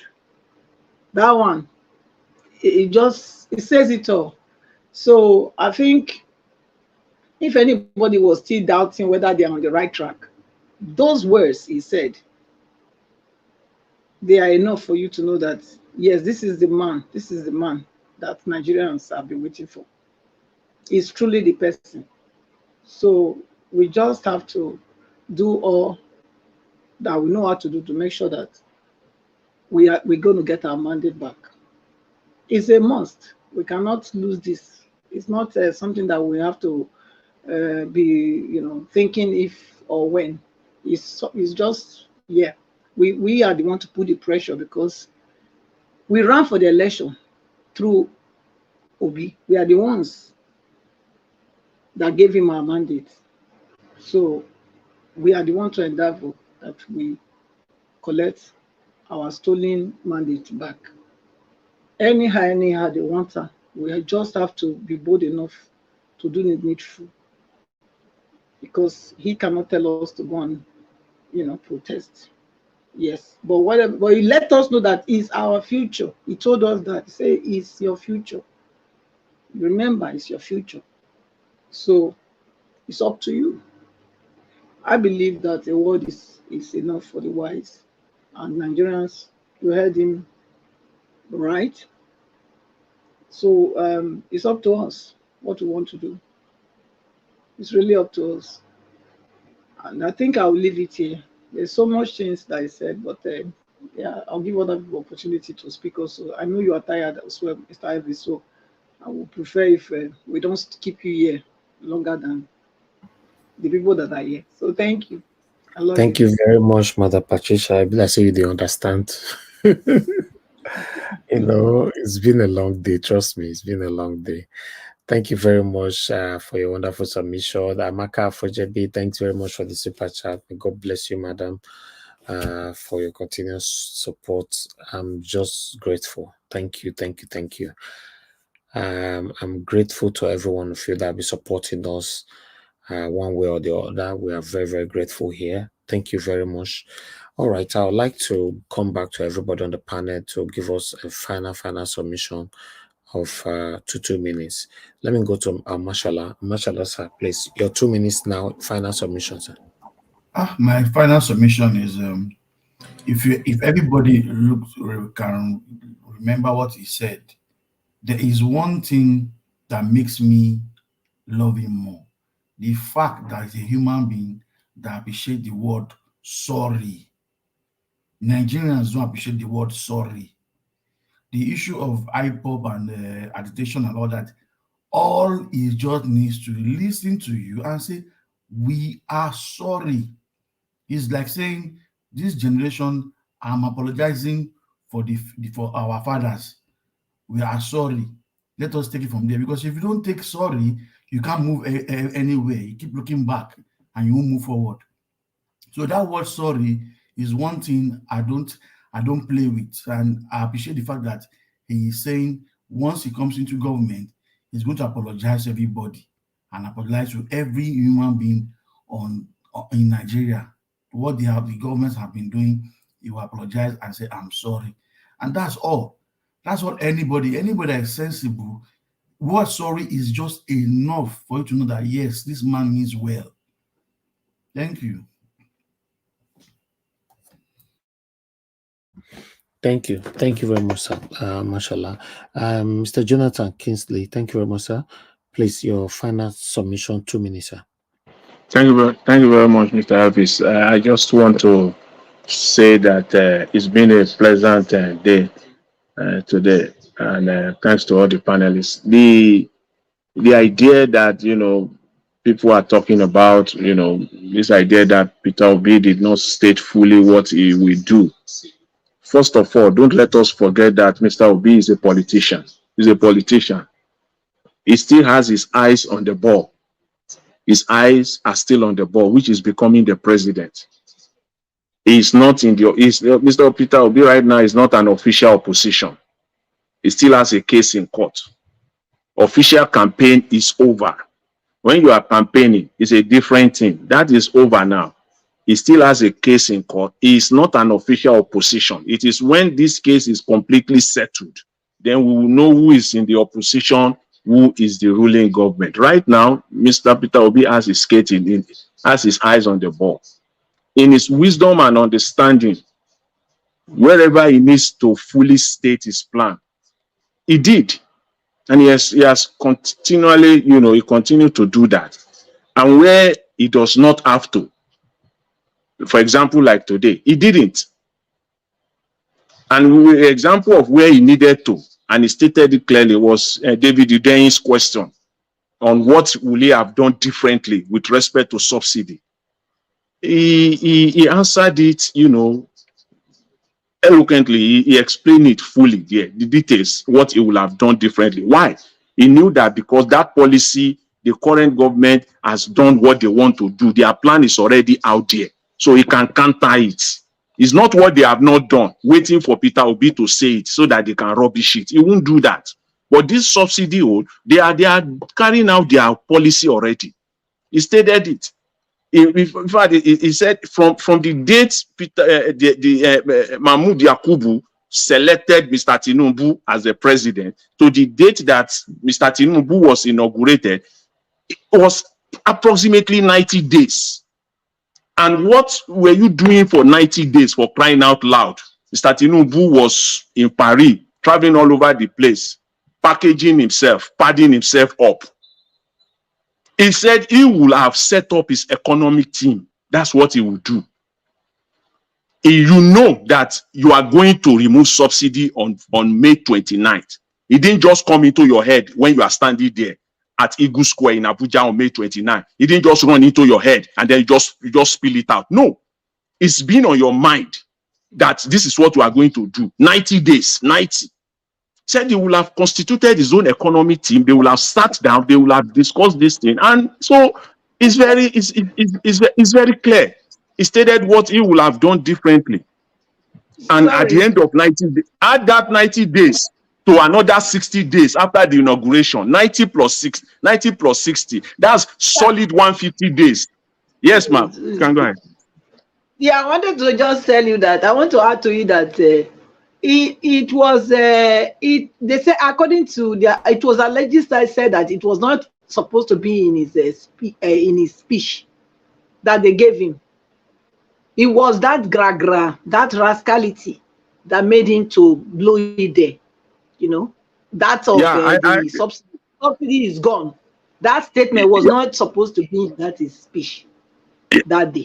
But it's not. Yeah, I know. Yeah, I know that they said that it wasn't in that speech. Even if you go through that speech, but it just came out of him. But as a man, he's not an insane man. At least for as far as people know it, he has his mind and his brain working.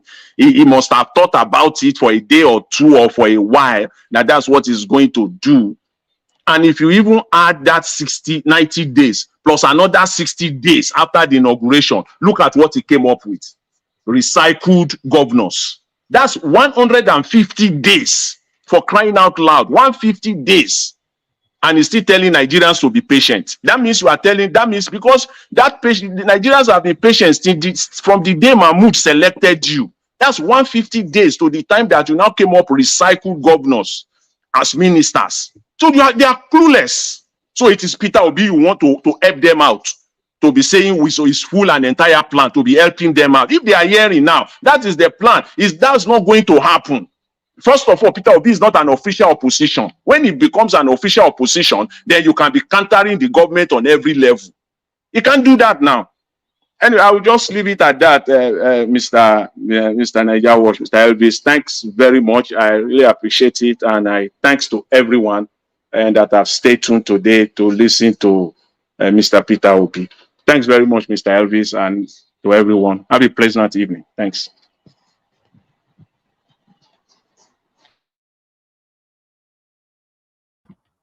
Thank you. Thank you, Mr. Jonathan. Thank you very much for your submission. I'd like to appreciate the flashback. Thank you very much for the support, financial support. Say God bless you richly, Mr. Elvis, and God bless you too as well. I'm very, very grateful. Thank you. Okay, Oga Judy, I know see you don't dey wait. You don't dey wait. Yeah, well, finally, I want to say that first of all, thank you everybody who has been listening to us and have been following everything and still have faith in our president to deliver. You see, when each time he speaks, PeterObi is a man of wisdom. There's no if anybody is hearing or looking forward to having him speak or make comments that will mean people should go on the streets, you can't hear that from him. Because the main target in this obedient movement is PeterObi and that's it. And anything, any slightest comment that indicates violence is what they are looking for. It's what they are, searching for, like a lost gem, to go out to pick up as a gun to get them arrested. So they're not going to come out and say it. It is up to us to understand and read between the lines to understand that, yes, it's our duty, our responsibility to organize ourselves and see how we are going to make sure that if anything happened contrary to what the whole world know that was the truth or the real situation of what happened on the 25th of February, then it is up to us to fight. It is up to us. He's not going to come out and tell us to go and do so, no.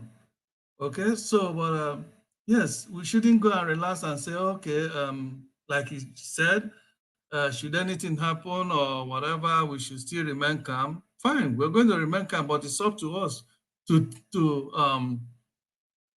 ask ourselves, do we really want to remain calm and continue with this kind of situation where each successive government is always a terror?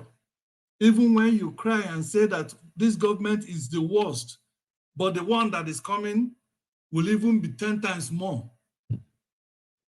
3-4 months ago, could anybody, except for a few people like us, could anybody have thought that Buhari's administration will now become something that some people are already wishing that he comes back? No. Then imagine 3, 4, 5 months down the line, if, God forbid, this man remains in power. Imagine what is going to happen.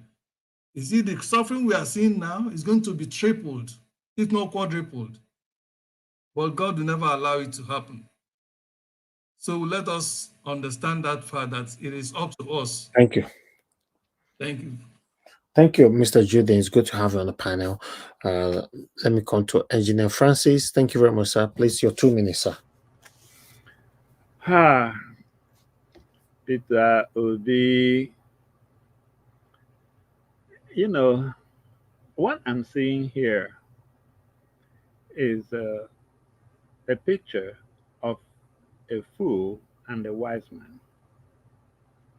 They say that it's only a fool that is always right. That is he who thinks he is right in everything. That's a fool. And that's what we have in Asarok now. Look at Peter telling us that he will apologize. In fact, he said that he even apologizes to his children, to his wife, when he is wrong. He realizes the limitations of human beings. I think I would rather have somebody like that handling decisions of national interest than someone that thinks he is always right. Look at ECOWAS is now making a mockery of us.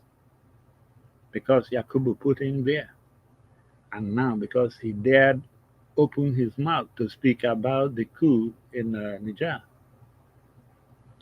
So I don't even know what it would take to convince some Nigerians to please just sit down privately for 1 minute and think about this. There is nothing to write home about Tinubu. Out of the abundance of the heart, the mouth speaks. So that it was written or it was not written about subsidy is gone. It's what he has in abundance of his heart, which is gone. That's what he spoke. Because he looked at the script written for him and it didn't fit with what he felt. So that's his best wisdom is to do that. And he did.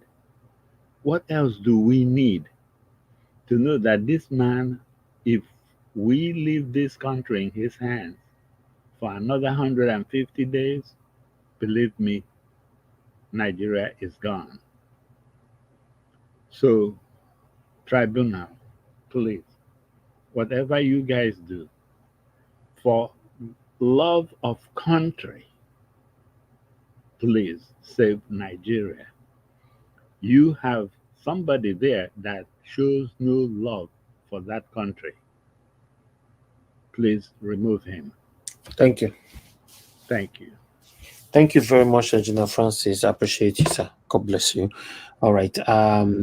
Crown Fit, sir, please give your 2 minutes, final 2 minutes, sir, if you're still there with us. Well, thank you. I've heard all the very wonderful commentaries. Yeah, thank you. I think the voice of dissent should not be condemned, particularly when we live in a pluralist environment where we all originate from. PeterObi has tried his best to echo his image, his values, in the course of the process that all Nigerians have all witnessed. We're still Nigerians right now, regardless of what we all subscribe to in terms of opinion. The country itself is a failed state by all standards. You cannot expect anything good to come out of the current structure. If you look at the list, I saw something online this afternoon, and someone brought up the names of folks like David Hundeyin, Aisha Yusuf, and all the very brilliant, fine minds that are pretty much reasonable folks that you've seen, whether you want to call them agitators or you want to call them freedom fighters, whatever adjective to qualify anyone who is dissatisfied with the current state of the Nigerian playground. They made mockery of these people. But if you look at the list that's been produced in the last, 48 hours or so, a government that surrounds itself with a bunch of ex-convicts and criminals, what do you really expect? Personally, for me, I don't have any confidence even in the judiciary itself, because historically, they have not met the benchmark. Thank you. Thank you very much, Crown Fit. It's good to have you on the panel. We're looking forward to having you here again next time. So we share ideas here. We agree and we disagree. So I really appreciate you for the hours, the time you spent with us. Thank you. God bless you, sir. All right. The final on the panel is Madam Helen. Madam Helen, please give us your final submission. 2 minutes if you are there. Thank you, Mr. Elvis. Okay, basically what I'm going to say to the judiciary. They've seen, I think they've seen what's going on in the African countries. The military is fast returning because of the bad leadership and bad leadership. So they feel they have more to offer, but I don't think that's true. Please, I'm begging them to just do the right thing so that these people don't take advantage of the bad situation, because whether we like it or not, these criminals are not going to change. And we may just be the next country that may be hit. Please, I'm begging. Judiciary, just do the right thing. You have all the facts. Everything has been made available. You see it, you know it. So just say the truth, do the truth, and let Nigeria be free from this bondage. Thank you so very much, Mr. Elvis. Thank you, Madam Helen. I appreciate you. Thank you so much. All right, my people, everybody have given the submission today. I just wanted to give the opportunity for everybody to respond to the wonderful speech and time, golden time that our principal spent with us today. Trust me, Mr. PeterObi is somebody that any good person on earth will wish for. That is just the facts. Is any good person? That's what I'm using. I can't say anybody, so I will say any good person will wish for him. Trust me, my people. Una way they fight me for this platform, we don't like us and all that. You will contact me later by God's grace if PeterObi is sworn in. You contact me later. Maybe after 6 months or a year, you come back saying, Nigeria Watch, confession will fall everywhere. Nigeria Watch, I was not really in support of what you were doing. Today, I want to say thank you for not giving up. Today, we all are benefiting from what Mr. PeterObi is doing. As one could write this speech where I talk to today's date down, it will certainly happen. Because when we are forcing you people to stand for the right thing, to embrace what is right, you think we are doing something bad. No. I can never, I've said it before, I can never come on air to deceive anybody. Come any of the way they listen to me right now. When I get sense past me. So what makes me think I can just come on air to deceive you all, everybody? I be Nigerian politician where they deceive all Nigerians, even when they don't know, say we know, they are still doing it repeatedly. No, God forbid. No. They get with it, they see PCC. I can never come here to deceive you. Somebody wrote me yesterday saying that I'm deceiving the people every day, coming on air to use my platform to deceive the people and all that, blah, blah, blah. I was like, I don't understand. How do we deceive people? For example, as PeterObi spent 4 hours with us today. Now he talk. Then we are responding to what he talk. How would they deceive you? We bring article here. We read them for you. We respond to the article. How would they deceive you? For example, Pahayo Adebayo or Dele Farotimi go arise or channels. We bring the video here. We play them. We can't talk them. How would they deceive you? Or do you think I'm deceiving the people by saying that there's a hope that certainly PeterObi will be sworn in? If not that one, you cannot stop my belief. Yes, you have your belief. I have my own belief. PeterObi will certainly be sworn in.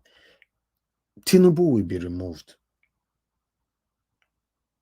God forbid anything happen differently.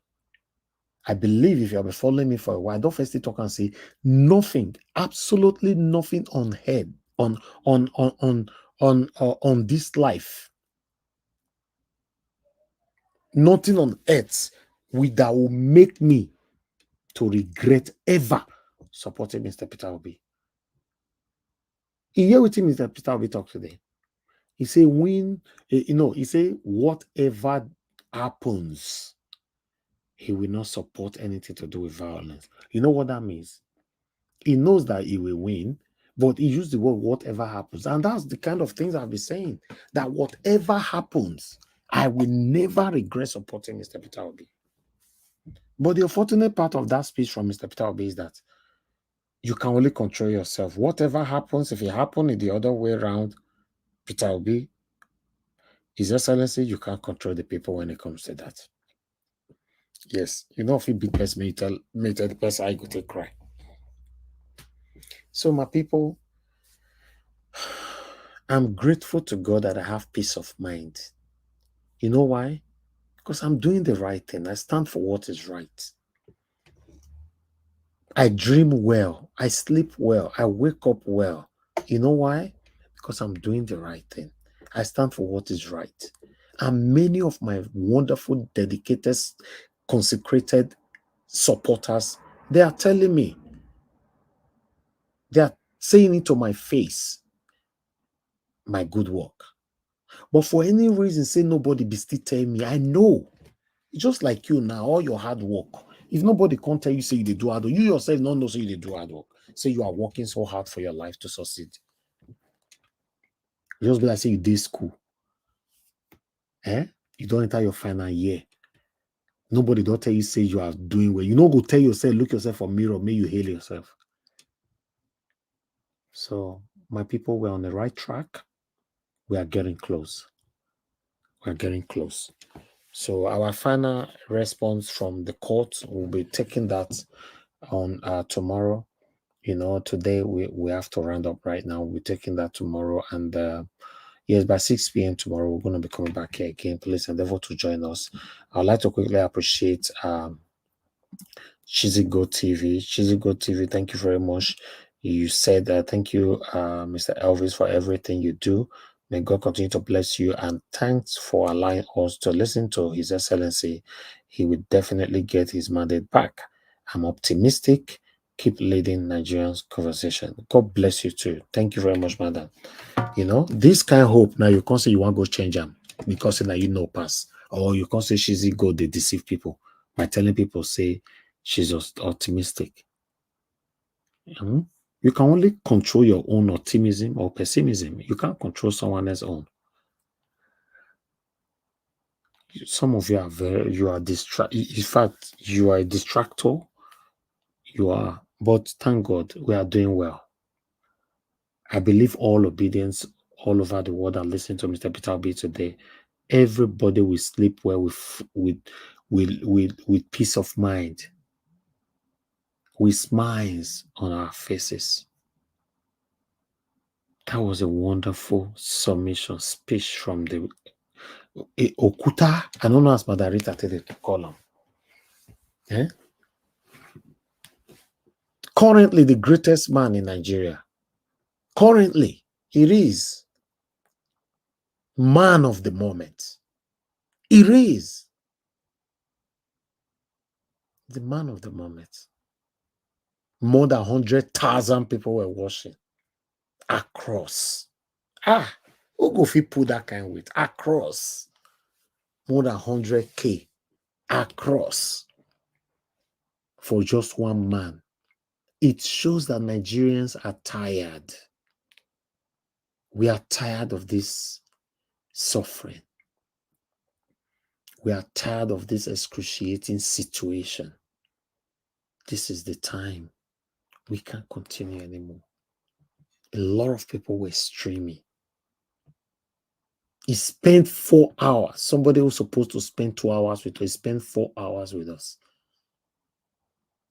What are you talking about? Like Barrister Mike Ozekome came to our platform the other day. He agreed with me privately that he's going to only spend 30 minutes. He ended up spending 3 hours here with us.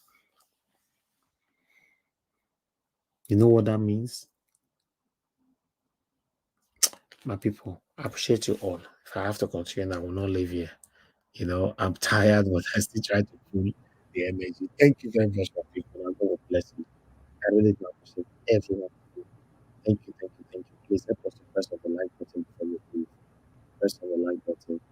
Williams Winner, I can see right there. Thank you. God bless you, sir. Maka Fujobi, thank you. Timmy, I can see right there. Thank you. As Timmy Defina Duru. Thank you. I'm not sure if I pronounced your name properly, but I appreciate you. Obvious Peter, thank you. Patience Igaruwa, thank you. Then, mother of all, Mommy Diaspora, thank you very much, Mommy. We appreciate you. Madam Patricia Tagojimi, thank you very much, Ma. I appreciate you. Madam Irene, thank you very much. Madam Martina Obasi TV, God bless you all. Then people that came to the panel today, Mr. Jonathan Kingsley, thank you. Mashallah, thank you very much. Engineer Francis, thank you. Madam Helen, thank you. Many others. May God bless you all. Thank you, thank you, thank you. Please endeavor to join us tomorrow by 6 p.m. I might come out randomly, depend. But if not, by 6 p.m. we're gonna be here again.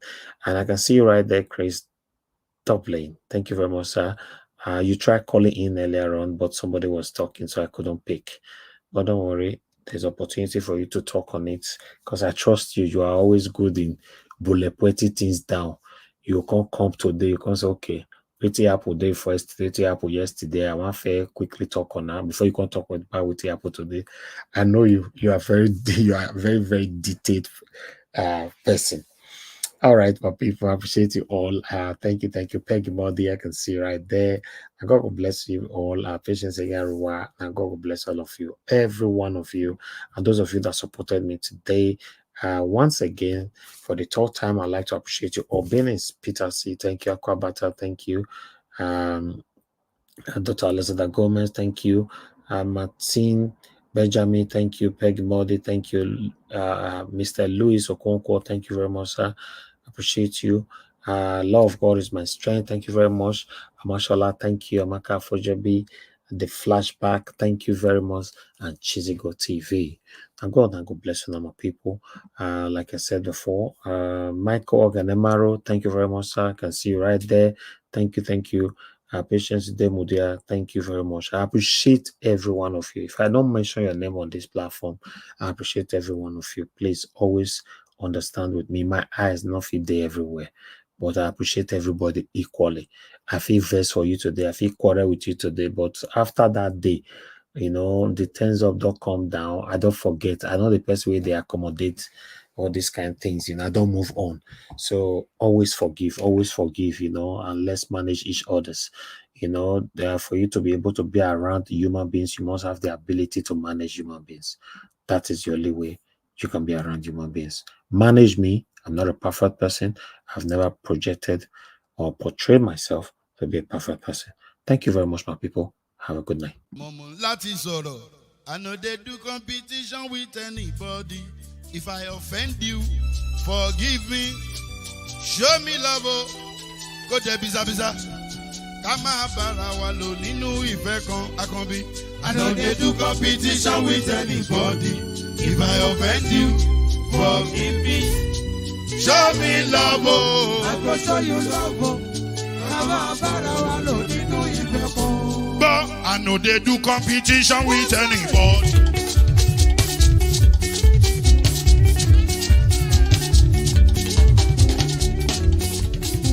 Anybody? Anybody?